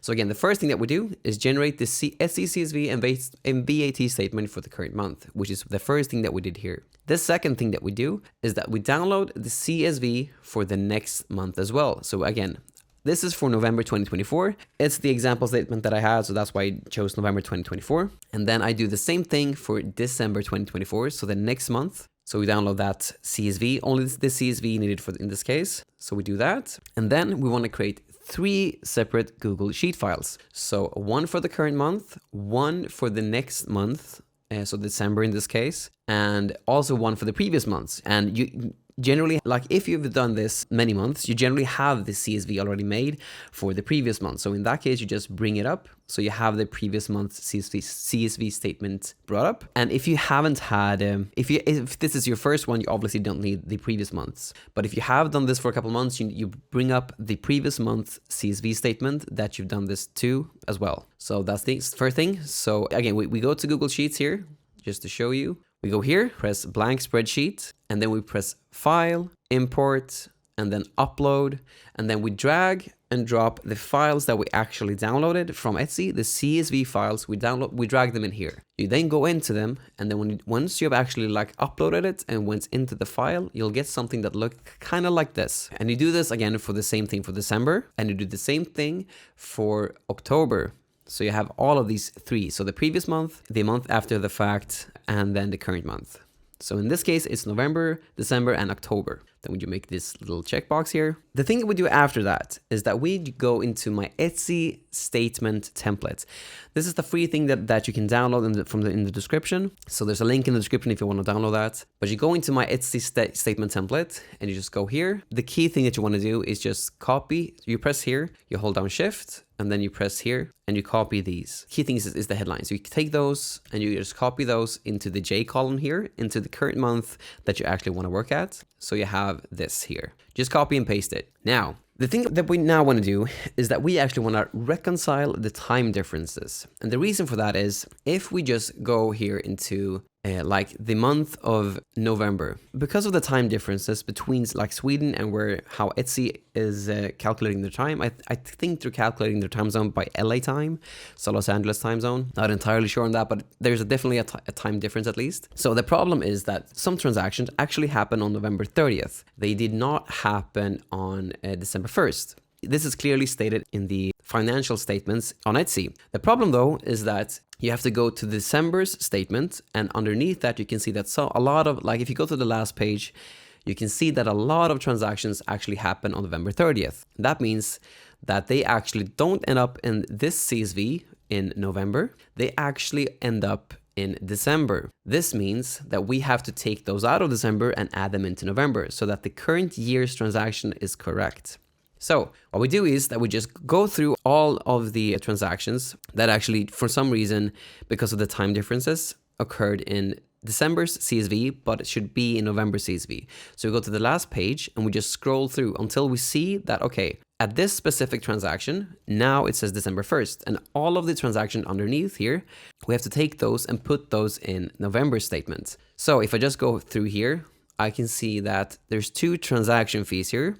And in real time, you would use the actual amounts for this, just ensure that it's exactly those transactions from that point and everything downwards from there. That should be in November statement. And these occur in December statement. So I then go to December statement here and look for 2 transaction fees that happen here. So 1, 2. So you see here, this is December's. And there I can see 2 transaction fees. And in that case, I just take those, all of those. I delete those from the December statement. Then I go to the bottom of my November statement and just paste them here. Even though it says December here, as we can clearly see on Etsy, because of the time differences, they actually happened on November 30th. So this is really important to do just to ensure that the transaction that actually happened within the year happened within the same year. So we do that first. So we now got that one done. The second thing that we're going to do is got to do the same thing basically for all transactions that happened on the previous month. So we just scroll down here, and then we can see like on November statement, there's a lot of things or transactions that actually happen on October 31st, not on November 1st. So we just go to the current month's statement and we just see that, okay, same thing here. There's 2 transaction fees that happen on October 31st. We got to delete those entirely since those should have been accounted for in October's statement. So we go here, we just look for those transaction fees. Let's see if we can find them. And there we go, 2 transaction fees after each other. So I just take those, all of this in this case, because again, it's all of these transactions underneath those 2 different transaction fees that actually occurred in October. So all of these should be deleted from November's and actually have been accounted for in October's. Really, really important to do that so that is correct. So in this case, I just delete them right off the bat since these should have been, the same process should have been done for October. But we got to delete those for November's since they will be a whole new CSV file, including all of the transactions. So we have to delete those in this case. Then we just check that off. And if you want this specific checklist, this is available in the Creative Seller Mentorship. All of these types of resources will be available there, but you can get this Etsy statement template for free. There's a link in the description for that. So that one is completely free. Now, after that, there's one more thing that we got to do. We got to add the previous month's deposit. So in October, there was a deposit that was sent on the last day, but like you don't get deposits. Like if Etsy sends a deposit from your Etsy account to your bank account, it doesn't happen the same day. It usually takes a day as long as both of those days are business days. So in here, we can see that there's a deposit that happened on October 31st. So we gotta go into this because again, like they sent it on October and the thing that takes priority in this case is your own bank account. I usually make some kind of like remark just saying like, okay, accounted for in November. So just make some kind of remark about that because again, this actually popped into your bank account on November 1st, not October 31st. If both of those days are business days, not weekends or holidays. So just take those. I then just copy them and paste them in here and then done. Now this one actually becomes a little bit off here. Let's not do that. I want this in another column because otherwise there will be a conflict. So let's actually remove this because there will be a conflict. I usually have it in like in the last column here. And usually I have already written this beforehand when it comes to like actual deposit from the previous month. But in this case, let's just keep it off just to make it simple. But you take basically the previous month's deposit that actually popped into your bank account in November and you add that into your CSV for November. So all transactions that happened in November happened here now. And then we can just take this box. Okay, now we gotta clean some of this data up so it's actually easy to view this. So the first thing is that we press Command A and then Command A again. So we mark the whole, like we highlight the whole Google Sheet file. If you're on a Windows, this is probably Control A and then Control A again. Then you go to Data and then create a filter. So now there's basically a filter at the top here. Boom, done. When you have done that, you gotta copy everything from the net column to the fees excluding taxes column, which is this one here. So we go here. I hold in down Command. This is probably Control if you're on a Windows. So I only take all of the values from this column here. I take that, I put this into this column. So I just copy and paste it. A very important note here is that you don't drag and drop it because that skews things. So always copy and then paste. If you don't do it like that, and if you instead, for instance, do it like this, whoopsie daisy, this skews a lot of things. So never do that.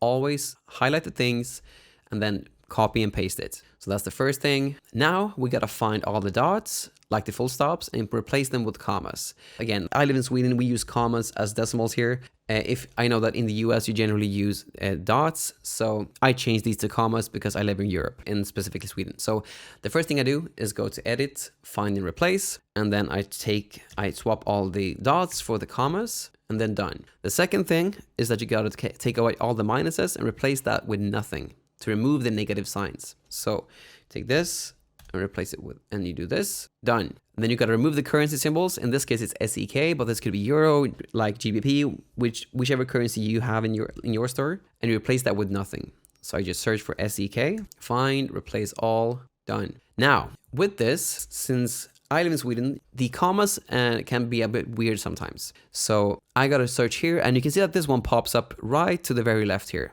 That means that the value is kind of off. So I gotta go here and just remove this so it doesn't say 1.111, because this value here should be 1111, not 1.111. So I just remove the commas for this to ensure that the values are correct, to reflect this so that this amount actually reflects this amount correctly. So I go here. Again, you have to do this for every single value where there's an extra comma that shouldn't be there, to ensure that the values are correct. But the good thing when you're doing this way is that they pop out to the very left, which makes it very easy to see them. You can just scroll down here, and as long as you see a value that's here on this side, you just fix that. Makes it go super fast because you can see it like that. So you scroll down, do it like this. And again, this is the monotonous process, but you have to do this for every single transaction that happened like this. I've tried to automate this myself, but it always ends up with some kind of issue, which makes me have to redo this whole process again.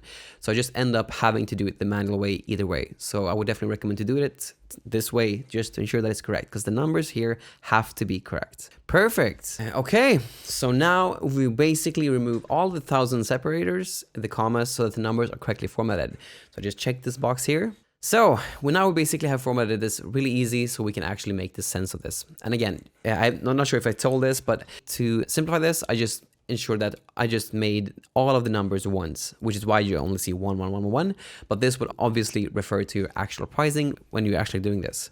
Now, what I got to do here is that I go here. The first thing that I got to do is sort out the credits, as it says here. Like when someone refunds, when you get a refund or something like that, you usually get credit for like the listing fee, or if like they actually bought it with an offsite ad, you actually get credit for the offsite ads sale fee that they take out. So you go here and you filter by condition, and then you go to text contains credit.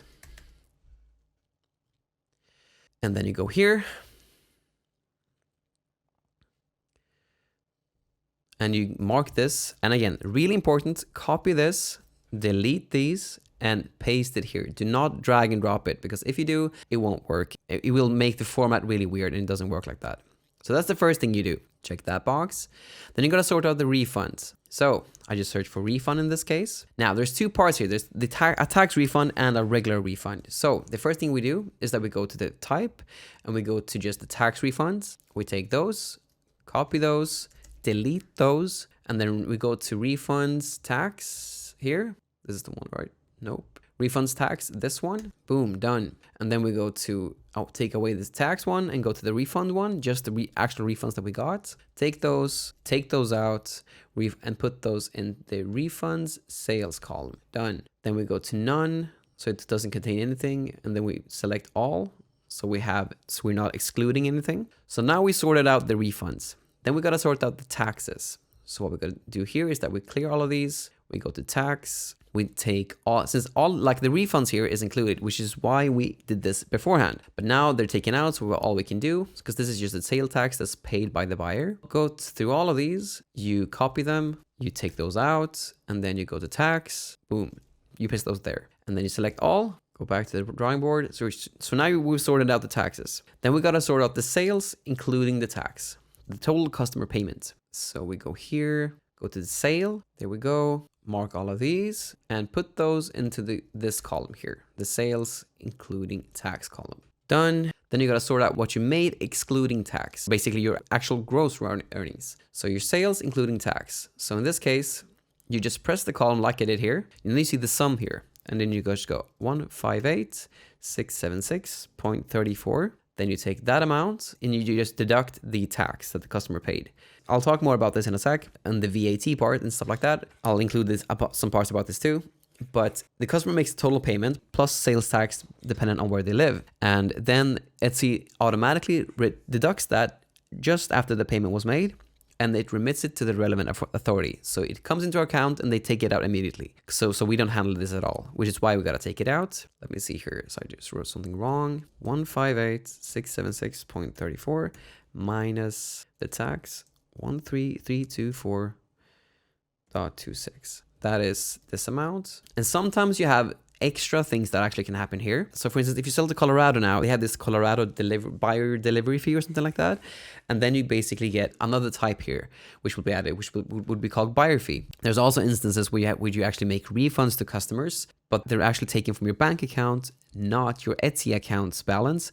And then you'll also have another one here specifically for that, which is why I have this column for the Colorado buyer fee and this one refunds taken from your bank account, because it's just a different type here, which is why I have it also here for whenever that happens. So now I know the sales excluding taxes. And just to ensure that I actually did it right, let's just count it one more time, just to double check it. So 158,676.34 minus 13324.26. That's 145,145,352.08. Perfect, that's correct. Then we just go back to our trusty checklist. So that's done. Then you sort out the refund amounts excluding the tax. So refunds here, check the column here, 3122.2 minus the tax, 146.65. That is this much. So I just put that into this column, the refunds excluding tax column. Perfect. Let me just double check so I actually counted this correctly. 2975.55. Perfect. Have to be really thorough since these numbers has to be correct. And it comes back to you and you have to redo a lot of stuff if you don't make it correctly. So let's see here. Let's just check that one. Perfect. Now we gotta do some bank reconciliation too, just to ensure that the bank deposits are correct. So the first thing we're going to do now is just go into our deposits and just sort everything by deposit. So I go to clear here and then deposit. So I only see the deposits for a given month. So the thing that we got to do now is just look at the deposits as we are here now. So we got to check that our bank account statement matches the Etsy statement. So, and we've already made a note actually of the deposit that came during the previous month and accounted in November instead of October. So we've already done that groundwork. So we'll go here, clear, press deposit. We go to our bank account statement. You just filter everything just like we did as a template. So you only see that the specific deposits. So if I go here, there's a lot of things that happen during a month and we don't want to do that. So we make a filter just like before by pressing data. It says remove filter because I've already added a filter now. But since you already know how to do that, you just add a filter. You go to the description or like the name of the actual transaction, filter by condition, text contains deposit. And then I take all of the deposits that happened during this month. I copy these, I paste them into this column here. And now I see that there's two different, it actually doesn't line up correctly. And that's because these two are most likely going to be accounted for in December statement, not for November statement. So I just take these out and copy them in this line here instead. What we got to do now is match up so that these numbers exactly like to the T matches this number. So this one is the same, the same, the same, the same, the same, the same, the same, the same, the same, the same, the same, the same. It also matches up. Yes, yes. Also matches up. Also matches up, also matches up, also matches up, also matches up. And now we can clearly see that two of these are actually missing. They are accounted for in the November CSV here. But what we then do in this case is that we make a little note here to the very left here and just say that it's accounted for in December. And same thing with the other one because there were two different ones. Then I just take these out from the fees and add them into the deposits. And as an old habit, you don't have to do this. I just add them to deposits according to the bank statements. So you just add them to both. But the key thing is to have them at least in deposits here. Boom. And now that's done. Now, to check, this is a really important part. This is the last step, but it's really important that you do this. Because to ensure that you've actually done this correctly, you got to take the latest Etsy account balance and add any missing deposits to verify that your balance is correct in your books. Really, really important. So what you do is that you go here to the last transaction that happened during the month of November, and you see the balance here. For me, that balance was 59843.29. You take that amount and then you go to the deposits here. And again, according to your Etsy, like your Etsy account, these two deposits that has been sent to your bank account but haven't arrived in your bank account yet, they've actually been deducted, and in your booking, they are basically in limbo. So, but technically, until they've actually arrived in your bank account, they are still in your Etsy account. So while they're in limbo, we'll still have to account for these as in our Etsy balance until the day that it actually hits our bank account. So in that case, since these two are accounted for in December, I just go here and just add these two amounts. 1111.11 plus 111.11 equals this amount. So we do this just to ensure that our bookkeeping and accountings and stuff like that is correct. So we always check the latest balance just to ensure that we've done this correctly. And if this is correct according to your stuff, then you know that you've done it correct. If it's not, then you have to redo all of this and go back from scratch and do it again, because there's something that happened and during this whole process. But this is how you do your CSV management. And then you can check off the last little checkbox here. Okay, so now we'll talk a little bit about like VAT. This is a VAT guide for EU, mainly for EU-based sellers targeting the US market with POD on Etsy. And a big disclaimer. I'm not a tax professional nor an accountant, and this is by no means tax advice. Consult a qualified professional for your specific situation so you have the correct information for your business. Because again, I'm not a tax professional nor an accountant. This is just from my own viewpoints. Now, what is VAT? Well, it stands for value added tax. And it's a tax based that's taken and added on top of all goods and services. As a consumer, you already pay for it. So let's say that you pay $20 in groceries once you buy groceries, then there's included VAT on those fees. It will say so in your receipt. Now, businesses don't really pay VAT. And because when you're VAT registered, businesses can reclaim VAT on expenses. A lot of times you are paying for it and then you get it back after the fact from your tax institution, as long as you have your VAT ID. And it's also key to know that platforms like Etsy won't charge you VAT on fees as long as you have a valid VAT on Etsy. And a good thing to know too is that you any business expense that's associated with your business, a lot of those you can actually reclaim VAT for, like tools, software, services, and so forth. Either you can reclaim it or you don't have to pay it in the first place, dependent on the type of thing that you're buying. Now, as an example, you buy a laptop for $200, then here in Sweden, we do 25% VAT, for instance. That means that I have to pay $250 for that specific computer because just $50 extra is just pure VAT. And as a VAT registered business, I pay the $250 and then I get the $50 back. So I get to reclaim it after the fact. And this is my own personal opinion, but it just feels like you're getting a 25% discount on business purchases. But it's also key to know that the percentage here, it really depends on the country that you live in. So here in Sweden, it's 25% for most goods and services when it comes to VAT. But in the UK, I think it's 20%.